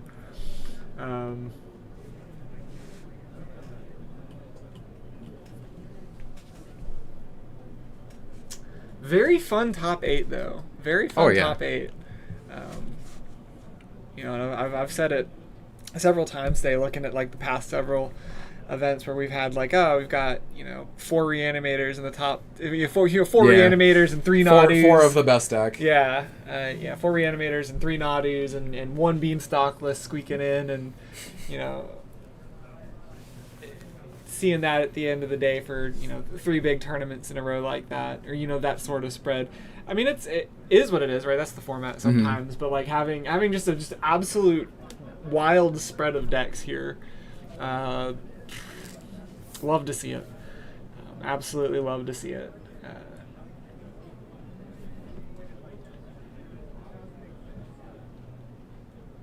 Apparently there was somewhere, I think it was like round 2 or round 3 while we were in here doing our thing, there was a goblins mirror that was happening. 2 people brought goblins today and they got paired into each other. That is definitely a decision. Like I'm looking through, I've seen quite a few of these, like variants of this blue-white Stoneblade list with Meteor Sword. I think a couple of different lists of those. I don't know, man. It's a good time, I think, to play Legacy. We saw Affinity. Here's one of those goblins lists. Lots of Sneak and Shift, some Cradle. Yeah, man. You know what the real most played deck is? View deck list. View deck list is absolutely. Actually, we've actually seen a lot of this Ocelot Pride shell. Yeah. Either in like the black-white with the Phalias and the Bale Mercs, or in the red-white with the Energy, or like Devin's playing here, that kind of hybrid. Where he's playing the Bowmasters but has like the Goblin Bombardments instead of the Bale Mercs, and but still gets access to the Thought Seizes and some of the red sideboards like the Blasts and stuff. Yeah. Alright, so it looks like we're deciding on openers. Devin's gonna ship it back. Carrie has a very slow hand. He has a Cloud Post, 2 Urza's Towers, and a Waterlog Teachings. I think I see. Is that a Baraglyph? Yeah, there's a Baraglyph. Oh, I love Baraglyph. I absolutely love that card. His hand's a lot of mana. Yeah. I think that's actually his entire hand is mana. And I don't know. I don't like it, but I can't fault him for keeping it, but like, there's got to be at least I think specifically the temptation to keep Baraglyph in this matchup. Yeah. Oh, I should probably adjust the win. Yeah.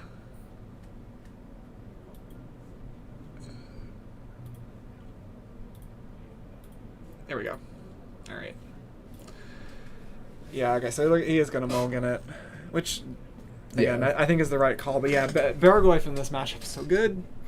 Well, the other thing, he wouldn't have been able to put any card types in the yard. So if Devin doesn't fetch, or even if he does fetch, like, it's not going to be that big. Yeah.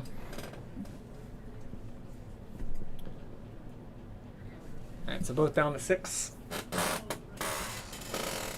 man, this chair's so squeaky.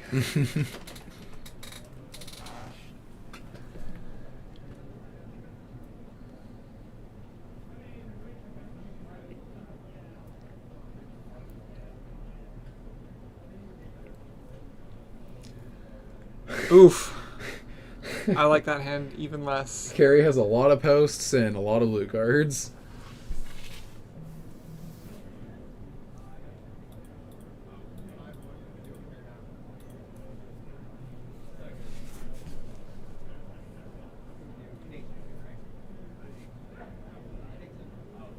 Alright, looks like we're keeping.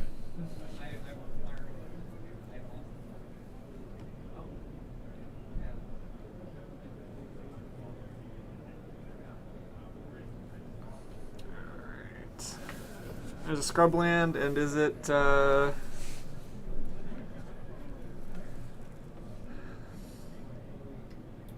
don't know, half the deck is 1-drops. Half the deck is castable here.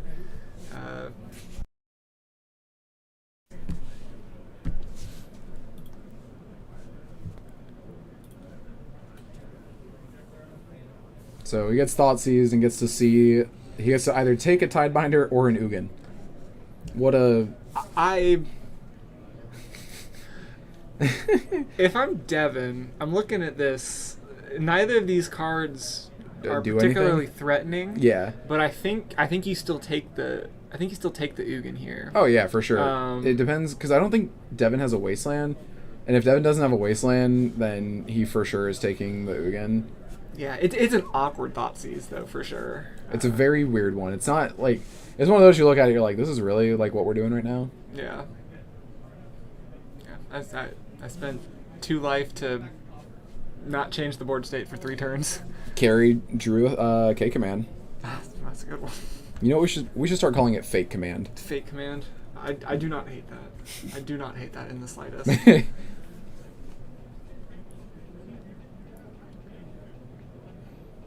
These Glimmer Posts are also going to gain us so much life. Eventually.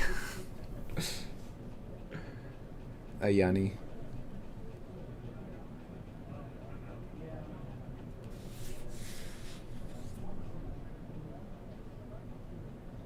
Draws a Force of Will, which is it's pretty good. I want to say it's gonna be better than the Tidebinder right now. Interesting. Decides to go with that.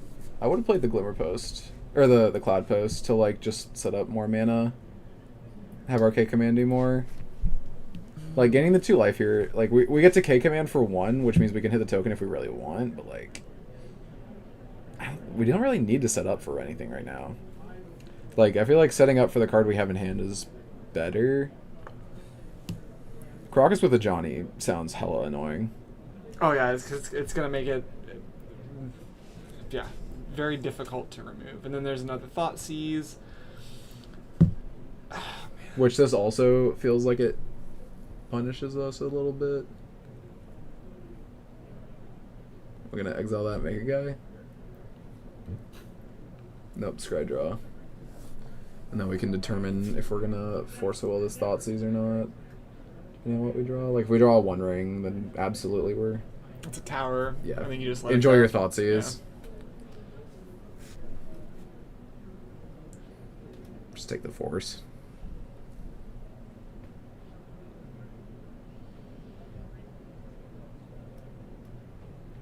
Yeah, that's the other reason to play the Cloud Post there, is if your entire plan is, hey, I'm gonna hit the cat token anyway, you can just do it for 0 and draw a card. Yeah. Decides not to take the force, take the Tidebinder instead. Interesting. I mean, if Carrie finds a blue source, like it would be rather funny. A Yanni? Oh, Amped After. 2 energy, and what are we seeing? Bowmasters. Yeah. Happens.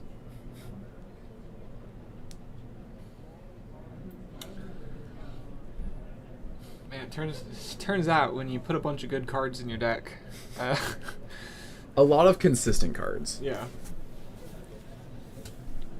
Draws another Cloud Post. So we're going to be rolling in mana. But Just got to do something with it. yeah. Although we do have a lot of time. Like, Devin's not doing a whole lot. If he doesn't draw anything, then like we're just going to have the Ajani be Karakist and replay it and just kind of go from there. Hiya. Hit him for 5. I'm gonna yell at Carrie because he's not updating his life total. It's fine. We trust that they're.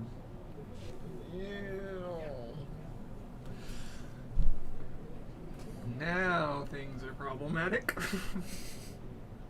Say if they weren't before. Draws a force now. Just play the Cloud Post. There's no reason not to.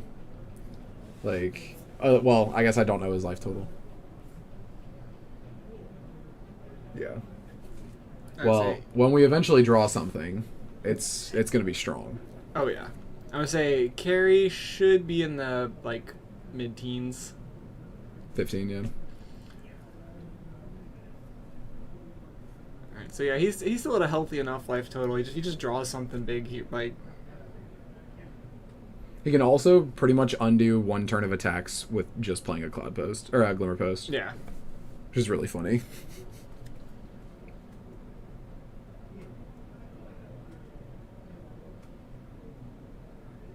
Oof, ouchie, my bones. It's 6. So, Carrie's going to go to 9. Devin's going to get to make 1 cat? 5, 6, 7, 8, 9, yeah. If he doesn't play a permanent, he makes 1 cat. Although, I think now is when we, like, Caracassia Johnny replay it and hope that there's nothing. Devin has no cards in hand? Just goes to end step, makes a cat. But he'll make 2 cats because now he has the Kitty's Blessing. Right? 5, 10? He does now. Yes, but he did not. He'll when he if he gets Ascension off of the token, it should give him City's Blessing, which means that he gets an extra cat. I'm gonna go tell them.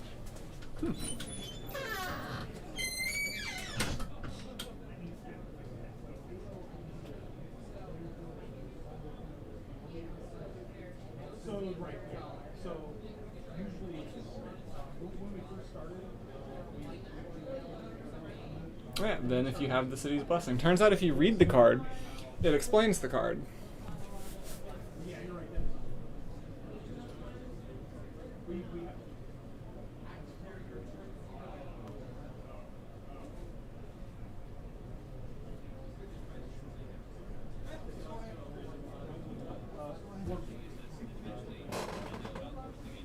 Steven's actually going to have 2 cats.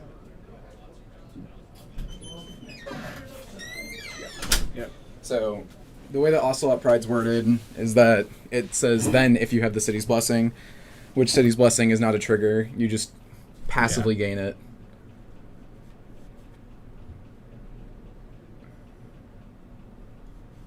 I still like to call it Kitty's Blessing. I mean, these days that's about the only thing it's used for. Pretty much. Carrie's in definitely a tough spot. He hasn't really drawn anything. He's at 6. He has Force in hand, and like Devin hasn't done anything. I'm not seeing any like big sweepers or anything that can really. He drew a Bargoyf, but he can gain 6 more. So that's 12. And then Devin has 4, 5, 6, 7, 8, 9, 10 damage. Just pass after gaining 6. So Carrie can go to 2.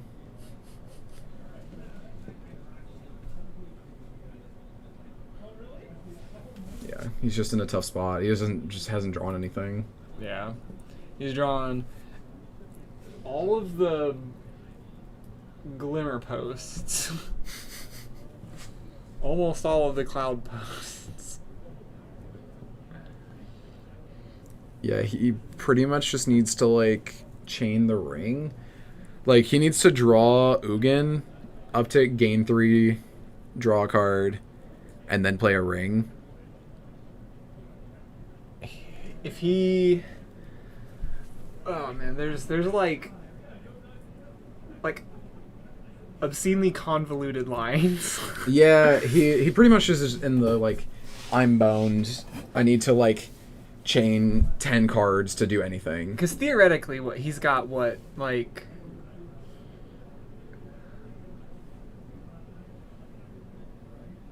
21 mana. I think he drew another Barrogoyf. Oh goodness. Yeah. Yeah, that's rough. Because like he's like at 21 mana. Like if he'd drawn like, actually, if he had drawn like a Karn into a One Ring, into, I see, even then like there are like there's like theoretical, like if you draw every exact perfect card, right? Yeah. You know, the line just. He would need to draw Karn into like downtick, get ring, play ring, tap, draw another Karn, play the new Karn, grab the Walking Ballista from his board, pass back to Devin, untap, play the Ballista, and Then shoot. machine gun. Yeah, like that's and that is. That's a lot. Yeah, that's a lot, and that's like so many things have to go exactly right because you're only drawing the one card off of the ring. Like, Yeah. oof. All right, so let me see if any of these. Oh, come on, computer. Let's see if any of these standings have changed off of any breakers on that last spot. Nope, looks about the same. As of right now, are there any? There are 0 matches remaining. That was, or... No, there's... I don't think this is one that is going to... No, that one might.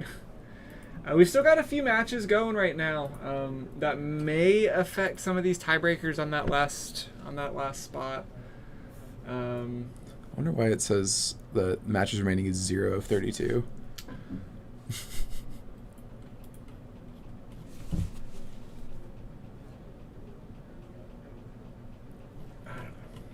Well, we will be back. I believe we were in time, so Okay. we'll be back pretty soon with the top 8. Yep. Don't go too far, guys. Top 8 coming up as soon as we can have it.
All right, we are back here with the first of our top 8 rounds here at Buffalo Chicken Dip, number 23.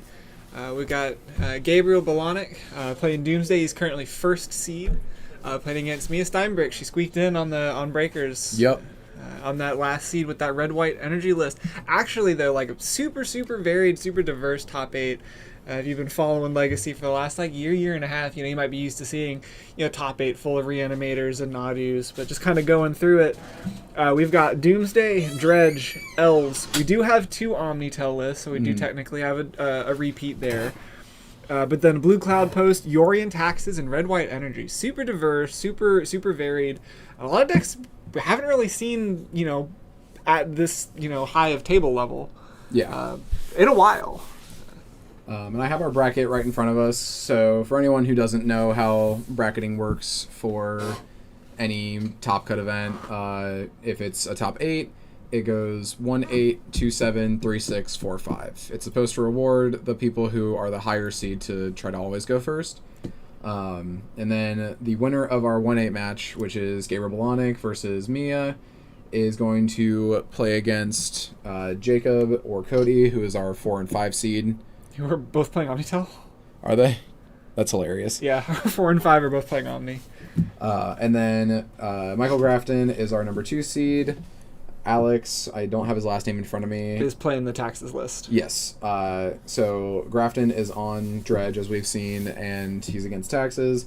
And then the winner of that will play the winner of our number 3 seed, who is playing Elves. And then the Blue Cloud against Post. Noel, who's on Blue Cloud Post. So we've got, I believe I put Grafton on the backup match, I believe. I believe he is, yeah. So if these guys finish up and they're still playing, we'll have a little bit more of our top 8 before we go into our semifinals. Not a lot of action happening right now. Bolanek played a Tameo turn 1 and it just got swords. Yeah. So. And this is also one of the matchups where, as I was mentioning earlier, where the Gigantha can be a tough time. We are showing our opponent that, hey, I don't play Force of Will. Yeah. Who our combo opponent, I don't play Force of Will.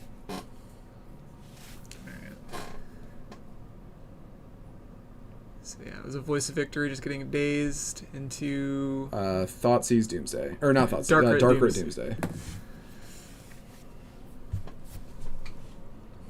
Alright, looking at Bolonek's list here.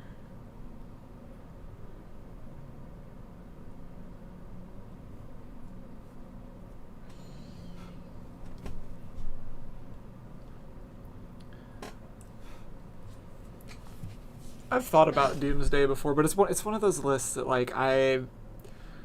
I mess up the pile. I guess I've never tried it in Legacy, so I guess it's a little bit different. I've played Doomsday lists in CEDH before, and obviously it's different, but the concept is the same, right? Yeah. You're making a Doomsday pile, cracking it, winning on the spot, theoretically. Personally, I'm not the biggest fan of Doomsday. It is just not a very interesting deck to me, but that's also what makes Legacy great, is you can play what you like. Yeah, and absolutely. I don't like it, I don't play it. So I think I'm trying to remember. Bolanek actually won. I think he won the. Did he win the Mox Jet one over the summer? He did. He did, yeah. I thought so. I thought it was that one. I couldn't remember if it was that one or the Mox Diamond one we did. It was he won the big Mox. Yeah. Which he did that playing Reanimator. Yeah.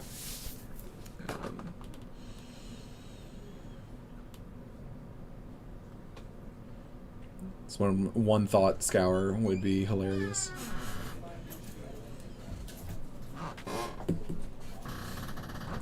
Yours is wrong.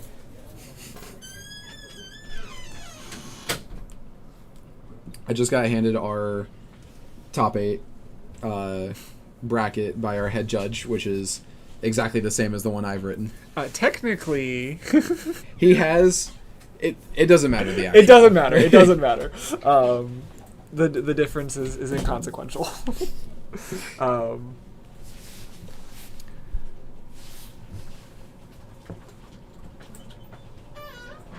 Alright, getting in there with that Pyro Surfer. I can't remember what it was called.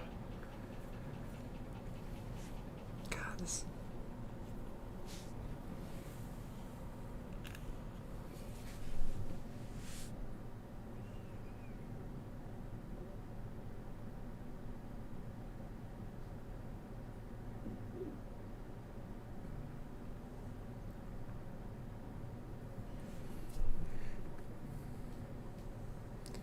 Oh, they don't have a phone for us to know what life totals are. I'll have them get that after. For what it's worth, this is a matchup where life totals Does matter a lot. Yeah.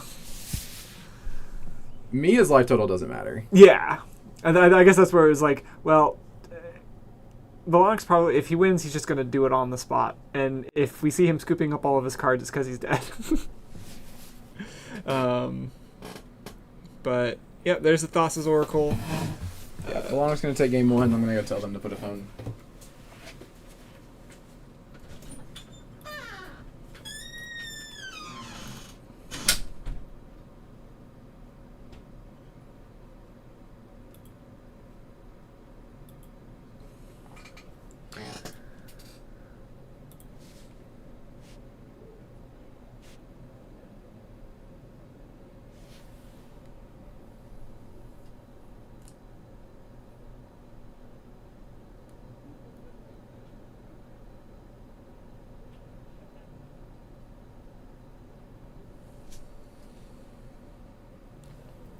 Alright, they're getting that set up nice.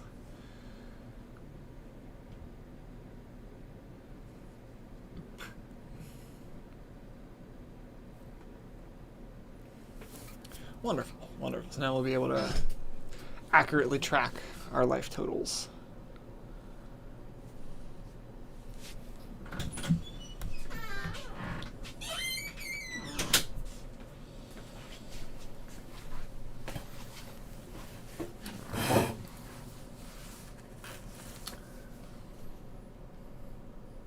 Kind of looking at sideboards. There's some.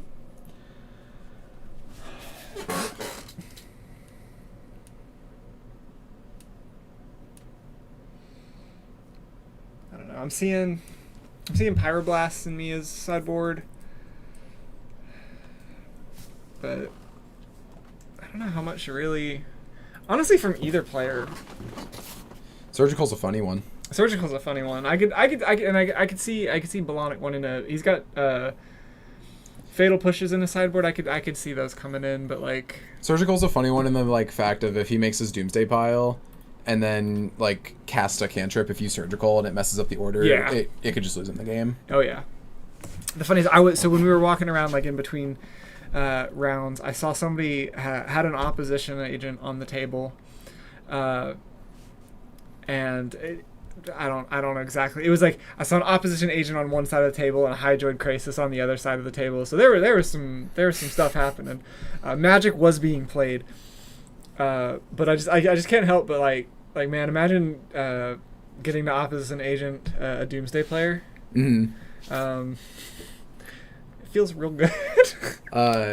It just decks to them, right? Yeah, because you search. You get to keep the cards. You that are search found. and you exile them. So Yeah. you search and exile for 5 cards, and then you exile the rest of their cards. Yeah. So it just It just wins. decks them. Yeah. Wins you that game on the spot, unless they happen to somehow like be able to have a Thoracle in hand and flash it in. Yeah. Which that if they're doing that, then everything has gone wrong for everybody, I think. But yeah. No, that would be a great one here.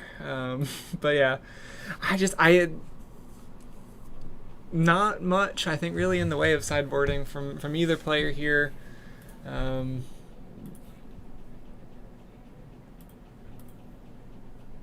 Either that or too much sideboarding is going to happen. Yeah.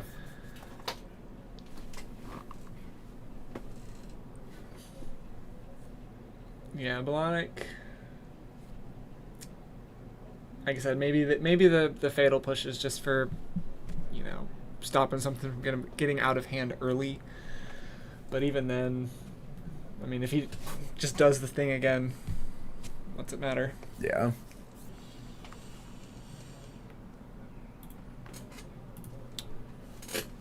Smee's gonna be on the play. We're still. Yeah, we're just gonna go with Cracker's Guide say go.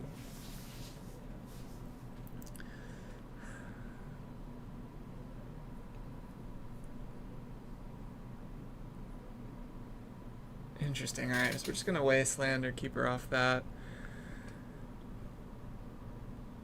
Says, you know what? I don't care. Yeah. Probably fetch basic planes just to play around another Wasteland.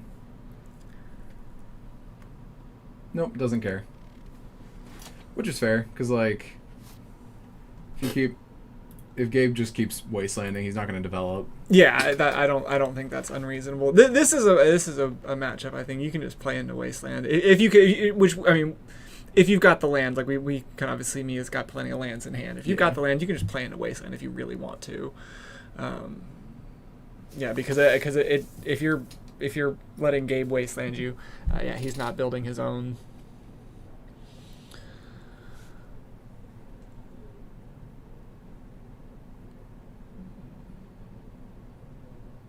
Tamio.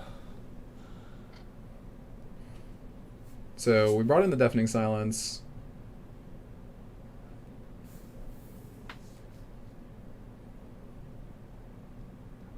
So we're just Tamio, and then just Wasteland. Wasteland. Yeah, Hit your I fun.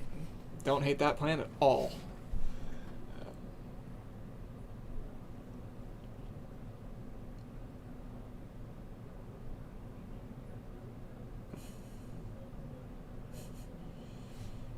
Let's see what he gets.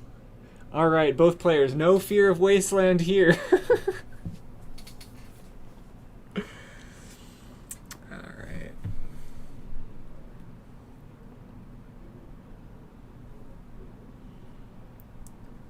That was maybe a Ponder. Yeah. Ponder out of Gabe. Let's see what he sees. Force Days, and then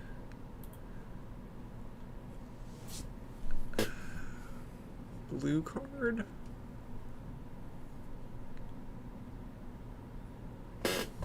Doesn't matter. Yeah. Yeah, if we're Mia here, our best draw is another Wasteland. Gabe top decks another land, so it's not like it's backbreaking or anything. But get to play land, get to Deafening Silence, and crash in. But we don't have any pressure, really, because Gabe's just going to Fatal Push.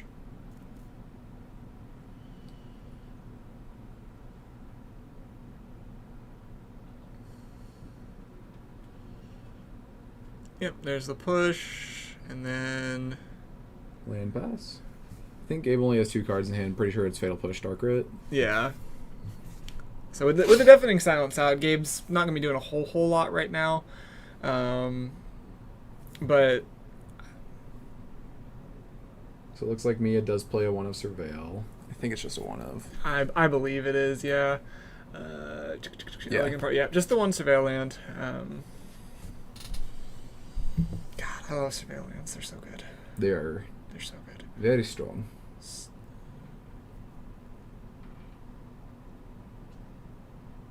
Alright, looks like she kept it. It's an Ajani. I would also have kept that, yeah. Obviously, I'm going to eat a Fatal Push, but that's... You know what? Yeah, even if Ajani eats a push, we're still making it 2-1, which is pressure. That's the best answer we can have into... Yeah. An expected push. A slow clock is still a clock. Yeah. It's a 7-turn clock, but like it's 7 turns if we don't draw literally anything else. Yeah. And again, with that Deafening Silence out... Gabe draws an LED. Which is... Is that Thoracle? That is a Thoracle. How many does he play? 2. I believe I saw 2 in the list. Yep, Gotcha. He's got 2. So this is just a value Thoracle.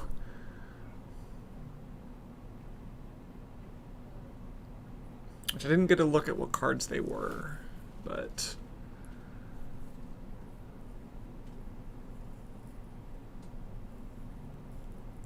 1 on top.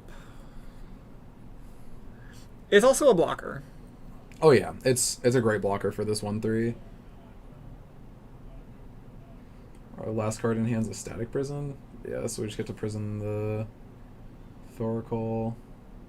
Bye, Jaggy. Oh, let's go. Hit for 2. Oh, Gigantha comes down. Gigantha's a 5/5.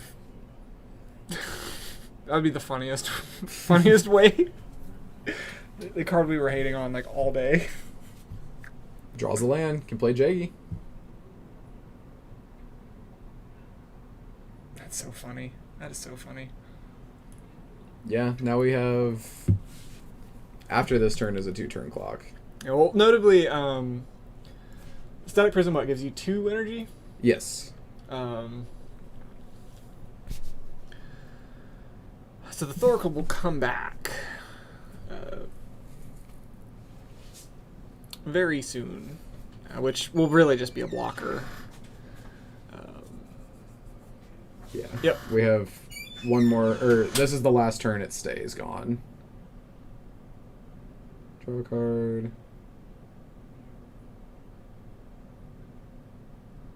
Swing.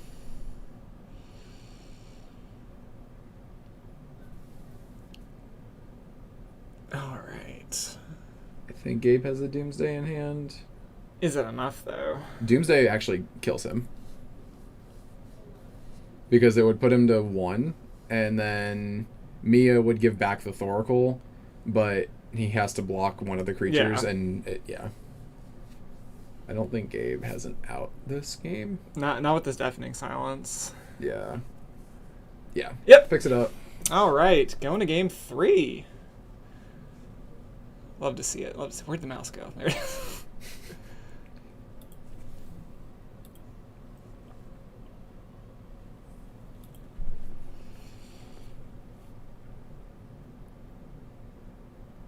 All right. So, Jaggy winning the game. Yeah. All right.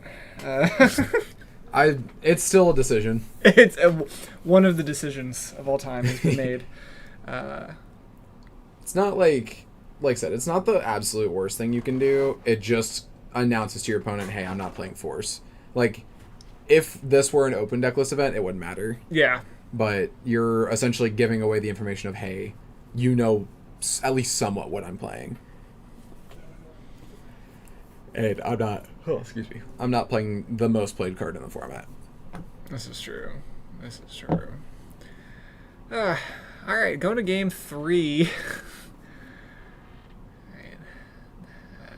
That said, though, Bionic back on the play. I mean, if he has Dark Ret Doomsday, then it's not bad. I can only think of really one combo deck that's ever wanted to be like, yeah, I'll go second. What a hand.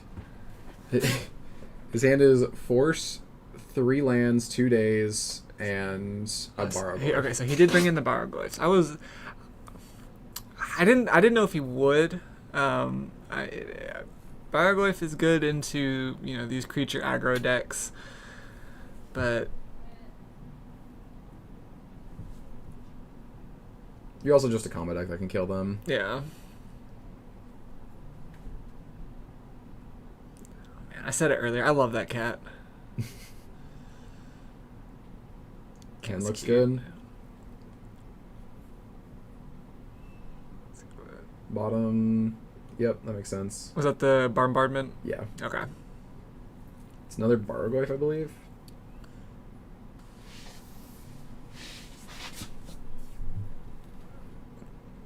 Feeds the Barrowglyph. It does, but it also it'll feed the Barrowglyph in the fact of we're probably gonna counter a creature anyway. Yeah. Okay, so leave it on top. Yeah, and then this. Oh, we drew. That's fine. Okay. Wastelanding makes sense.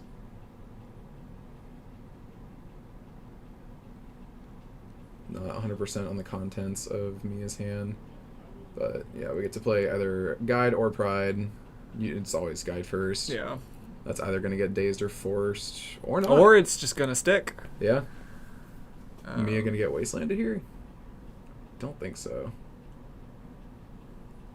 I would say with double Bargoyf in hand, I don't know that I would want to waste, like, if I'm sitting on, Bargoyf next turn, Bargoyf following that, into this kind of deck, I think I want to hold the Wasteland for a minute. Yeah.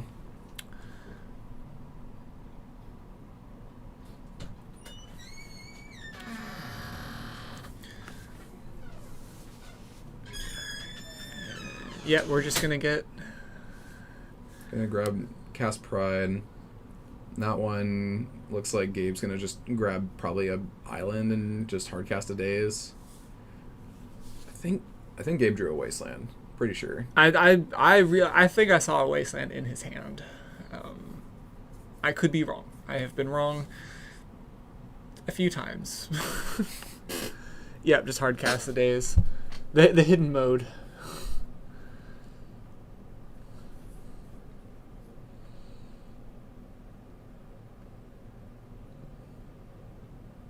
Still gonna crash in, be annoying.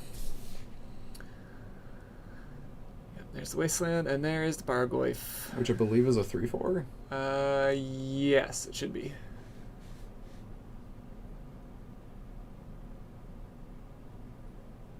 Amped Raptor. It's gonna catch a Force. Which, that's fine. We have a second one in our hand.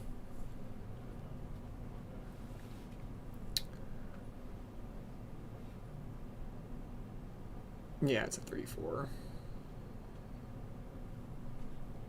Land instant creature. Yeah. Drew a Ponder. So likely this turn gonna Ponder and then Wasteland.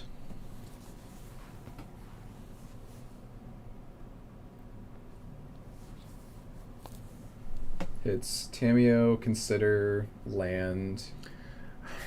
Where he's got he's got a fetch land in hand, so I don't even hate just drawing the Tamiyo off of that.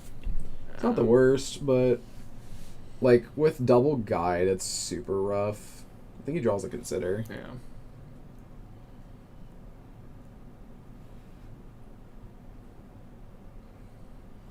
Now I believe it's 4. Yes, with the Ponder, that makes it a 4/5.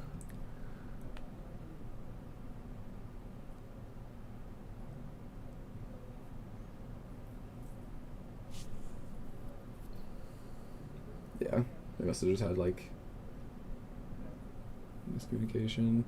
Leaves the Tamiyo on top to get off the Bargoyf, which makes sense. And then we can either play land, go play Bargoyf, or play Tamiyo. I think I just jam another Bargoyf here. Probably. I'm really hoping this Amped Raptor hits something crazy good.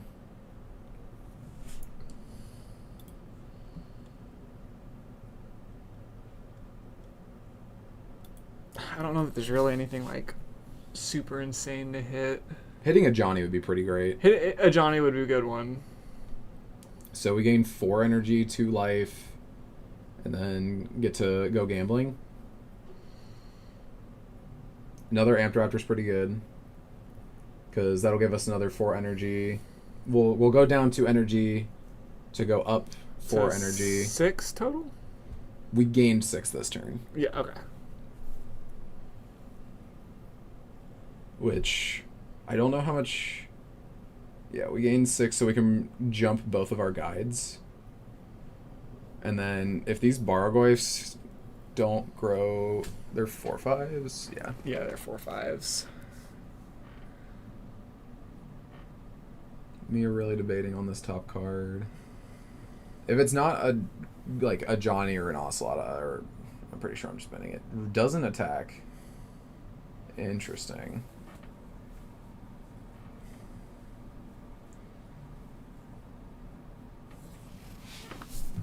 Consider Bin Force. Draws Brainstorm. So our hand is Tamiyo, Brainstorm, Force of Will.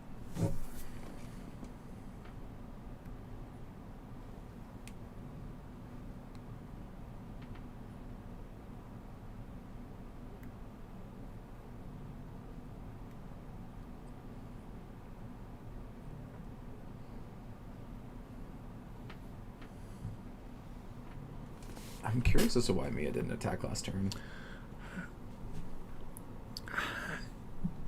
I really think it was just a staring down, these two Baraglyphs. Because we can jump both of the guides, and then they're just 3/4 for the rest of the game. And, like, we can gain likely more life off of the guides than he can deal damage.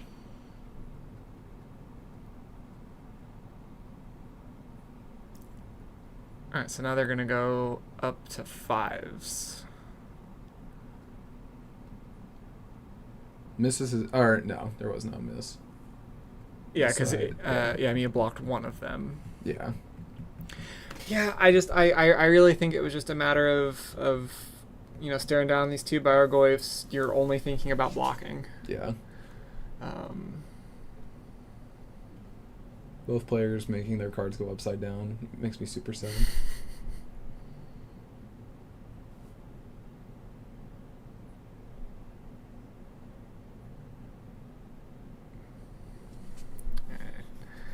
Jump Coming the in Raptors. for 8 in the air. It's a weird game. This is a weird game. This is a... Welcome to Buffalo Chicken Dip Top 8. We play weird games here.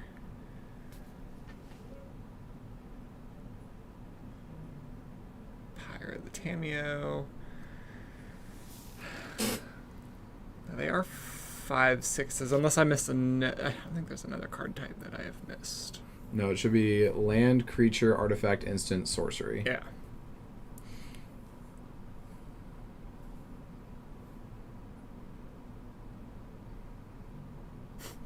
And then I believe he's just going to brainstorm here. Or not.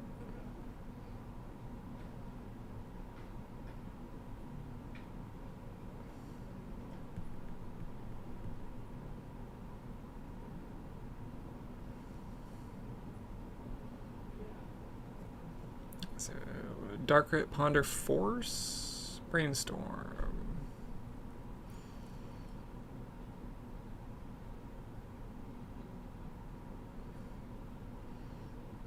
There's options.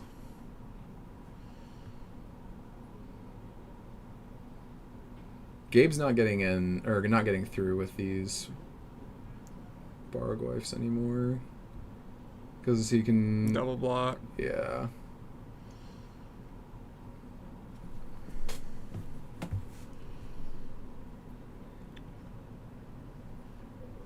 Oh, man. Yeah, this is turned into a very strange game. Oh, yeah. Though I think in terms of, I don't know that I would say either player is, I don't know, Flip Tammy is pretty good, but on the whole, like it's hard to say if one player here is particularly favored. I'd say Gabe at the moment, just because the card advantage with the Tameo and everything. Yeah, like, we can kill the Tameo, but then the crackback with the Baraglyphs is going to be tough. Yeah, but at the same time, like, the Tameo is, I think, the thing that... It would also be different if we only had to attack with one Amtraptor. This is also true. Alright. Is there any... Yeah, because Gabe has a force in his hand. I think that's a Voice of Victory that was drawn. And then that's just going to get forced. And then I think we have to send these Amtraptors at the Tameo. Or not. Yeah, I think Gabe's just going to run away with it. Yeah. Maybe it's just me. I feel like Mia has played very... Scared? Yeah. I was gonna say, like, very, very conservative. Mm-hmm. And obviously, you need to, not necessarily just full send everything every single turn. But if you... So Gabe downticks, which means that these Amtraptors can now hit Tameo. Or one of the Amtraptors can attack the Tameo, and we can be pretty happy. Shuffles off Ponder, draws a Thoughtseize, I believe that is. Was it Thoughtseize or was it Doomsday? Which Doomsday does he have? He has the one that looks the same. Okay, so but yeah. I love the Junji Ito arts. He's one of my favorite artists of all times. But on the Magic cards, yeah, it's from this angle. It's tough. Oh, that is the Doomsday. Okay. Aye.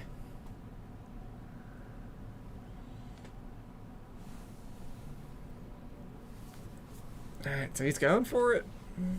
Yeah, it looks like he's gonna get it.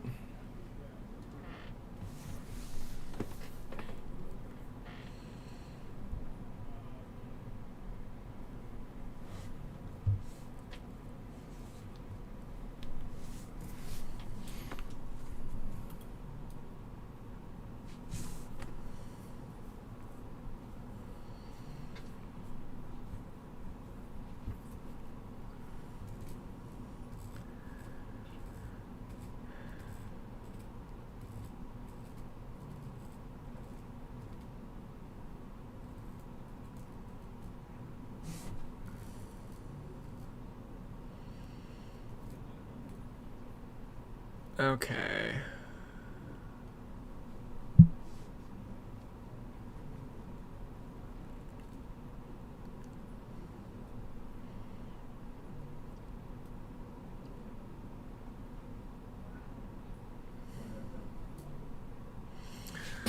He's thinking.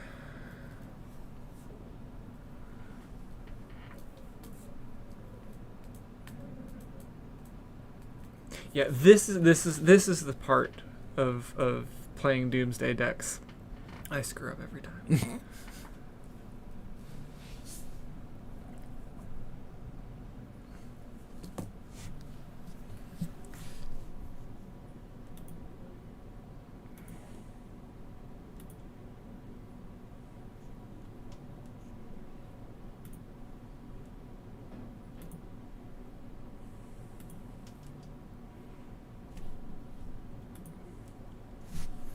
So it looks like none of our matches have concluded yet, although it looks like Gabriel's about to take this one.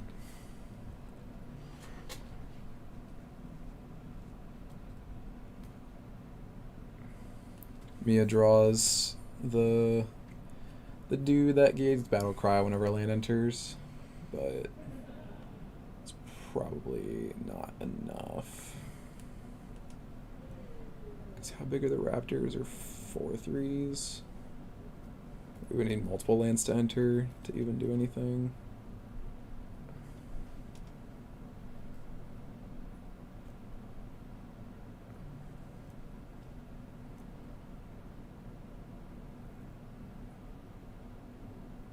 Yeah, I don't think there's. My OCD would drive me crazy if my cards were upside down.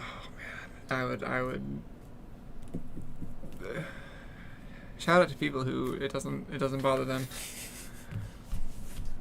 Could not be me. Like, my graveyard doesn't have to be neat per se, but the cards definitely have to be in the right order. Yeah.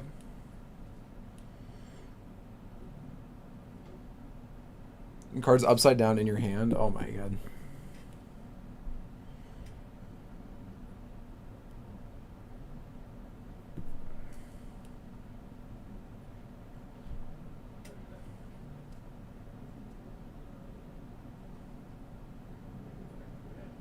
Yep. All right. So that's gonna be Gabe. All right. So Gabe is gonna take this one 2-1 against Mia. I'm gonna go see about our backup match. See if they're still going, or where they're at in theirs. Yeah.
All right, so I just got back from checking on our backup match.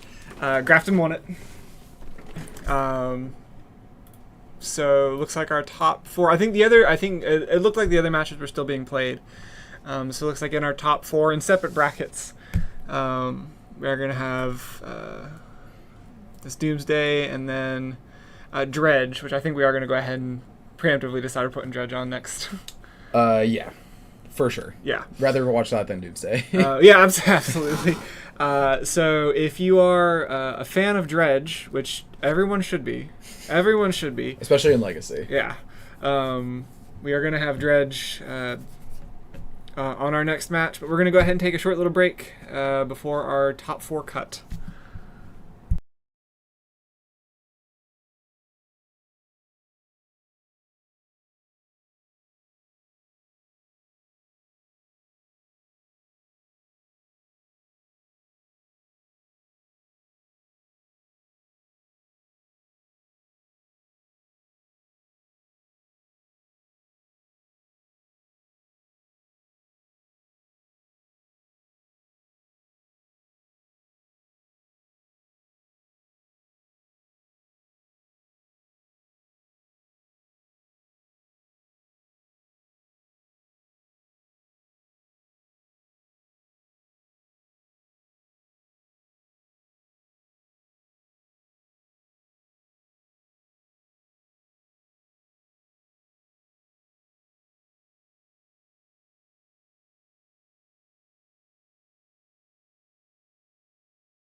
All right, we are almost done for today. It is our top 4 match. We've got Grafton playing Dredge and Noel playing Cloud Post.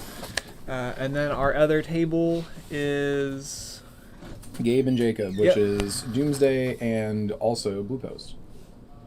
Or no, that one's Show and Tell. Yeah, that was Show and Tell. We just saw that match finish up. It was absolutely insane stack. Good to start. Yeah, we already gave him the thumbs up. Okay. Yeah, that was an absolutely insane stack at the end of that Omnitel mirror fighting over a. It was a Lorien that got countered, that got blasted, that got veiled, that got countered, that got veiled, that got countered, that then Cunning Wished for a Flusterstorm, drew 5 cards, and then won the game. Yeah. Honestly, he didn't even need the Flusterstorm. He could have just grabbed the shared summons that he grabbed later anyway.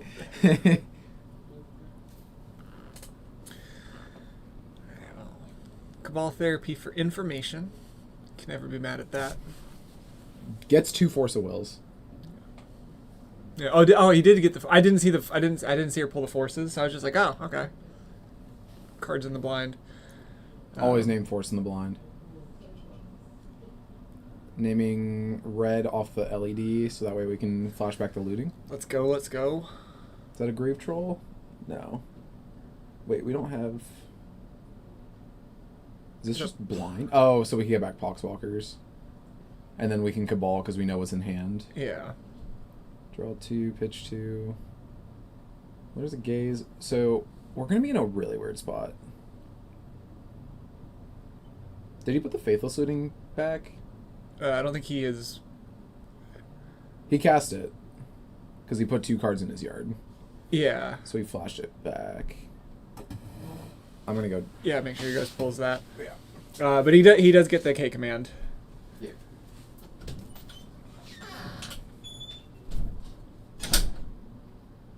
Ooh, Chalice on 0. Is that Chalice? That's Chalice, right? Yeah, that's the Masterpiece chest. Okay. There he is.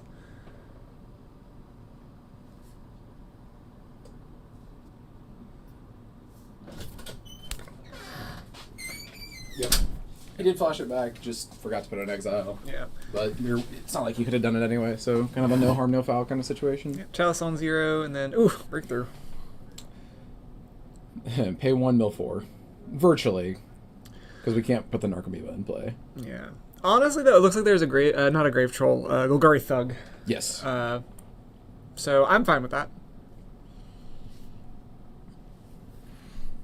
Charles on 0 is interesting past turn 1. Is there... What is... I'm not too sure what we're fluting.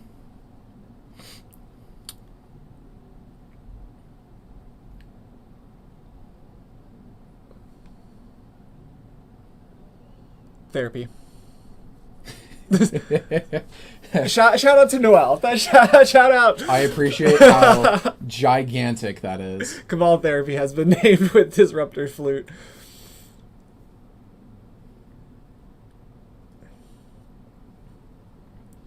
I mean, I think we mentioned it before. Therapy, Dread Return, really the only cards even worth naming with Disruptor Flute in this matchup. Pretty much, yeah.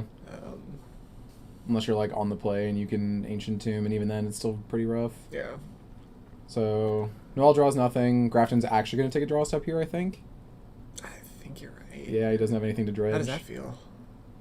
Draws an Imp. So we were 1 card short of being able to start going. But we do have a clock. I say, yeah, Poxwalkers is a 3-1. And Noel's not really seeming to draw anything right now. It's getting in there. There's a K command. That can cycle. But Yeah. I think Noel just wants to save it to wait until we actually have a land. Draws... Is that a land? Or is that an ox? It's a mountain. Oh, it's a mountain. Okay. We're Which- getting somewhere. We're getting somewhere. Is good because we can, flash back the Otherworldly Gaze. Brings back another Poxwalkers. Cycles. Yeah. Did we draw a cake or a cloud post? We did draw a cloud post. Oh. Bridge, Grave Troll, Narcomoeba. That's good. That's really good. Because now we can Dread Return Satoru.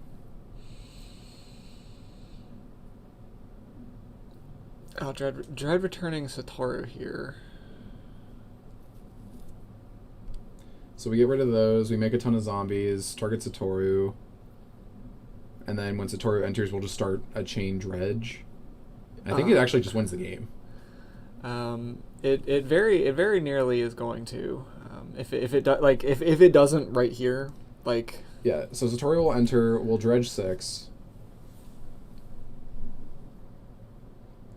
Pretty much as long as we just keep hitting dredgers, we win.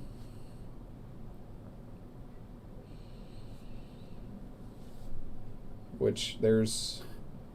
Oh. No. Go guard Grave Troll. That's dredge 16, and I don't think we can mathematically whiff anymore.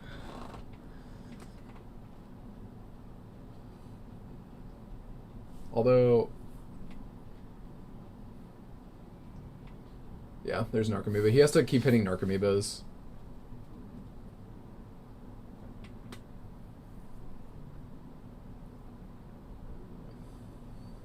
Because we can't cast the therapies. Which, like, even this board state is perfectly fine. Like, we're fine saying, okay, I have a ton of zombies. I say, how many bridges does he have in the graveyard? Is it just the one? I think it's 2. Because if it's 2, he's got an anger. He already attacked this turn. Oh, did he? Okay. Yeah. But if he didn't attack this turn, then we would have won this turn, which is... I mean, even still, I'm... I don't think Grafton's hurting. Yeah. Kind of looking here. I mean, is there... All right, Noel packs it up. Yeah, I was trying to figure out, is there even a line to buy a turn? And I don't think so. Planar Nexus, because Noel had a ring in hand. Oh, okay. Although the only thing that buys is Grafton can't attack, but Grafton can still Thoracle. So game 1's gonna go to Grafton, our hero. I hope he wins. I know we're not supposed to be biased at all. Yeah, but like it's dredge. It's that's the thing is you know I've been saying it, you know, kind of off camera. I'm really pulling for Grafton here. Dredge out of nowhere, you know, coming up here, just doing its thing. So like I'm thrilled to see this deck being, you know, successful. Grafton's showing us how it's done. Absolutely. As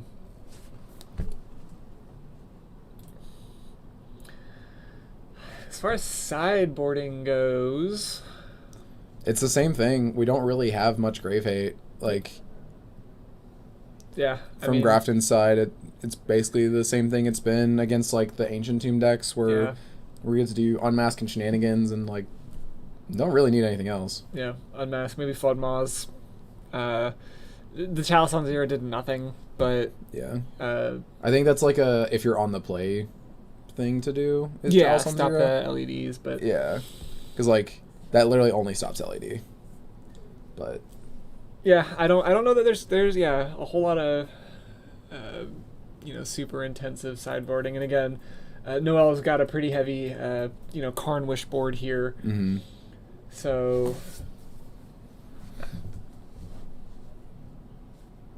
yeah,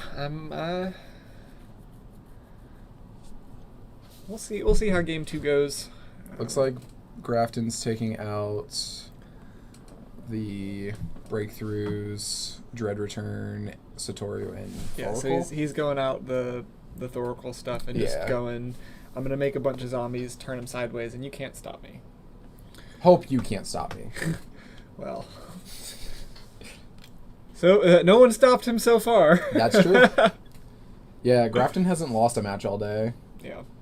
He 5-0 double drew, and then obviously now they're in top 4, so he won his quarters match.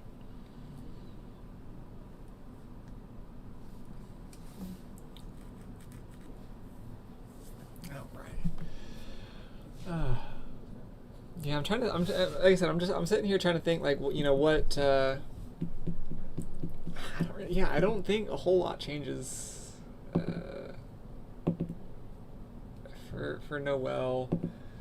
I guess again, like everything, I'd be like, oh, there's an steering bridge that would be really good here, but you can just get it with Karn. Yeah. You know what I mean? Same thing, like the Tormod's Crypt in the sideboard. It's really good, but you just get it with Karn. Yeah. It's worse in the main deck. It theoretically, there is reason to bring it in as like I can like mold to this and just have it turn 1 guaranteed if you mull. Yeah, but that's high roll. It's tough. That's because 1 card out of 60. Both players going to 6.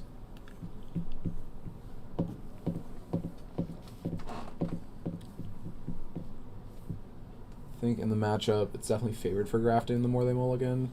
Yeah. Because like that's the thing with Dredge is usually like the more you mulligan, the happier you are because you're putting more of the bad cards back. Mm-hmm.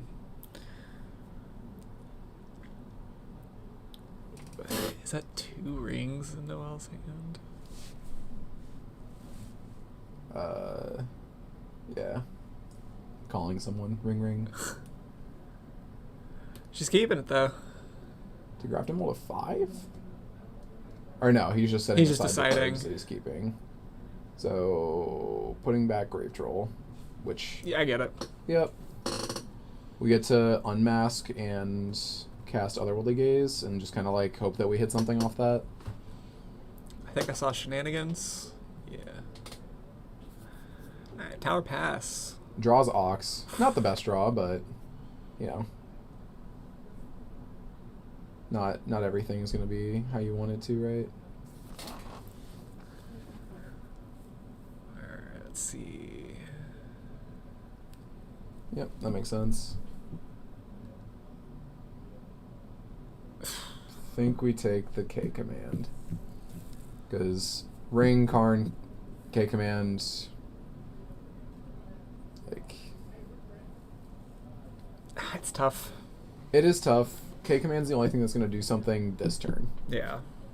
Because Grafton's using the Otherworldly Gaze, and if he is using that, put something in the yard, then all Noel has to do is just play Ancient Tomb and then can snipe one thing, and if Grafton only puts 1 Dredger in the yard, then Yeah, that's it's over. Decides to take Karn instead, but probably just hoping Noel goes, I'll play Cloud Post and pass. it's a Chalice. Yeah. Could try to see a Chalice on 1 here. That would be an interesting... It'd probably be okay. Wouldn't be the worst thing, but...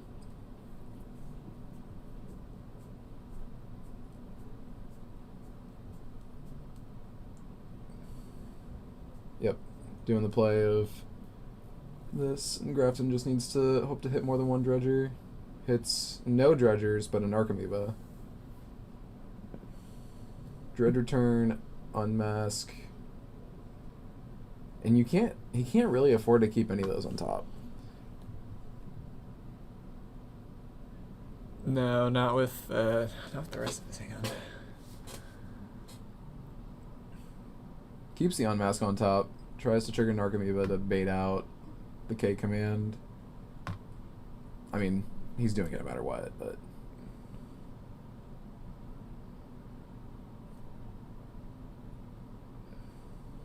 Yeah, we really wish this was not a Cephalid Coliseum, because then we could cast the Cabal Ritual, or Cabal Therapy. Yeah, the Coliseum is rough here, but...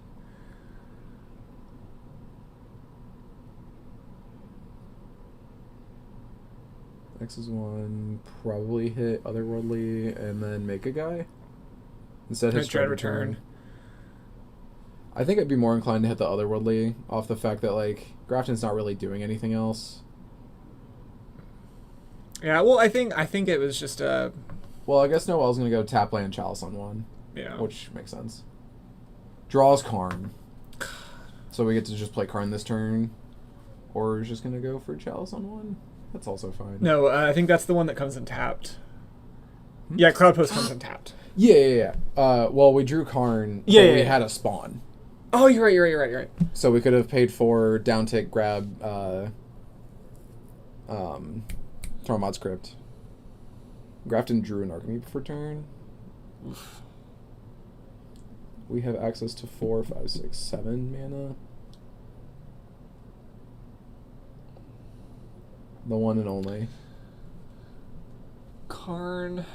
And then I think we're at the point of picking up good at game 3 for Grafton. Like, we're just gonna kind of get to do whatever we want. Yeah, okay, Tormod's Crypt. Tormod's Crypt. I would have been, I don't want to say shocked, but I would have been very surprised. Grafton drew a bridge. Oh, yeah. Yeah. Like, we can hit the Karn for 1. But, like, we're just gonna get rid of this Karn for a ring. Yeah. Or what is it? Planetarian of Wan Shitong? Yep. Or since it's an actual card now, the favorite nickname that I've seen for it is Washington. Wan Shitong. Oh, Washington. I see it.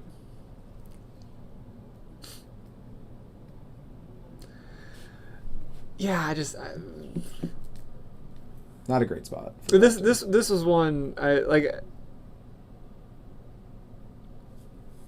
Yeah, gets the planetarium. Planetarium.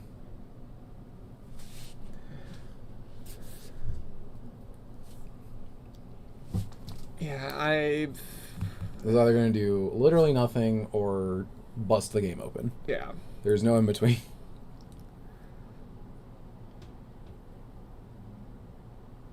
I think that's a Thunder Trap and a Force. I think you are correct. I kind of hope it hits nothing because I think that'd be really funny. It hit a lot of things. Yeah, that's pretty good. It hit a Karn K command. I think this is pretty safe to. Unless Grafton's a never give up, never surrender gamer, but now it might be time to surrender. We drew another red card and we can't cast a spell. yeah, this is a rough spot. Never give up, never I respect surrender. it. I respect it. He's gonna make you show him how he's dead.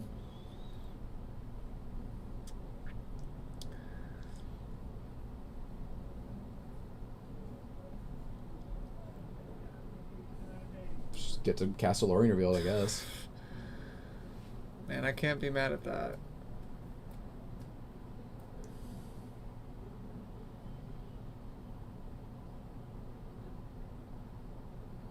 I'm not gonna lie, this Cloud Post list looks fun. Oh yeah. Planetarium is a very funny card. I think Noel has an Otawara in hand, and I'd be so tempted to Otawara the Narcomoeba, not because I think it's the right play, because I think it's the funny play. Oh, it absolutely is the funny play. Oof. We can cast another Narcomoeba. We can cast an Archimedes.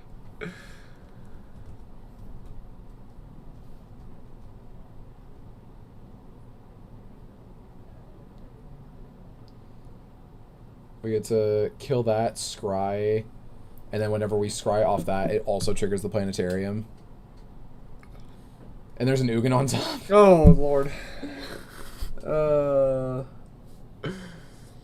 Come on, Grafton, pack it in. You know you wanna. You know you want to go to the next game. You know you can't win. Okay, thank you. Okay. I saw him pick them up. I thought he was gonna tap them so he could play the Narcomoeba from his hand. Oh, would have been a. All right. So we're going to game 3. Grafton gets to be on the play this time, which very important. Turns out. Absolutely where he wants to be too. I mean, almost everybody wants to be on the play. You're just disrespecting 8-Rat gamers. Excuse you. First of all, I am. Well, I would be an 8-Rat gamer if I bothered to play Modern more than like twice a year, and also I've technically had. What's stopping you from playing 8-Rat in Legacy?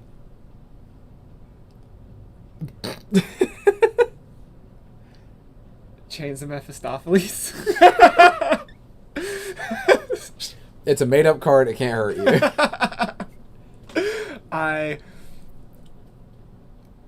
thinking about chains makes my head hurt. Not because it's even that complicated of an effect. Like if you sit down and think about it, but like You have to follow a whole flow chart. Yeah. To figure out how it works. Like it is not as complicated as it appears to be, but it is way more complicated than it needs to be. Yes. Also, speaking of dead decks, I was in RCQ last weekend. Okay. Guess what card I saw in their artifact binder that I was like, man, I should build that deck. Lantern. Listen, don't hate on Lantern. I'm not hating on Lantern. It's a dead deck, but we're at a point where Lantern is the hero. Look, I played a modern F&M like 2 months ago or 3. I don't know. I could ask my friends when it was. I went like 2-1. I beat the mirror too. There were 2 of us, like a 9-person random F&M, like playing Lantern.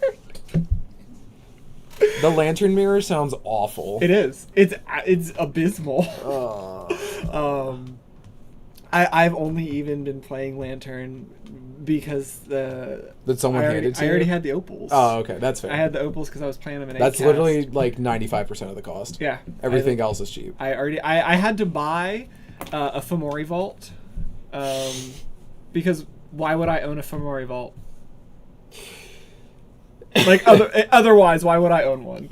But I had the rest. I was like, you know what? I'm gonna force this deck, and it makes everyone around me miserable. You know why you would want a Fomori vault? Standard artifacts. Standard had a good like year and a half where it was really good, and then they ruined it. Yeah, and now it's fine. Is it now it's good. They're like the blue red decks are still the best, but they're not good to the point of like not really like feasibly hating them out. Okay. Like for example, we had Cutter, which was like the de facto best deck. Like you had 2 other decks that could compete, which was Mono Red and Blue White Omni. And like Blue White Omni on paper had a good matchup into them, but like yeah. And then once they banned like 7 cards and everything rotated, they printed VV. And we got stuck in VV hell for a while. I could not. I mean, I don't know. I played Amonkhet standard, and that standard was terrible, but not because it was like busted, but because everything sucked. Yeah. But like I've at that the last like year or so, yeah, just kind of looking into standards, like, man, I'm so sorry for everybody who's like trying to play this format. Yeah, right. we you went like the format of VV got compared to like this is the worst standard has been pretty much since like cat combo. Yeah. Oh yeah, I remember that standard. All right, so grafting gets to unmask here, which will either eat out a force or will. Oh, there's 2 forces. That's not cool. It's not very pog. I don't like. I think we take the Force of Will because Grafton has an Otherworldly Gaze. Yeah. And so we can just like do it on Noel's upkeep, probably. Or just turn, I guess. Yeah, I agree. The Force of Will was the right choice, but just looking at the rest of those cards, like, man, this is rough to look at. It is a cardboard of all time. Yes. Otherworldly Gaze. Let's see what we got. 2 lootings and an Ox. That is not a good Underworldly Gaze. No. This honestly might be the match that Grafton gets taken down. Ah, man. I don't want it to be, but it ain't looking good. When the starting play is specifically, hey, I'm gonna Otherworldly Gaze, I don't have high hopes. Yeah. And also the Troll being the next card is such BM. Oh man, that is a rough hand to look at.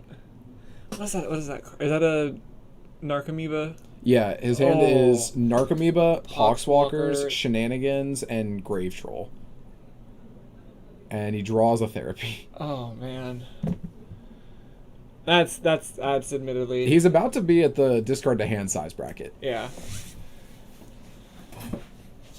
That's so rough to see, man. Honestly, discarding to hand size isn't the worst, but also does Noel. There's another gaze.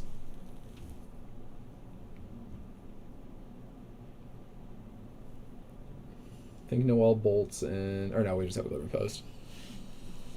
Gain 1, play Karn. I'm told Karn is a good Magic card. It's not bad. Banned in at least one format. Wow, that's crazy.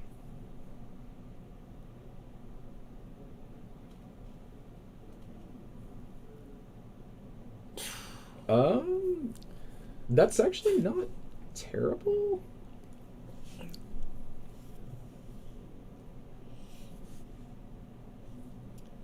It's awkward. Oh wait, the Karn, we can't use the LED. I forgot. No.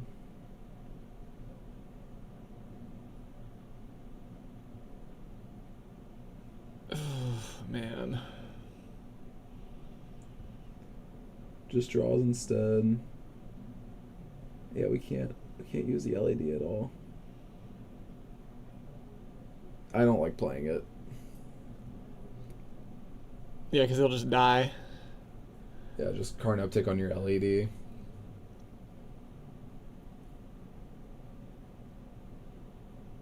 Ugh. Yeah, it ain't looking too good for our hero.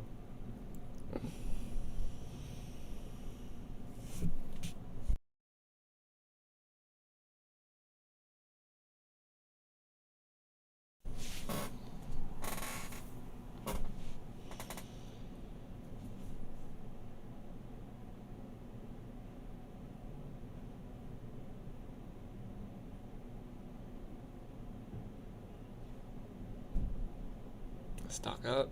Heard that card's good. I've been told. Finds 2 rings, 2 Karns, and an island. Jesus. Alright. It's not over till it's over, but It's over.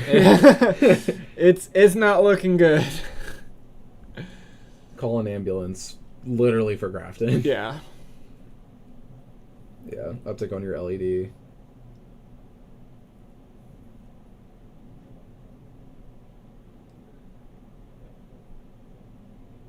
See if we hit anything.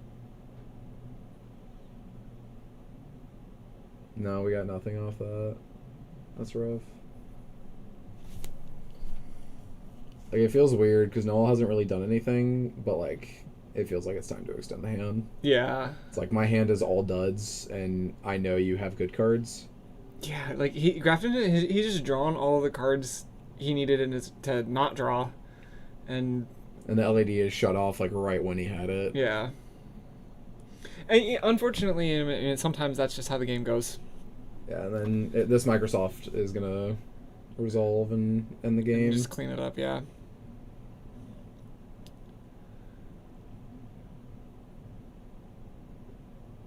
I think Grafton's plan is to just draw and go to discard.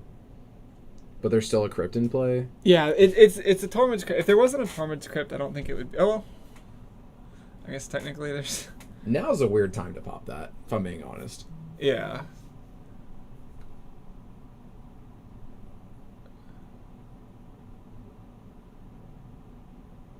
Yeah, draws a land, no reason to play it. Hit you for 6.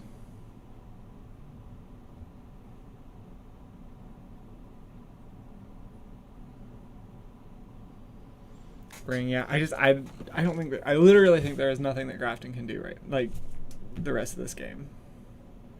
Yeah, go to discard.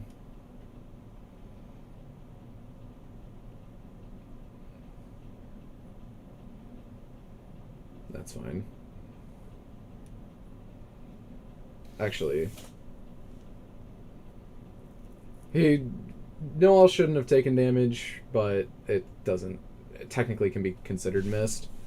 because we played the ring, so we had ring protection. But if you don't announce it and you take damage, you're acknowledging you missed the trigger. It's weird. Yeah. That's the weird part about phantom triggers is like right there that would be like a hey I don't care that I missed it, but I don't think it's gonna matter. I don't think it's gonna matter.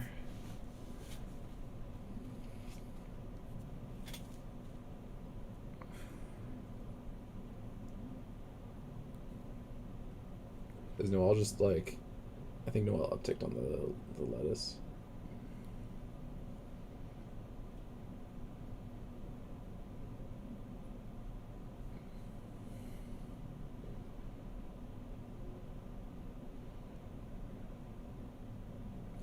Another Karn. Yeah, another Karn.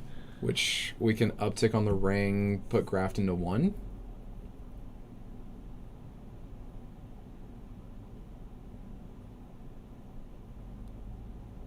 Dredge 6 and Prage.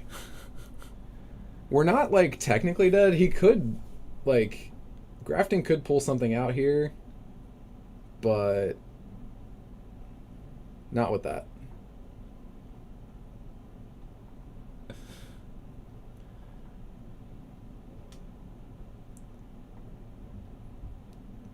He could play the Vulcan in his hand and attack for 1. I think that'd be pretty funny. I would love to see it. Just send the message. Yeah, all right. shakes the hand. So Noel's going to move on, our All 6th right. seed. All right. So, yep. So Noel's going to move on to our finals. And then I'm just going to refresh this page here and double check, make sure. Let's see. Pairings. Yeah, as of right now, the other match has not reported. I'm going to go take a quick look at them, see if they're able to move over or if they're done.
All right, so our other match actually just finished up. Gabe Belanek won it. So he is going to be playing on the right side of the stream since he's the first seed. He's already announced his intention to take the play.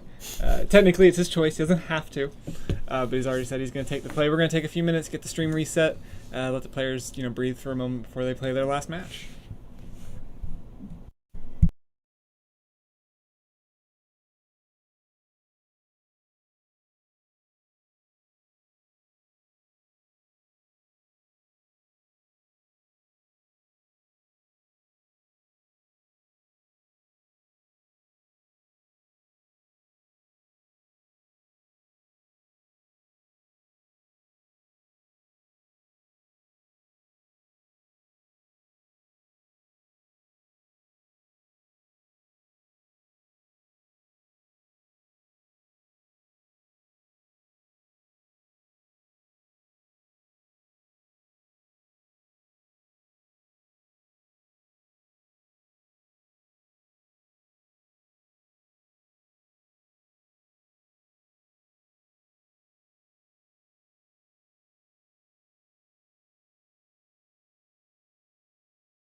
right, we are back with our final match here of Buffalo Chicken at number 23. We got Noel playing Blue Cloud Post and Gabriel Belanek playing Doomsday.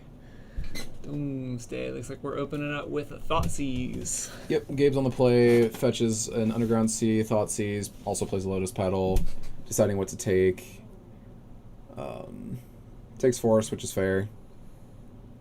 We're going to be able to play Chalice on 0 and play Chalice on 1 on turn 2, I believe. Yeah. Unless we... Top deck an Ancient Tomb here would be sweet. Top deck an Ancient Tomb would be Instead we top deck a Sync, which is fine. Yeah, I'm not mad at it.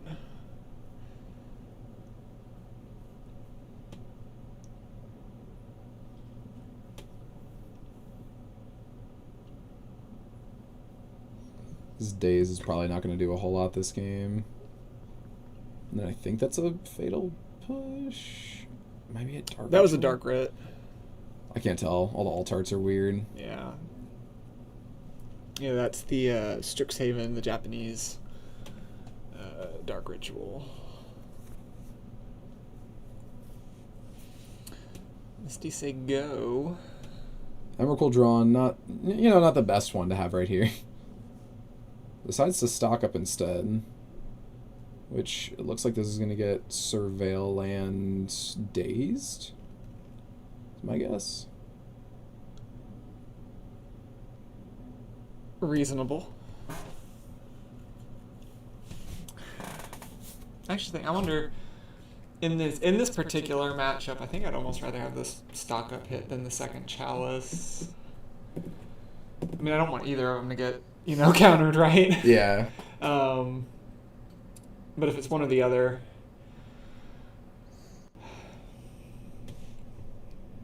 Draws a Murktide. Can play a Murktide. If we really want. Decides to go for it. Murktide's going to be pretty big already. But if Noel draws another blue source, we can just sink it, which is really funny. Oh, man. I would not be upset seeing that, I think. Yep, and there's the Murktide. Get them cards out of here. 4 counters. 3 counters? I believe it was 3, yeah. I thought there were 4. Huh. Ancient Tomb. Not great. Just play Chalice on 1. I'm just say go. Yup. LED that would get countered. Gonna go down to 13. A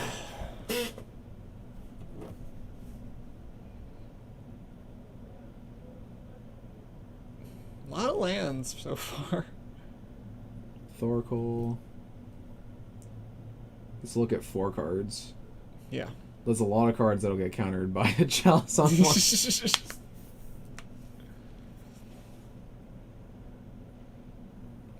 We get to bolt this in, play Ugin, exile the Murktide. Oh. And I don't think Gabe has an answer to it. Yeah, his hand's LED'd Swamp. So we're going to get to draw a card off of this? That's sick. Alright, we're back in it.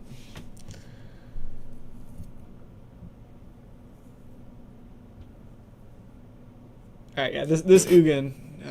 Now draws the Force, but doesn't even have a blue card to do it with. Yeah, this Ugin is well, he's got that one. He can hard cast a Force of Will. I mean at this point, like it how impactful is hard casting the Force of Will? I think Noel's about to Offspring a Thunder Trap, which Force be pretty impactful. Yeah, I mean, what else are we doing? Uptick Eugene. Not too sure what we drew, but can't be bad, right? I mean, honestly, has Ponder LED in hand? so yeah, I mean, I figure. All right. Yeah, All right, go Tries into a chalice game check, 2. loses the chalice check. Top card was Doomsday. Oof.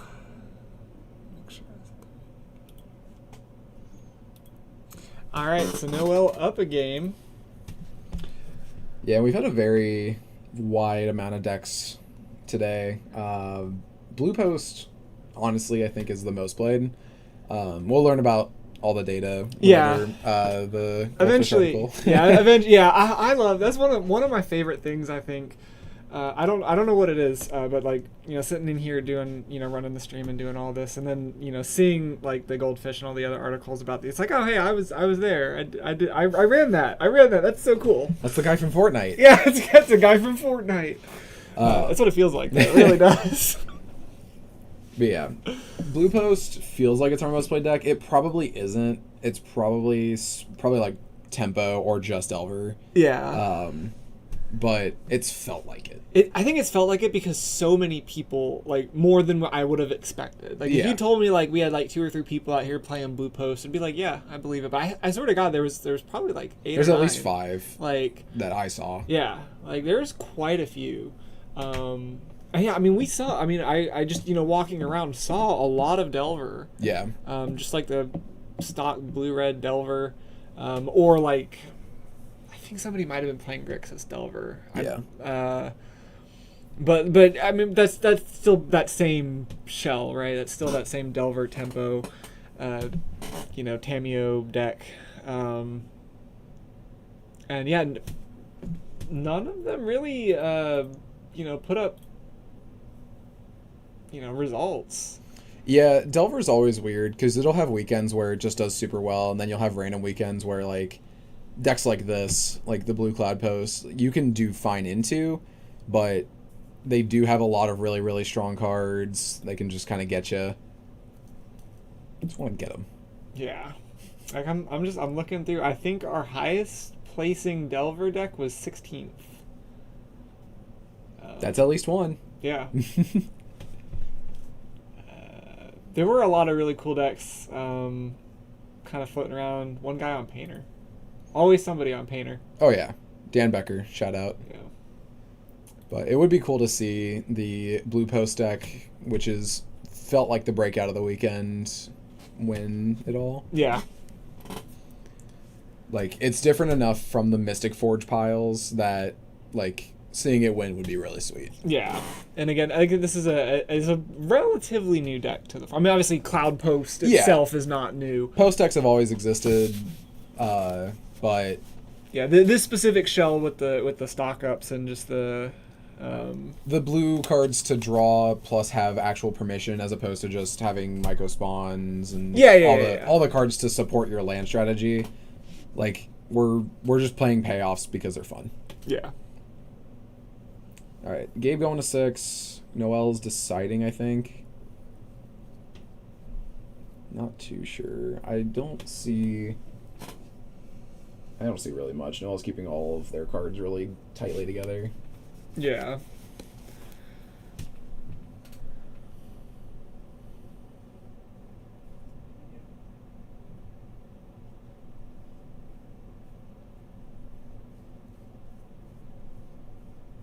Alright, so Gabe's going to keep a 6, which means that Noel kept the 7.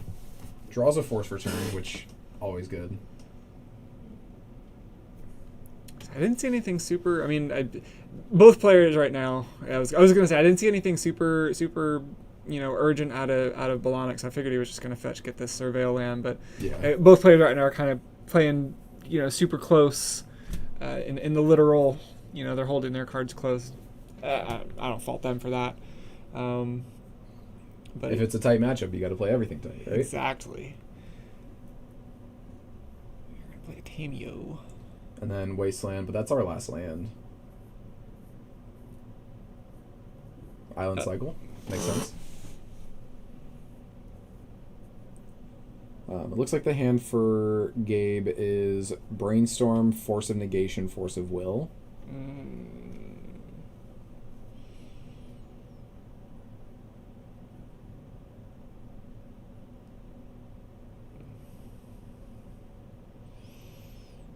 Chalice on 0. unbothered.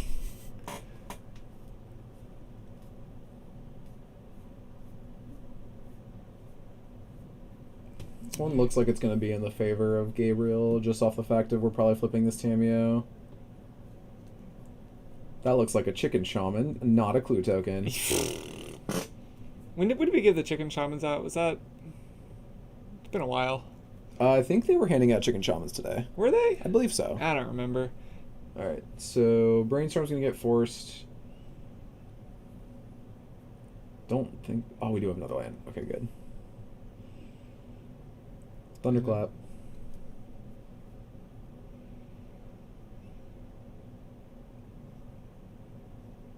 Yeah.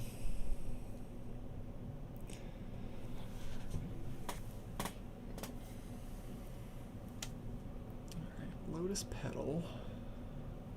Which is currently a blank. I mean, it's a storm count. That is true. That is what it do, Yugi.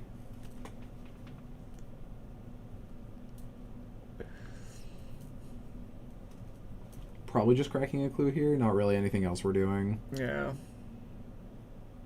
Yeah.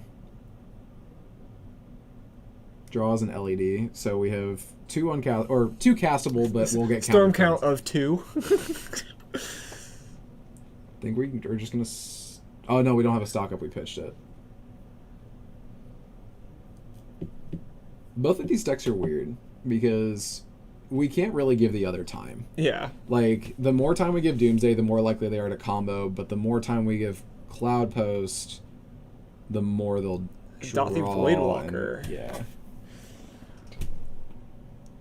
Yeah, I was about to say, I don't hate Wastelanding here.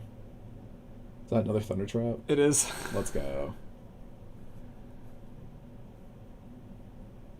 Oof. 2 lands to the bottom. Picking up a K command we can't cast.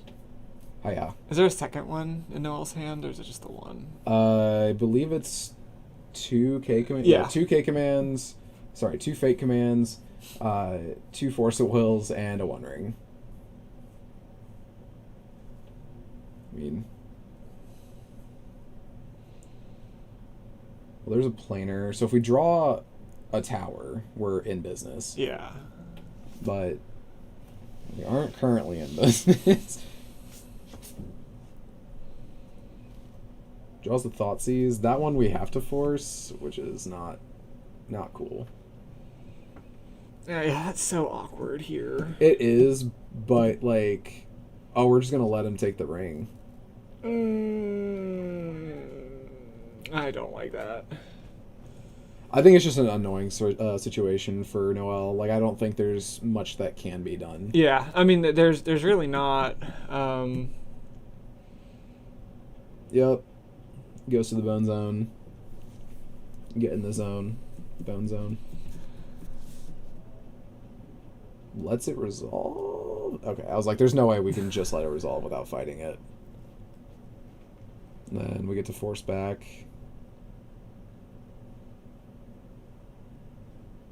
Dothy doing Dothy things. That's another card. It's just so good. I love it. Pitching Thoracle. Had to check and make sure we didn't board out the second Thoracle before we pitched it. Yeah.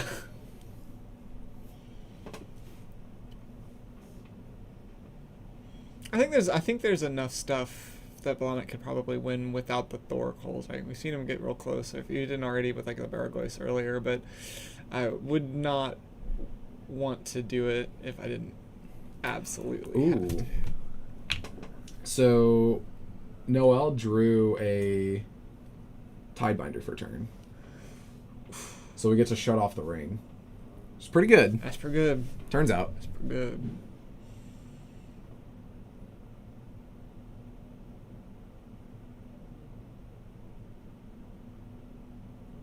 Draws land. I think we're going to go like land ponder to turn on Tameo. Yeah. Although Tameo's never going to really stay past 2. Because the Tiebinder's just going to get in there.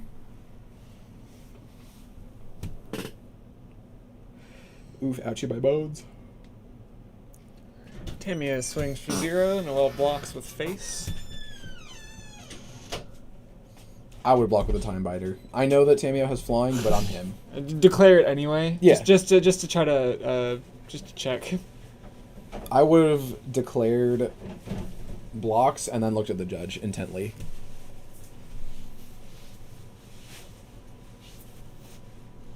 I think they're checking to see if the ring gets a counter. It, in fact, does not. Getting the counter is part of the resolution of the activation.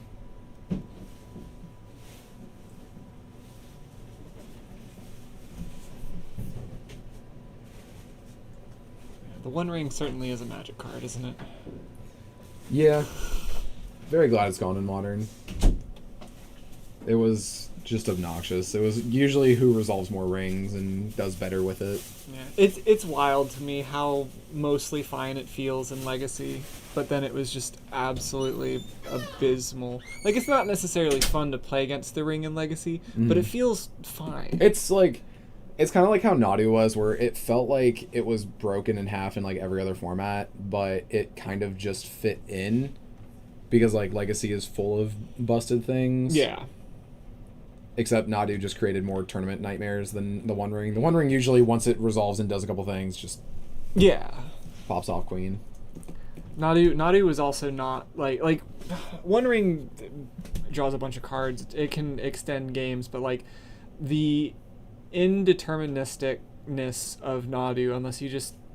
We're playing breakfast. Yeah. Even still, it was rough. Noel drew another Tidebinder, but Gabe has a force. What a weird match, man. Yeah. What are we playing for 3 mana? Do we bring in the Bargoyfs? Oh, Doomsday.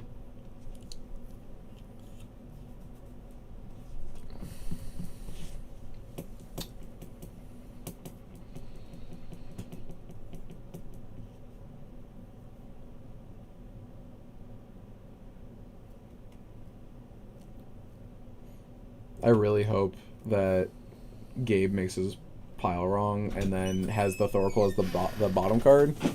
And Noel draws a colorless card, so that way we can K-command Gabe so he draws a card when he has no cards left in his deck. That'd be really funny. That'd be the perfect conclusion to win a BCDL. Yeah, right?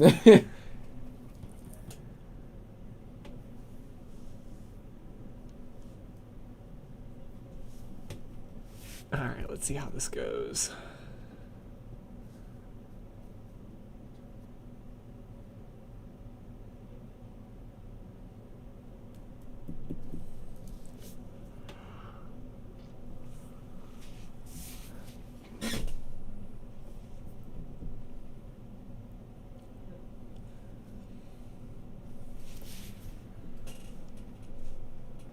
Yeah, make sure you lose half your life. That part does matter a lot. Yeah. Which, if the Tidebinder did resolve, Gabe would have been dead. Yeah. Just making sure these are the cards I want.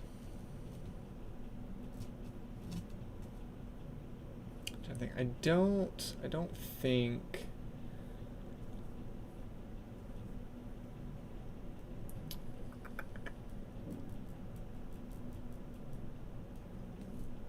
Yeah, this game, I'm not really seeing an out for Noel.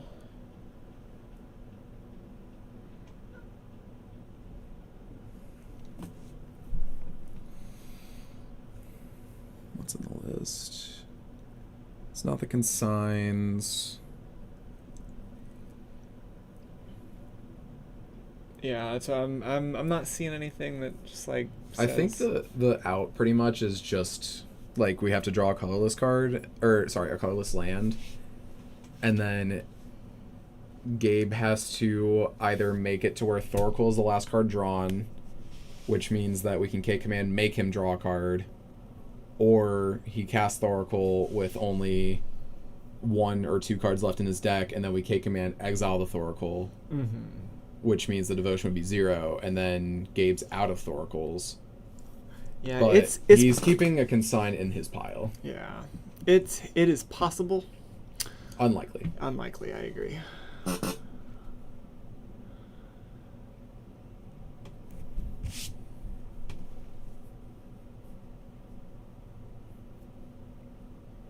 What if we draw the last Tidebinder?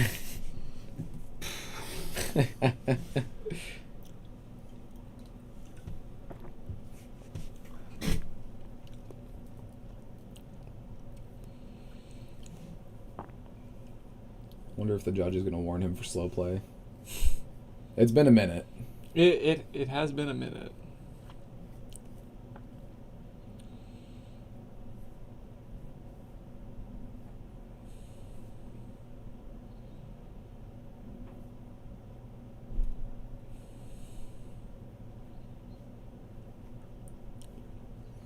Judge, I'd like to cut my opponent's deck. I'm sure you would like to.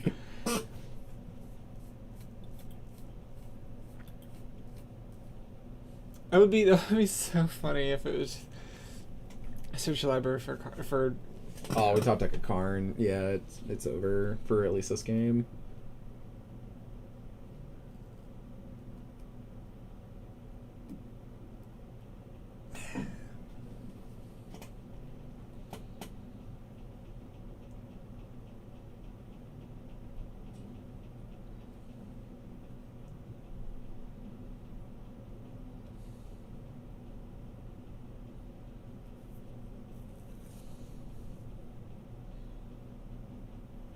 That makes sense to be the 2 cards to put back. Yeah.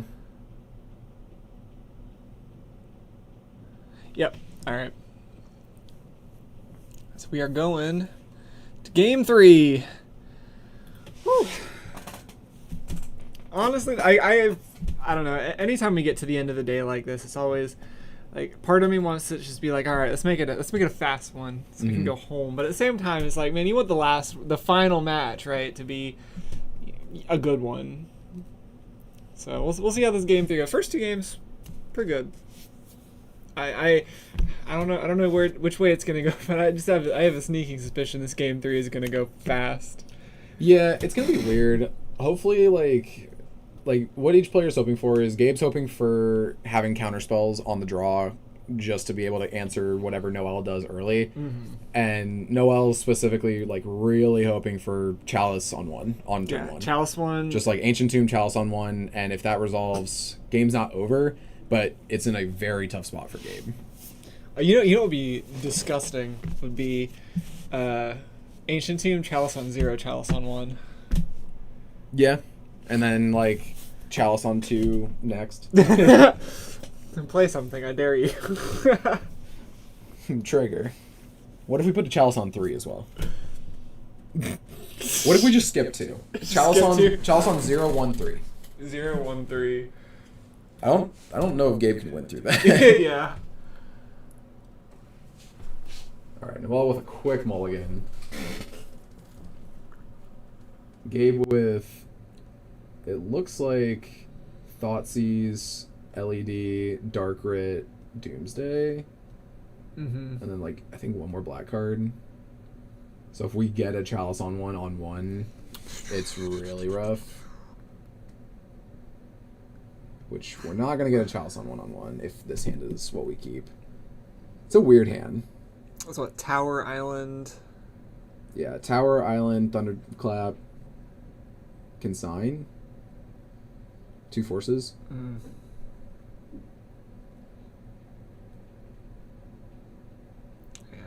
Dark Writ.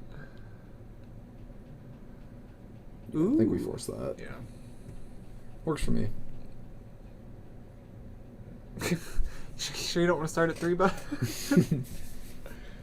I will allow you to do that. Yeah, you can Thoughtseize the last one.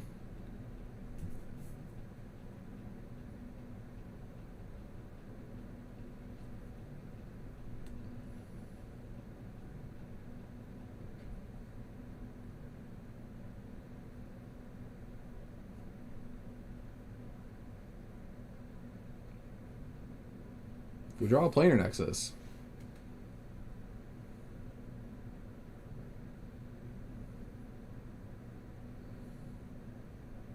Uh-oh. Accidentally looked at an extra card. Probably just going to keep the card on bottom there. Because we know about it from a mulligan and then shuffle. Yup.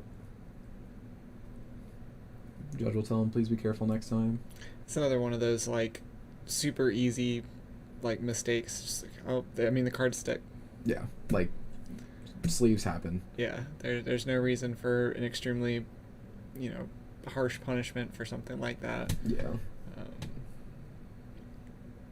Especially, like, whenever you pick up your deck or you do something and it accidentally bumps into it, a card gets revealed, it's like, yeah, we're human. Yeah. Like, things happen. Whatever.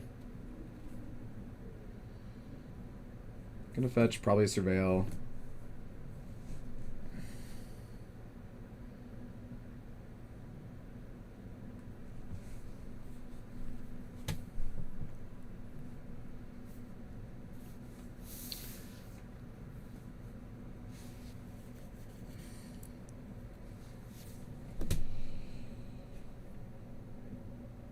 Not sure what that card was. Consider. Draws a swamp so we can cast a Doomsday. yeah, and he's certainly gonna. Say the line, Bart. Like I said, I had a feeling this was gonna be a.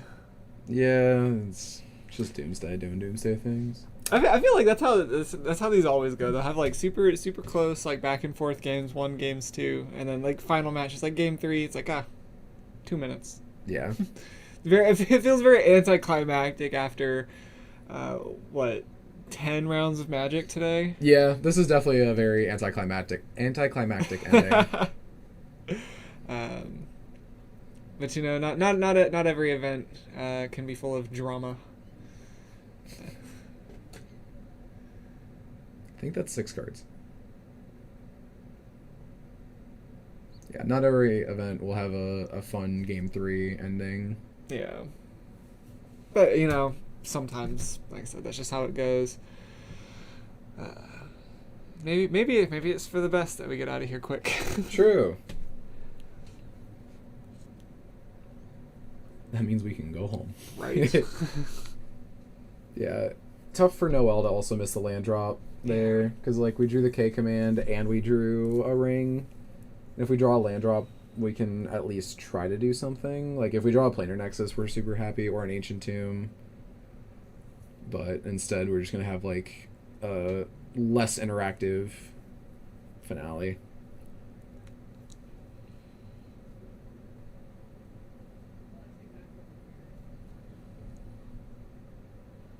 Another K command. Yeah, that's game. So Noel can't do anything.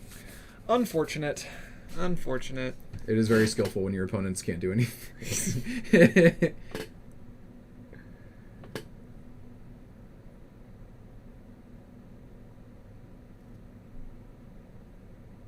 Thoughtseize just to make sure.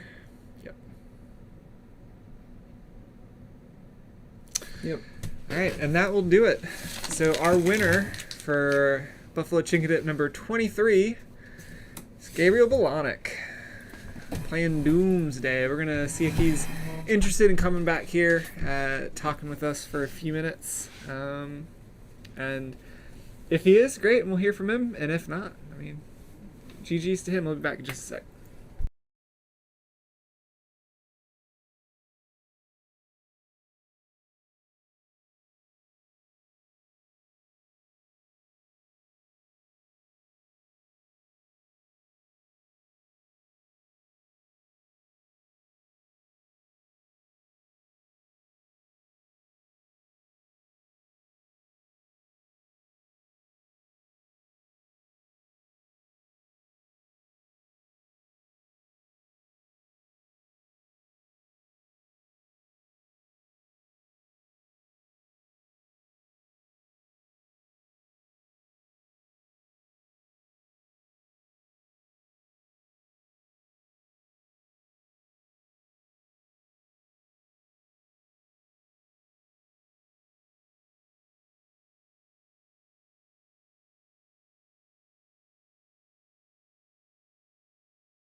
All right, I got Gabe here with me back here in the booth. Tell us about the day, man.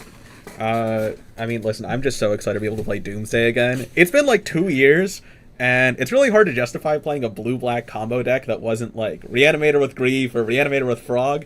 But now I'm playing the best blue-black combo deck with Tameo. Yeah, well, I was saying you won the Mox Jet one, right? Yeah. Here over the summer. Yeah. And you played Reanimator, I believe. Yeah.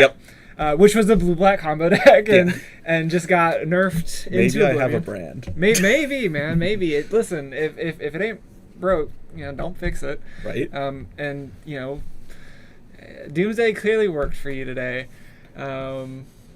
So I think we didn't have you on camera today. I think until the towards the end of the day, right? I think I was like backup feature. Yeah, I think you were back. You kept getting real close. Thank God, though. The actual Doomsday players didn't get to see how bad my piles were. That's what we were talking about in here. Is one of the things that I'm absolutely terrible at. I've actually truthfully never tried to pilot Doomsday in Legacy. I've played a few different Doomsday piles in CEDH and some of these other kind of formats, and it's the piles that I always screw up, man. I don't know what it is about it. I'm a huge fan of the instant feedback. If you're playing something like Beans and you mess up a game, it's really difficult to identify, like, oh, a wrong target 7 turns ago is why I lost. But with Doomsday, you just immediately find out, like, oh, I forgot to put a land in and I got wastelanded. Game's over. Yeah.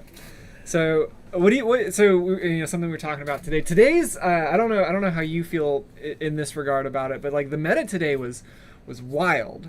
It's so much more combo than I expected. Like, I thought people would be inspired by Eternal Weekend Asia and maybe play like blue-black tempo, which is a lot harder for me, by the way. Hitting Sneak and Show multiple times is basically the dream for Doomsday. Yeah, because looking at the deck list will be posted for anybody listening who's interested. I think we're gonna have those published up very shortly. But just kind of looking at the list today. There actually a decent amount of like the Delver and the tempo decks, but all of them ended up like in the middle of the pack, and all of these random weird combo decks just kind of took over today. I mean, we had you were on Doomsday. We had Elves, we had Dredge, we had 2 Omnitel decks make it in the top. Like, it's just a wild. It's cool to see the variety, though. Like, Legacy is healing, as they say, or something. I said it earlier today. There's obviously points you can look at where, like, okay, maybe it's not true. Like, specific. I'm thinking of like Ragavan and Dreadhorde Arcanist. But usually when like Is It Delver is kind of seen as being like the top deck in the format, the rest of the format around it feels really good. Absolutely. It's like a good police just to keep games long and interesting. Nobody wants to play force check decks when the best deck is playing Force Days Wasteland. Yeah. So did you eat the buffalo chicken dip today? I did. It was delicious as always. As always, good. Got to make it said. And if you look on the camera on the stream right now, you can see we got your little chicken trophy over there. Winner gets to take home their own little chicken, and they get the name on the big chicken, which your name's already on there. Am I the first person to do it twice? I don't think you're the first person to do it twice, but I think you're pretty close back to backs, right? Like, you had the big one. I guess we technically had the Sunday one too, but nobody look up my results from that one. All right, everybody at home, make sure to look up Volonic's record on that one. I'm sure you can find it. I'm sure that's up there somewhere. But yeah, man, you played great today. It was great having you out. I'm trying to think. I think if the information for next Buffalo Chicken Dip is not already available, I think they're getting dates on that. It'll probably be early next year. So anybody listening, if you're even remotely in the, we're located up here in Columbus, but Blonick, you're from Pittsburgh, I believe, right? Yep. How far is that drive? 3.5 hours. Yeah, 3.5 hours, not bad. I live in West Virginia. It's about 2.5 hours, maybe 3-hour drive for me. If you're even remotely in that like 3-hour, drive distance from Columbus, it's so worth coming out. It's always worth coming out, dude. This is like the best legacy that Ohio has to offer. Yeah, I mean, and you're talking about, we're full proxy friendly. You don't have, if you want to play with your real cards, by all means, absolutely, right? No one's stopping you from doing that. But if you're worried about, the cost of the real cardboard, pricing you out of the format. Don't let that deter you. Nah, man, we had 90 people before we had a wait list. Like Yep. we had to raise the event cap to 90. I strongly suspect we will hit that event cap again when the next one, the registration for the next one goes live. So make sure you're keeping an eye on all the social media. Buffalo Chicken Dip Legacy on Twitter, or X as it's technically. I refuse to acknowledge it as such, but Yeah, me neither. it's Twitter And Blue Sky. And are we Blue Sky? And then Facebook, YouTube. Just be mindful of all the social media. Be on the lookout for the information for the upcoming Buffalo Chicken Dips. And then, as always, shout out to Warpgate for letting us, be here and filling their store with a bunch of sweaty nerds. Shout out to Rob, Carrie, Matt for running this thing, letting me and Brendan come back here and jabber for 10, 11 hours, something like that. It's been a long day. Yeah. But that's all we got. Again, Gabe, congrats. I'm shaking his hand if you can't see it, which none of you can. All right, I think we're gonna call it a day, guys. Thanks for watching.